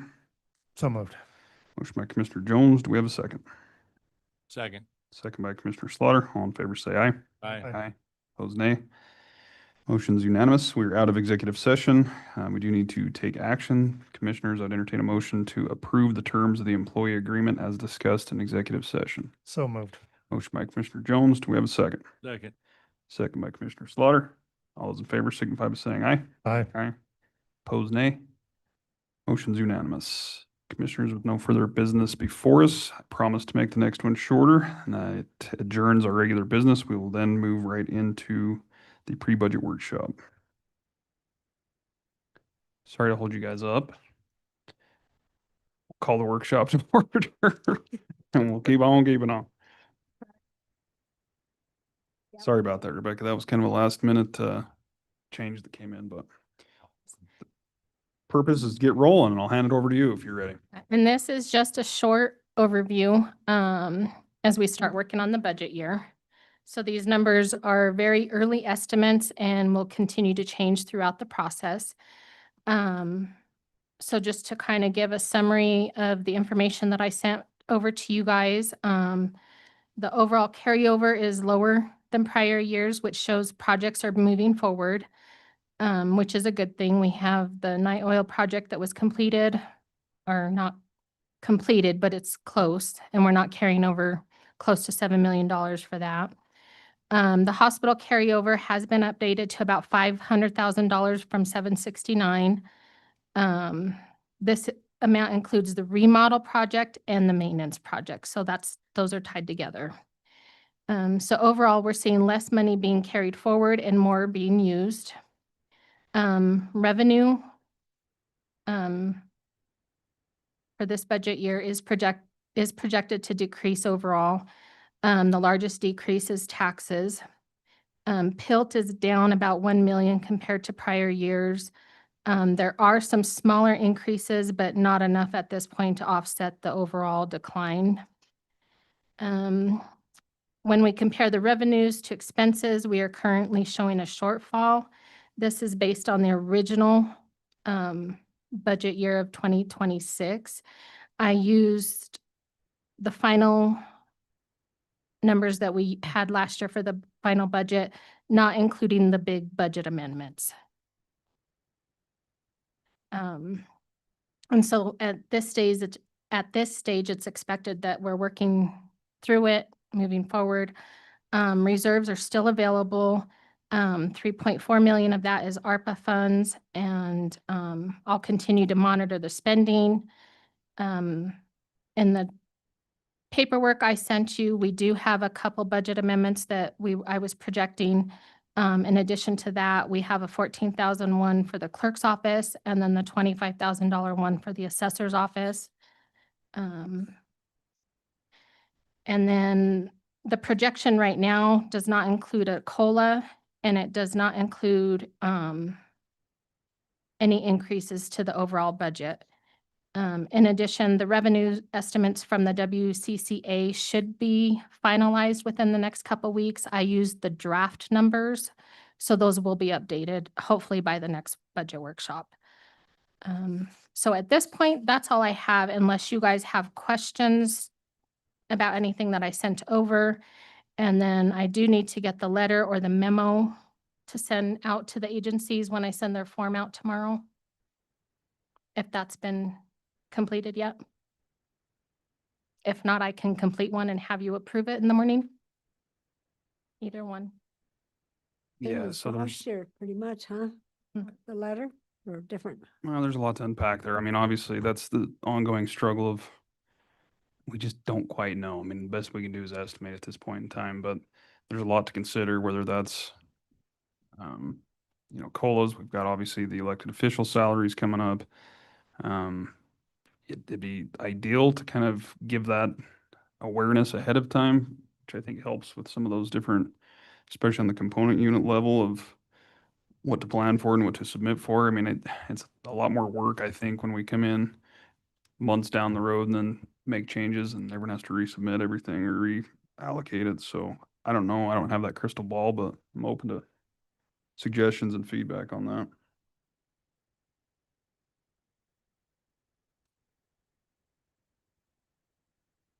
One question I had for you, Rebecca, was on the,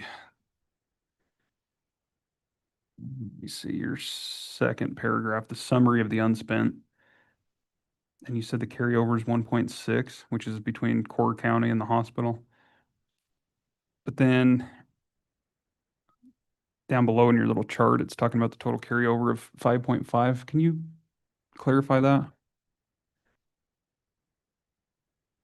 So there's the unspent budget. So just alone is the 1.6 million. It's lower than what it was last year. So last year it was probably around, Oh, I see what you're saying. Okay. yeah.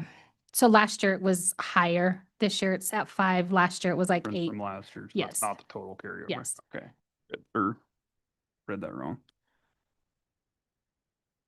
Any other questions on what's proposed before you so far, commissioners? I don't have any questions. I'd like a little to give the rest of the commission a little clarification on the hospital though. There's, excuse me, an email between Tammy and Rebecca and myself, but just clarification on that 760-ish that it shows the rollover. There's actually about 300,000 of actual maintenance so even though that says 769, I don't have the number in front of me, of maintenance, it's not 769. There's about 300 of actual maintenance. The lab project will zero out the money that we had set aside for them. They'll probably leave in the neighborhood of 276.5 for the OB that we approved. So truthfully, we have about 300,000 unused that isn't spoken for out of that 769 number.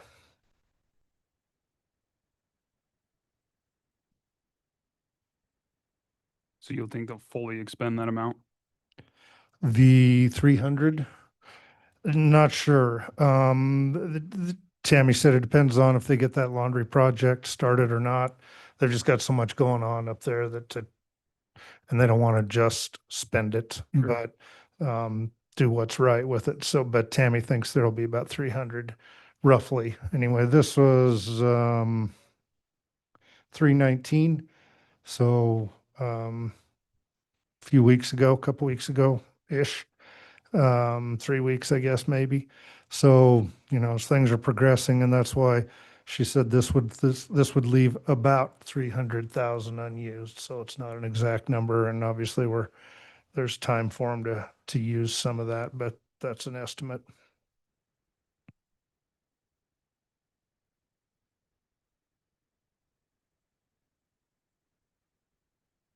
Chairman, commissioners. I'm just going to mention right now, we're going to have to, the 14,000 was for a copier for next time. But anyway, I don't need a budget amendment, no. But I will be coming up with a budget amendment here at the next meeting because of our Title 25 money has now all been expended and we still have 3 months to go. So we did an average of what we've spent each month. Last year we had to do, because we always leave it the same because you never know if it's going to be more or less. That's a guessing game for us in that account, but they did just take the last of their funding for that account, and it's averaged 36,000 a month. We still have 3 months left, so I will be bringing forward a budget amendment for approximately 100,000 to cover the rest of the year, and of course, whatever's left will go back in, but I don't want to have to do 2 or 3. So we did take the average, and I will be coming next meeting with that, just to let you know that that is something with the hospital. Okay. Yeah, it looks like you had that in the chart. And then there's also one for extra firefighters. Okay. So I just wanted to make you aware of that. And my 14,000 is our copier's no longer, it's old enough that they're no longer servicing it. There's no parts for it, and it's our public one. So that'll be on next budget season. Okay. And for the fire marshals, that is a high estimate. He hasn't gotten the bill yet, but he says that's what he's expecting. Okay. So all in all, projected as of now, we're about 10 and a half shy. Mm-hmm. Okay. Yes.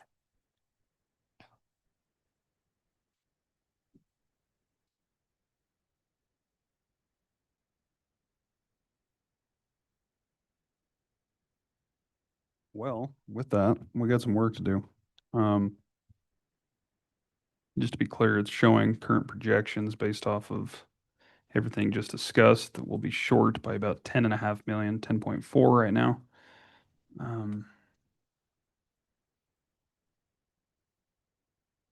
So I guess how do you want to approach this, commissioners? We can start with, I mean, even if everyone's coming in flat, and we're obviously not going to make it. So I think it's time to have some of the more serious conversations or asks or requests and see where we get as we get closer to that. It's easier to adjust up than it is down. So I think it's probably important that we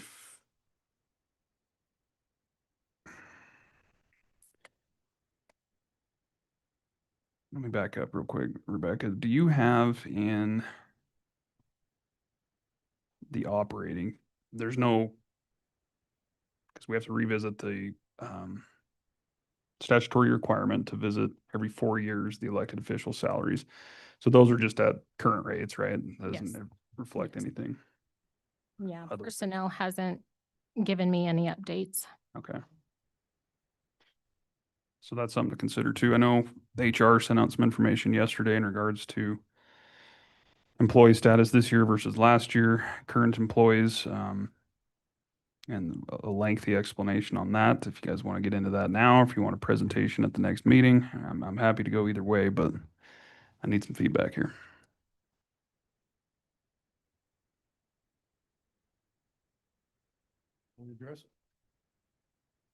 Happy to do that.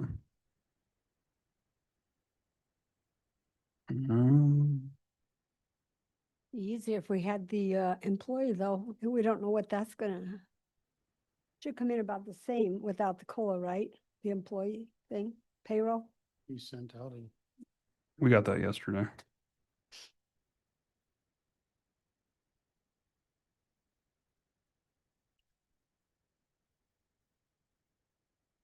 So preliminarily, when it comes to personnel costs for fiscal year 26, 30,047,000. Estimated for 27, 30,245,000. So we got a difference of about 200,000. Many of those changes are in regards to, we've had a decrease by about half of a full-time employee. Work hours are additional in federal year or fiscal year 27 because there's an extra work day. So 2,088 hours versus 2,080 this year. That represents 42,000 of that change. Election judges for being an election year attributes for another 164,000. Wow. Yeah, for the election year. We've had grade and step increases over time. So, I mean, all of that in, there's been some change with health insurance, but that's the net. It was about 200,000 in the end.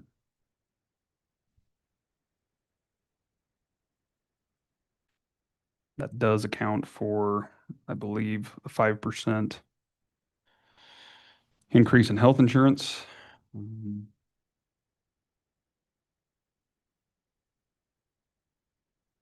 As well as retirement. However, our workers' comp is down by 270. No change on employment tax. And obviously that doesn't account for the cost of living if there is one. There is information in regards to that and the average for our area based off the fourth quarter report that we follow through the state of Wyoming cost of living index.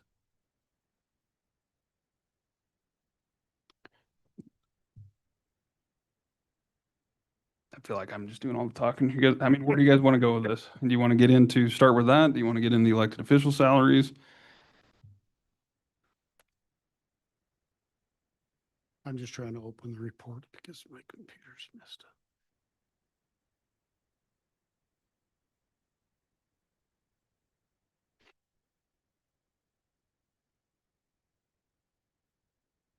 I don't know, with the shortage of 10.5 million, maybe we better hold off on the COLAs this year. I know we wanted to keep them moving along, but we don't want to lay people off either. So the other conversation that we're going to have to consider relatively quick is Wyoming Statute 183107, which requires the Board of County Commissioners to set the salaries of elected officials by June 1st for the elected official terms beginning January 1st of 27 through 2030. And so it is just a timing issue that needs to be visited, whether there's change or not. There should be a conversation in regards to that. The elected officials are bound by statute in that they cannot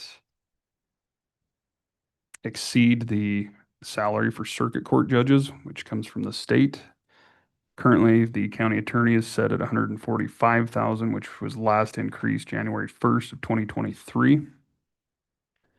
The legislature indexed the county's attorney's salary as well as the other elected officials. In January of 27, the maximum will increase to 153,700, which is equivalent to about a 6% increase.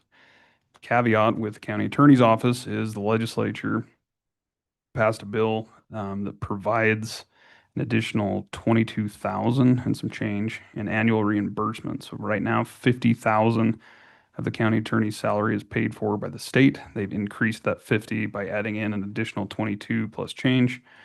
And then I believe as far as deputy attorneys go, there's an increase of about 10,000 as well as the estimate on that.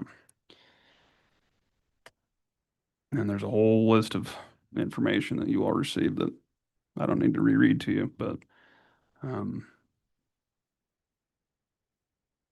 all of the other elected positions received an increase back in January of 23, with the exception of the county commissioners. They were last increased in 2015.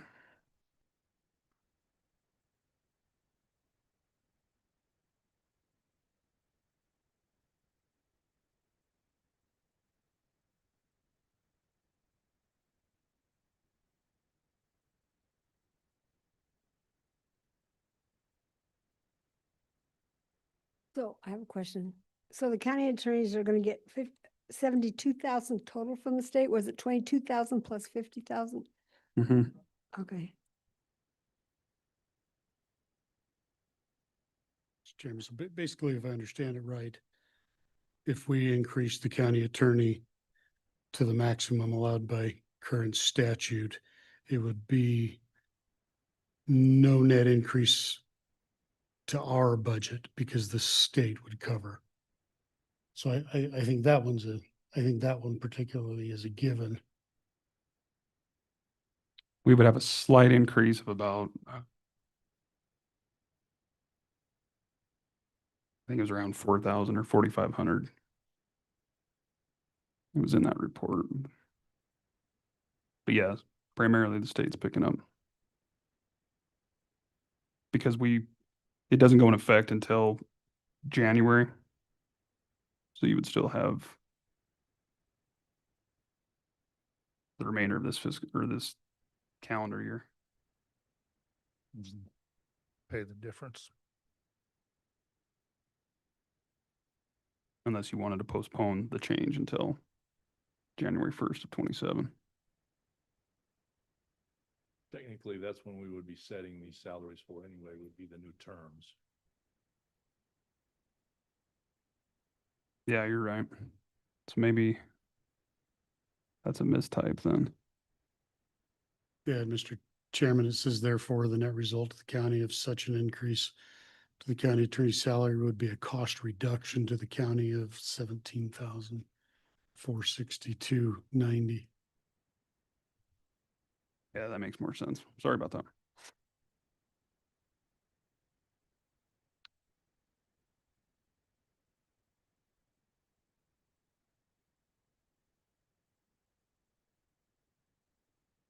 I'll just throw it out. Let's start there, and I say we starting January 1st, we increased the county attorney's salary to 153,700.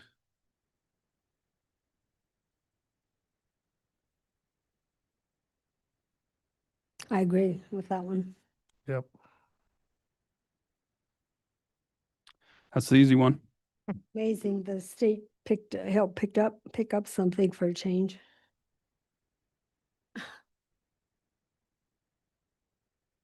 If they don't reimburse any of the other electeds, it's the problem.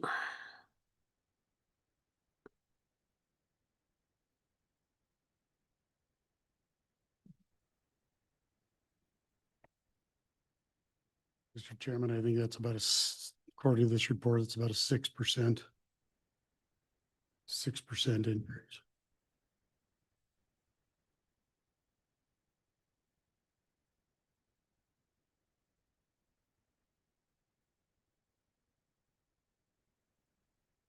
Mr. Chairman, just to let you know, and commissioners, the county commissioners have been, or the County Attorneys Association has been trying to get that more balanced with how much they pay.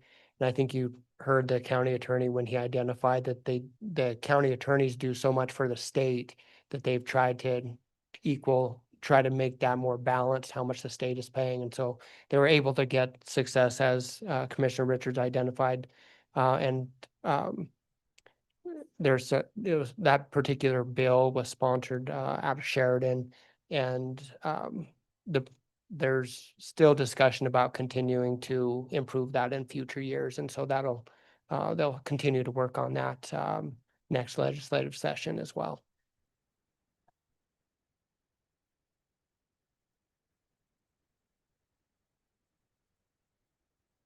That doesn't help you on all of your other issues, but just letting you know, they'll continue to work on that.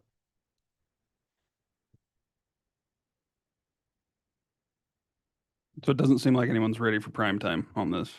Do we want to go through them one by one? Do you want to report at the next meeting? Yeah, Mr. Chairman, I think we have the report. It's all in front of us. I think we just need to. It's a crappy decision to make, but I think we need to make it. We're bound by law to make it, and we're gonna get beat up in the Facebook comments, no matter what we do here, just by addressing it, but it is our statutory obligation to address it.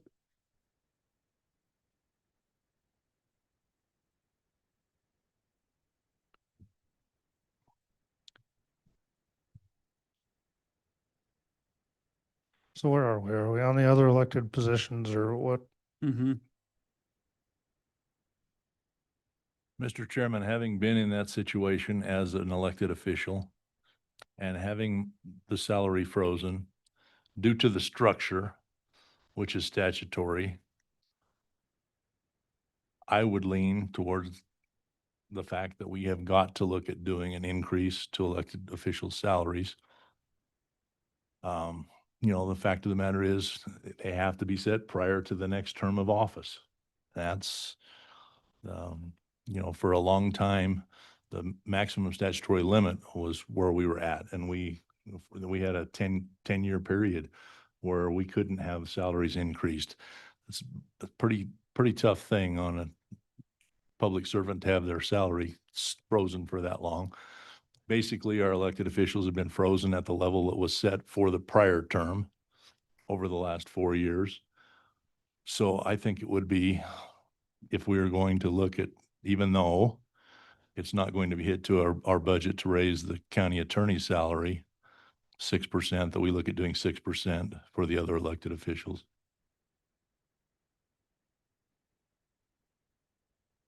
I think it's also, you can just put plug numbers for right now, to see where we already know we're at a deficit, and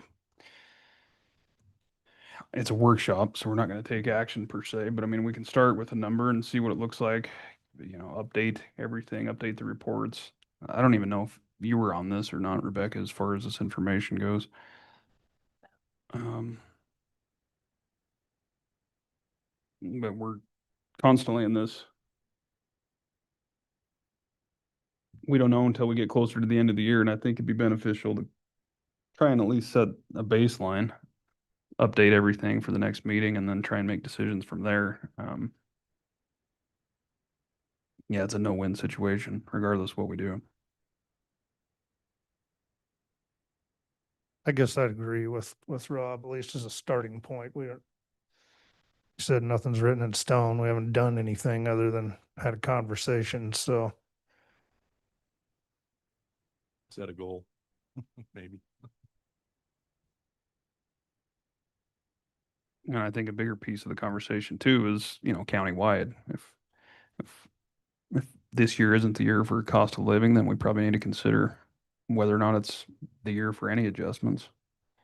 The difficulty is when you look back to some of the other positions that haven't been visited since 2015, then you just widen that gap and it's an ongoing trend. And so it's difficult to navigate through. I mean, it makes sense from the county attorney's perspective because it's actually a cost savings given everything that was already discussed, but it's gonna be tough. Be real tough this year. Well, what about put a number in at 3% for everybody and then 0% for everybody and give us both those numbers to look at as we're working down through it. What about doing something like that? And I can work with Brenda as well to do like 1.5%, 0, and then 3%. I think Gary has in this what a 1% COLA would look like, so it's easy to extrapolate, isn't it? If I can find it in the sheet.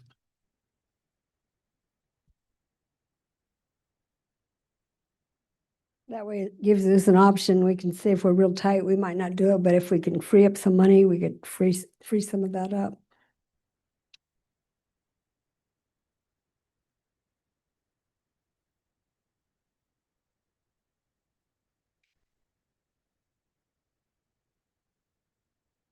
It's somewhere in here. Hang on. Yeah, because he has 0 and 3, so.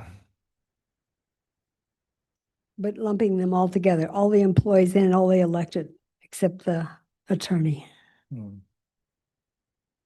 One number, 3% or 0%.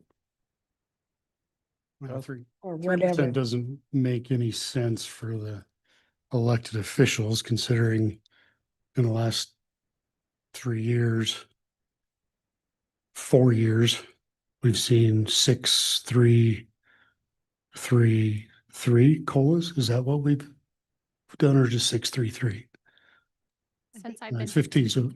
So we've done, We've done 333 since we've been here. and then they did 6 Prior. years. So in the last 4 years, there's been 15% COLAs. So if we're doing 3% to the elected officials, they're 12% behind, however that actually adds up.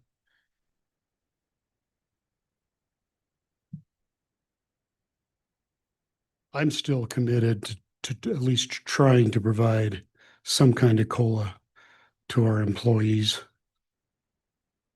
The airport settled on 1.5% this year, not having any guidance from us because they already had to have their budget request into the city. And they settled on a 1.5% COLA. I think I'd be comfortable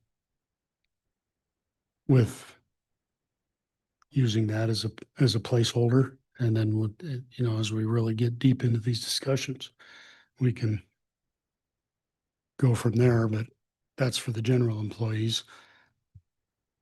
This has a few options for elected employees that we could work with.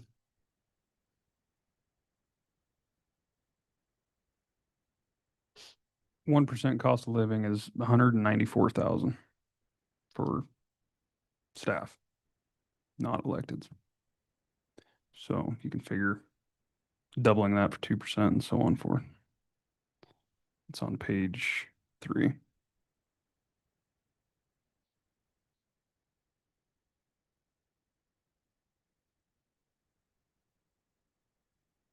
I mean, I think it'd be beneficial if we're going to give suggestions to staff. I mean, there's quite a bit of data here, and it accounts for the different cost of livings through over, the last 10 or 11 years, which I think is beneficial in helping with the elected salary discussion. But I also think it'd probably be beneficial to see statewide how that compares to differing counties. I know obviously they're all having these same conversations, and some of those different departments are comparable to what we would have here, I would assume, size-wise, population-wise.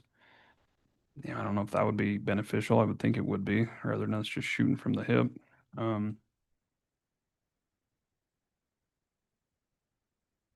But I think the goal is to be able to give some direction to everyone that's submitting budget requests, and I don't know exactly how to get there without that information as far as salaries go. Obviously, we know we're at a deficit without that conversation, so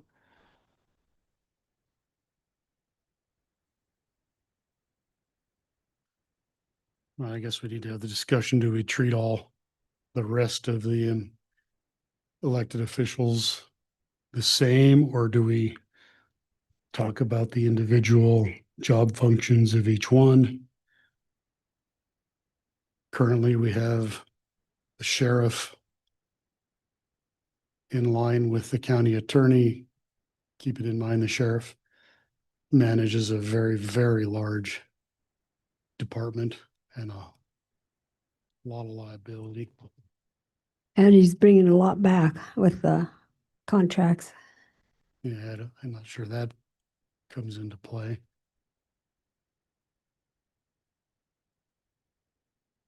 So I would recommend off the top, we move the sheriff up, same 6%. We move the county attorney, just keeping in mind that he's employing a big portion of the county.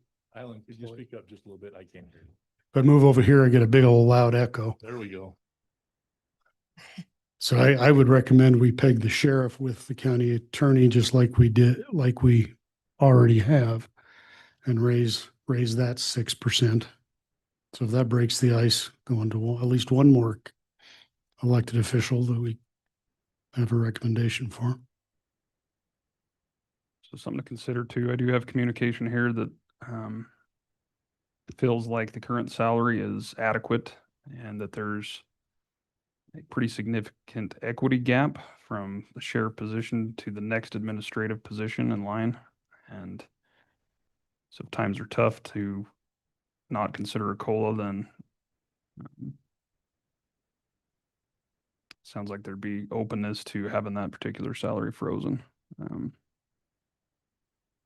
And that's something which I know has been an issue in Danny's office, particularly with attorneys, as I recall. John, you might have to help me out with that, but some of the deputies' salaries were higher than the county attorney's salary, and so that was, I think, some of that movement that was coming out of the association, where obviously the sheriff's department has a very large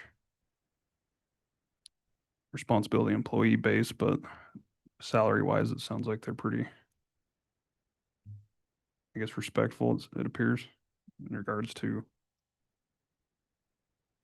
the next administrative position. So I don't know. I don't know that it's necessarily prime time for the conversation, but I'm open to whatever you guys think. Well, we've got about 6 weeks to have a final decision. So if we put it off, we're going to get in trouble. Because we have to have this decided before we have our budget decided. I appreciate the sheriff's weighing in, saying that he doesn't need a raise, but we're not addressing his salary. We're addressing whoever is elected in this coming general elections salary.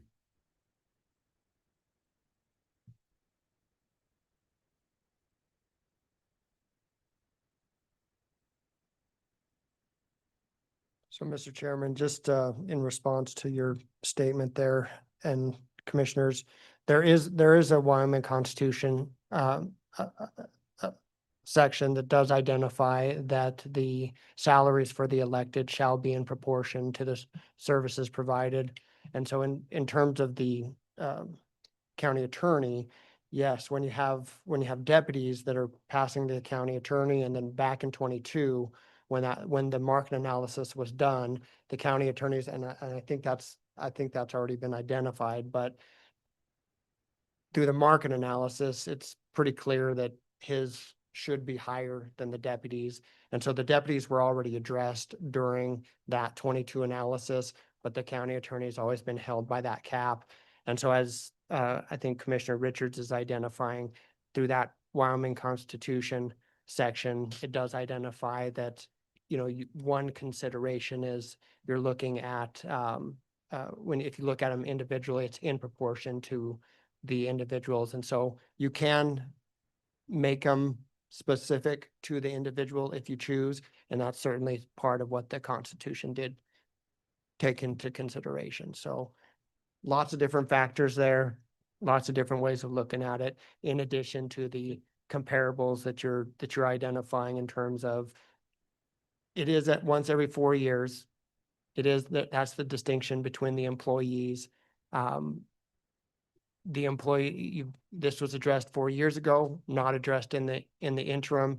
And for some elected officials hasn't been addressed for 12 years. And so all the other, it's good that there's some thought processes again for employees, but at the same time, the employees have been addressed consistently. And there's been some, you don't want to get too far behind. That's what happened before with some of the deputy attorneys. That's what happened before with some of the employees. And then you end up having a large move. And so again, the legal considerations are the Constitution component, that it is not just a volunteer position. It is supposed to be in proportion to the services provided. There is that legal component that it's every 4 years, and therefore, even though the employees are moving that during that time frame, the elected have not. Employees can be addressed next year to whatever extent you deem it's appropriate. Elected, you can only address every 4 years. So however that comes into your weighing process, those are some of the legal parameters that exist in the situation.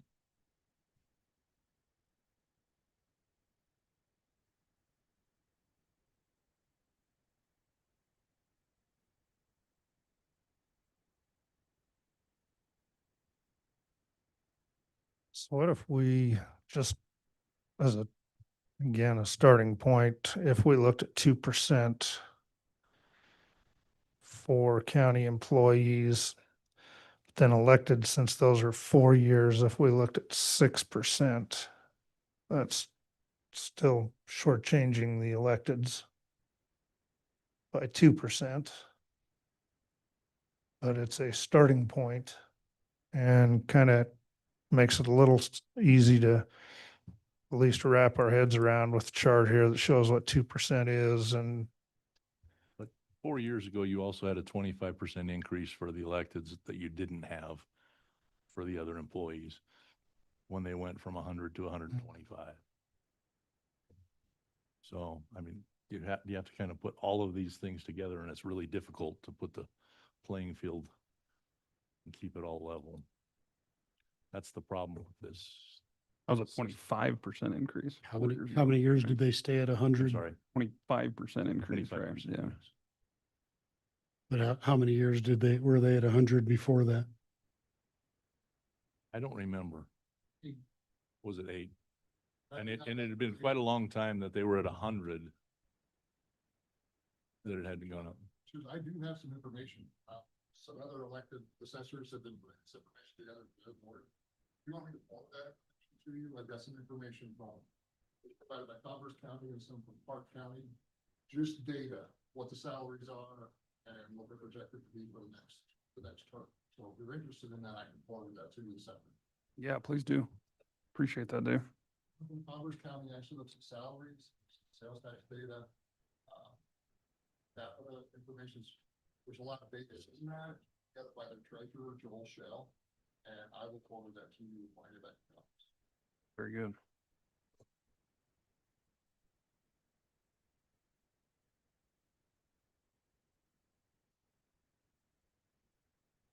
I'd say I agree with, let's put a 6% placeholder in there. I thought he said 2%. Now he's at 2% for a COLA, Oh, keeping in mind that we've given COLAs every year, whereas the electeds are frozen for those 4-year periods.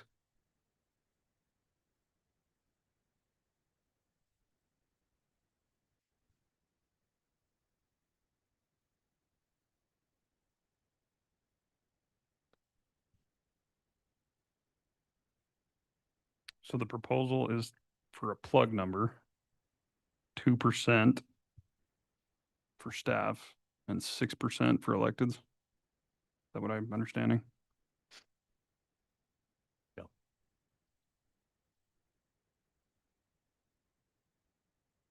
Well, we know what it would be for staff, which is 388,000. And For elected, it's 56,446. does that include commissioners or just the other? No, that's just the other electeds.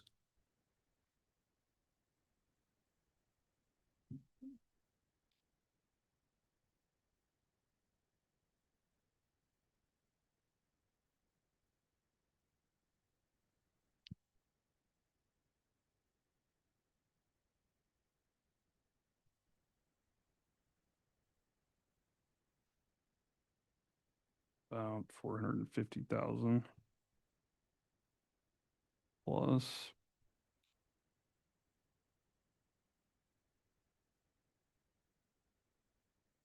And 465 if you add the commission.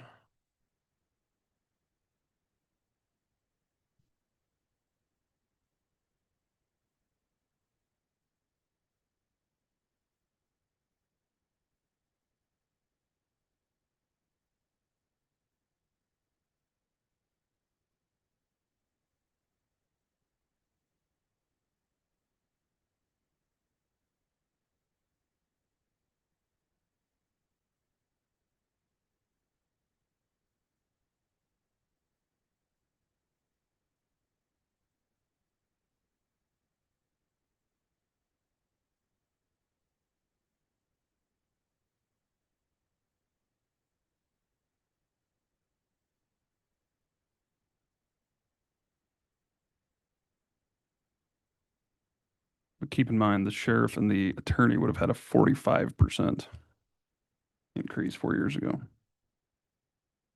The others were 25.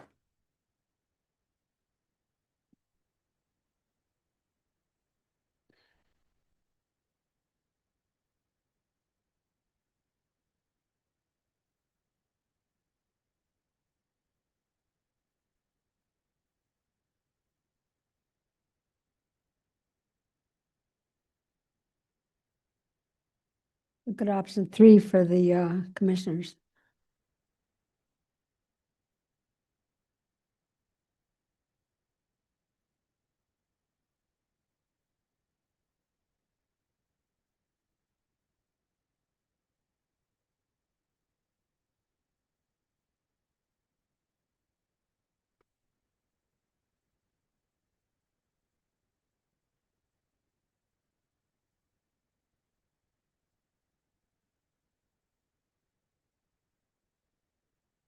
Where's everyone at here?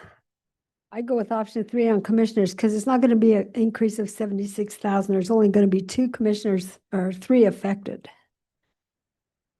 So it's going to be 36,000, not 76,000 total. Well, it would be 60% of that.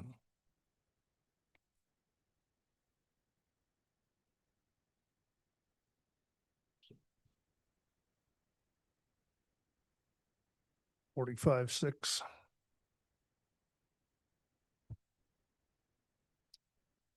So let me throw out a suggestion here. We've got certain staff that doesn't have some data, some that do. We've got obviously a history of the whole state. It sounds like that's out there. I think picking a plug number is okay, you know, to bring back for a starting point. Even having that plug number to pass on to some of the different component units, I think makes sense, but I don't think we're in a position to have this serious of a discussion without everyone being on the same page. And I think, you know, we can give direction to Gary, give direction to Rebecca to put together a few different options. I mean, the chart that goes over the history of basically employment dating back to 2015, I think is very beneficial. There's lots of information in regards to the state statutory requirements that are in regards to the electeds. Obviously, we know we're 10.5 million shy without this conversation, and so it's going to continue to grow if we're talking about increases. But if we can compile this all into one presentation, I think that gives us a little bit better time to prepare and evaluate and have conversations. I just think it's inevitable that we're going to have to make some very significant cuts. And historically speaking, that is coming from, you know, capital improvements, but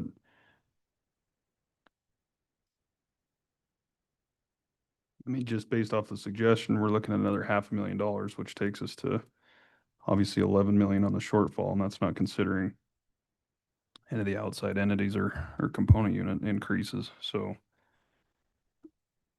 I just think there's a lot to consider, and I'm happy to have those conversations, but I just don't feel like on a comparison, we've had enough time to evaluate that. No, and I think the bigger concern at this point in time is the $10.5 million and where we are with that. I think the salaries that we're talking about, we can come up with that number, but I think we need a better understanding of how we're going to try and approach a $10.5 million deficit before I don't disagree with plugging numbers in as a goal, but you know, the 600-pound gorilla in the room is the $10.5 million. So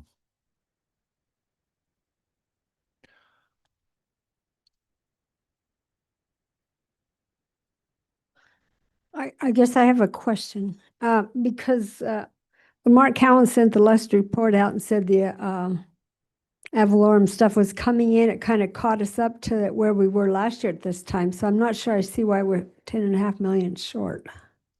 Because we're still down with other taxes. And the PILT is down $1 million. But we still have 3.5 million PILT in reserves, though, we could draw. Yes, yes. So I think that we should consider pulling that out and being able to use it.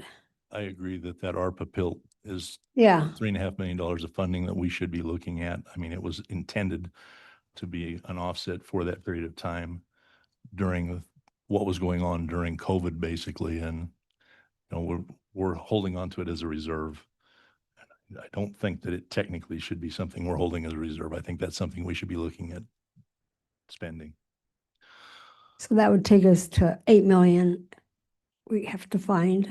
Now, what about the horse racing stuff? How much was that going to help us? It's all factored in.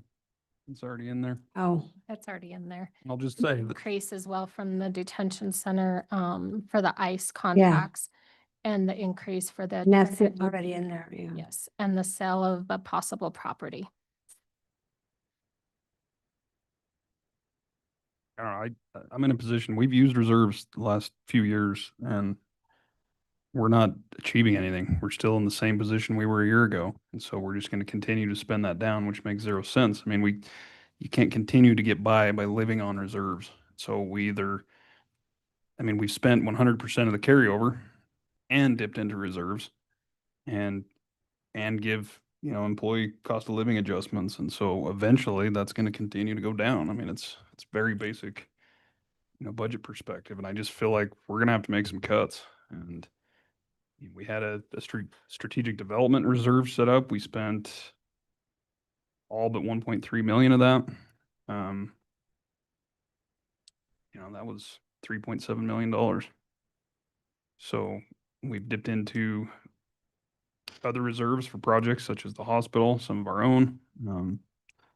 It's not like we're not touching reserves, but we'd be in a world of hurt without them. But eventually, if we don't have these difficult conversations, we're not going to have any. I do think we need to be careful about dipping into reserves because I don't think anybody believes that there's any sort of a turnaround in this county coming in the next year or two or three. Who knows how long for sure, but depending on how much we would dip into reserves this year, can probably multiply that times at least 3 to foresee the future, and that's not a very good spot to be in. So how much reserves we have left if we don't count the PILT? I don't have that pulled up. It's in everything Rebecca sent you. 39.5 million roughly Without the PILT. without the build.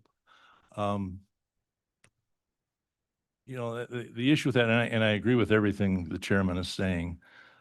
I just look at our overall budget and look at cutting 25% of that without funding reserves and don't believe that that's realistic. I don't see anywhere that we can cut that type $10.5 million out of our budget. And I 100% agree. If we continue using reserves at some point in time, we're not going to have them, but there are going to be some not just really tough decisions, but extremely tough decisions if we decide to cut $10.5 million without using reserves. Well, it would be 8 million if you can use, if we use the PILT. No, it would actually be 7. Because there's $3,488,000 currently in the ARPA bill. 10.5, so 7. Yeah.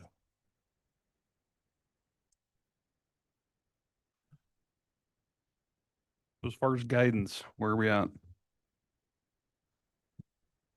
I mean, I'm just talking on a more simplistic level of, we know we're 10.5 plus. We would appreciate consideration of X. I mean, that's difficult because each department's different. I understand that. But I mean, even for, you know, some of these outside agencies, I mean, we've asked for flat lines in the past and they've came back 10, 12% increase. I don't know if everyone cut X percent that we'd still get to the 10.5, right? But at the same time, I don't think we've ever asked for a decrease. I think the only issue, Mr. Chairman, is if we're talking about those types of cuts, we're talking about people. Because that's where the majority of the funding is going. That's where the expenditures are coming out. And when you're talking that type of cut. Well, I think we could do a balance, maybe it's people, and we're gonna have to use some reserves. If we have 39 million, it is there for a rainy day, and I know our rainy days are still ahead of us, but I don't know that we need to sit on the whole amount. Keep the most of it, but if you need a little bit, I think you have to use a little bit.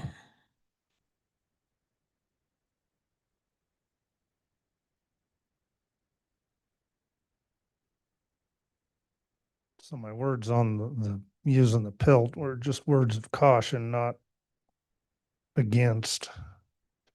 Maybe a starting point is to factor in using the 3.5, so we get down to 7 and see where that takes us as far as finding another 7.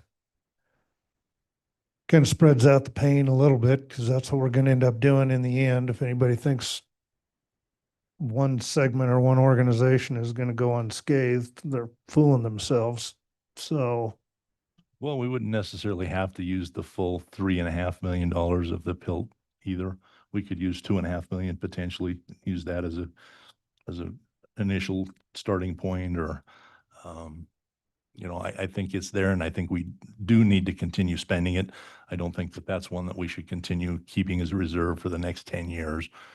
But I don't think that we necessarily have to spend the full 3.5 in 1 year either. I think we can look at it over a couple of years potentially.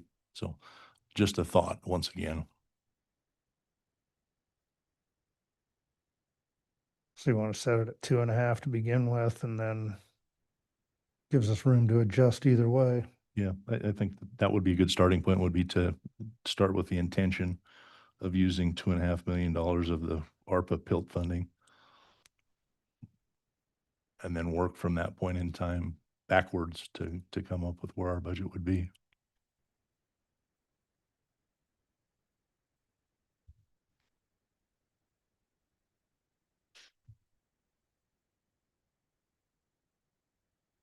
I have an estimate, Rebecca, about, right now we're showing roughly $5.5 million carryover. I assume that's through the end of March. Is that accurate? As far as the numbers you have in your, I did an estimate to the end of the budget. year. okay, so that is through the end of Yes. the year. Okay. So let me ask you a question on this, and I may be way out on a limb. But in that $5.5 million, you're looking at unexpended dollars from budgets from the end of the year. That's not taking into account unanticipated revenues that we have for this year. The unanticipated revenue sources are on the bottom at 446,000. But our unanticipated revenues for the year, we had a report 6 weeks ago from the county treasurer who said that we had $3.5 million in mineral tax payments that had come in under the 2021, 2022 8% payment. Those tax payments should reflect unanticipated revenues in our budget. And they're not factored into that equation, I don't think. Or if it is, I'm missing it. Have a decrease of $1 million from penalties and interest and taxes.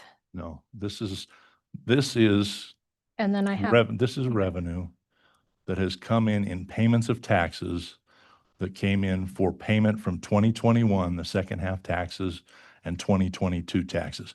We did not budget for those this year, but we received payment on those as part of that payment plan that's come in.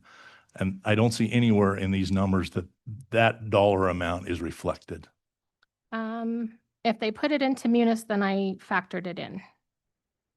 It was in the treasurer's last report to us as projected income. So maybe check with him. I don't think it's in there. 'Cause I think the only thing that's being reflected in the carryover right now is the budgetary carryover that's being unexpended. And we have unanticipated revenues that affect that total carryover and what our cash balance is at the end of the fiscal year.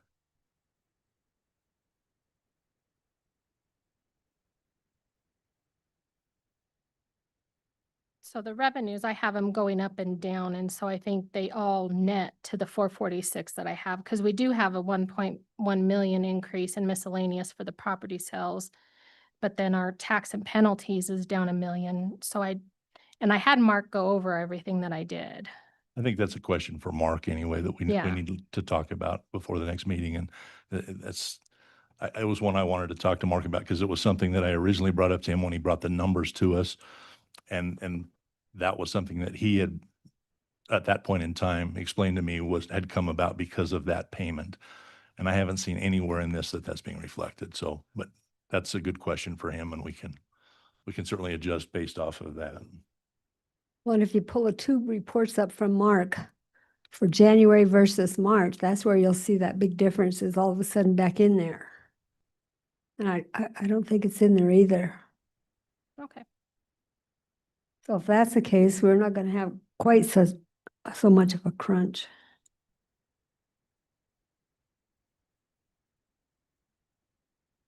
All right, so we got anywhere? Not really. I think we It's need some more Feels like numbers. it's 1,000 degrees in here. So I think obviously we're facing another deficit, and the message should be flat still isn't going to be good enough, and we're going to have to make difficult decisions. There's obviously different theories about how we go about that.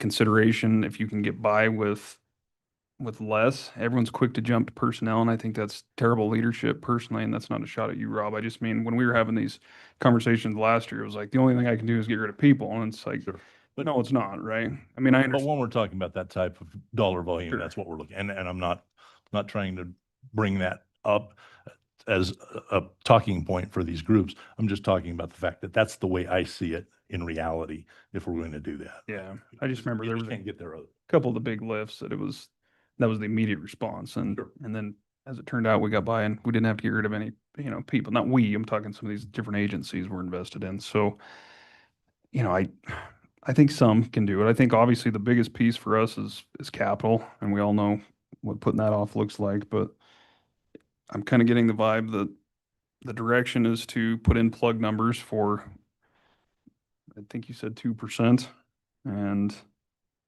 I guess, 6 on the electeds, just to kind of see where that ends up. That would obviously follow suit with our budget message to the different agencies, understanding that there's a good chance that could be 0, given that we have the deficit that we have. But that we're, I guess, marching forward under that understanding. I don't know how else to go about it without getting the numbers in front of us and starting to make cuts and making the difficult decisions. I think we need more information and give direction to staff on, a budget presentation that we can consider with a little more time and research compared to the rest of the state, which I think is beneficial. That's kind of where I'm at. I'm open to where you guys are, but it just feels like we're kind of trying to get through it, but we're not quite there. I sent that over from Mark. Well, I think until we're comfortable that we have accurate numbers and complete numbers, not what's here isn't accurate, but they might not be complete depending on what the treasurer says. And I mean, until we're comfortable with what we have in front of us is what we have to deal with, and we can throw around whatever numbers we want. It doesn't really mean anything, though.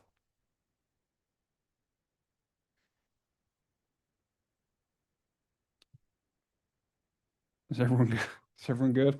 Yeah, Like we're losing everyone. Mr. Chairman, I just want to make a statement for all of the reporters who are going to watch this on YouTube later, that we're not making decisions today. We're having conversations trying to find possible answers. So I know we talked a lot of numbers, but we're talking very preliminary numbers.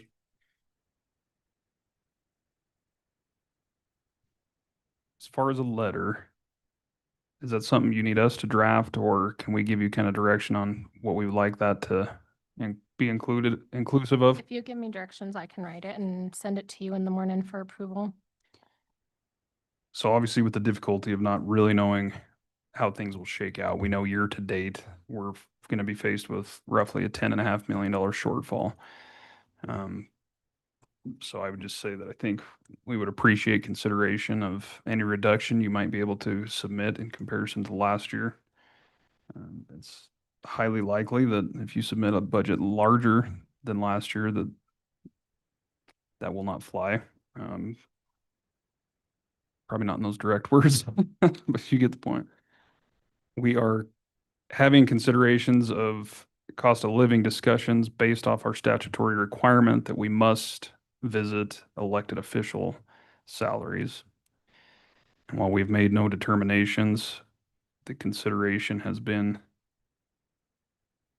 to insert plug numbers for a 2% cost of living, which I think is enough for what you would be sending to those agencies, because obviously we're the ones dealing with the elected, so we don't need to deal with that. Obviously we have the 5% increase in health insurance. What else am I missing? Anything?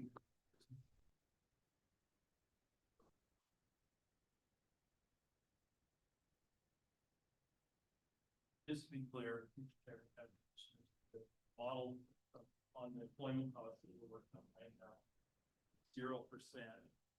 So with step increases included, so there's a step, those are in there. And that model includes the 5% health insurance. That includes the increases in retirement. That would be effective for this fiscal year. I think the net of that is 192,000 over last year for personnel costs. So 30 million, 192 to 340,000.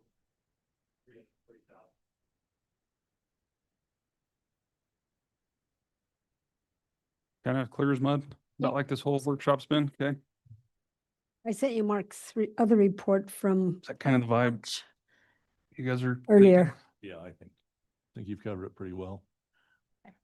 I can help you with that as far as fine tuning it. I don't think we're short 11 million once, if we can dig up some of these other numbers, but Well, I think, and I'm trying to go back through all of this in my mind.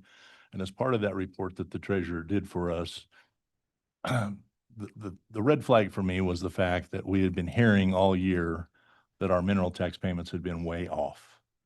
And when we received that payment, it showed that, or when we received that report, it showed that we were at 99% collection for the year.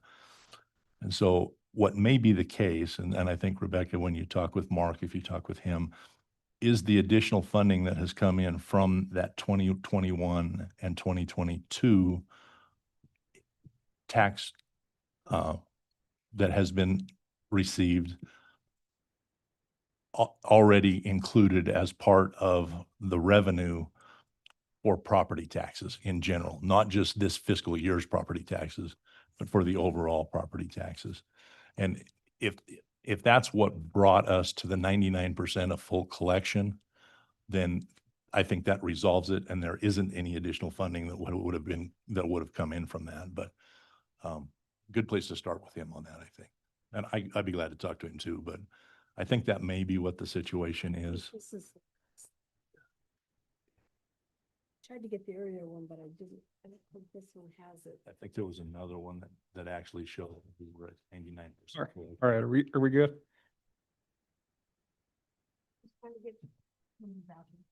We'll get together with you, Gary. I think some of what we've heard is just kind of want to compare some of these statewide. It sounds like Dave might have some numbers on the different elected officials, and we can kind of compare based off the information that you've already put together for us. And then we'll put some plug information in this letter with the forms, and I guess get some clarification on some of these other numbers.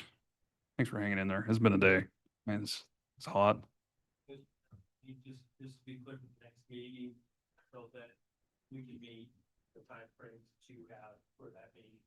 Well, Rebecca is preparing that to put in a plug amount to that unlock the actual costs. And the 6% for the next meeting as what a lot of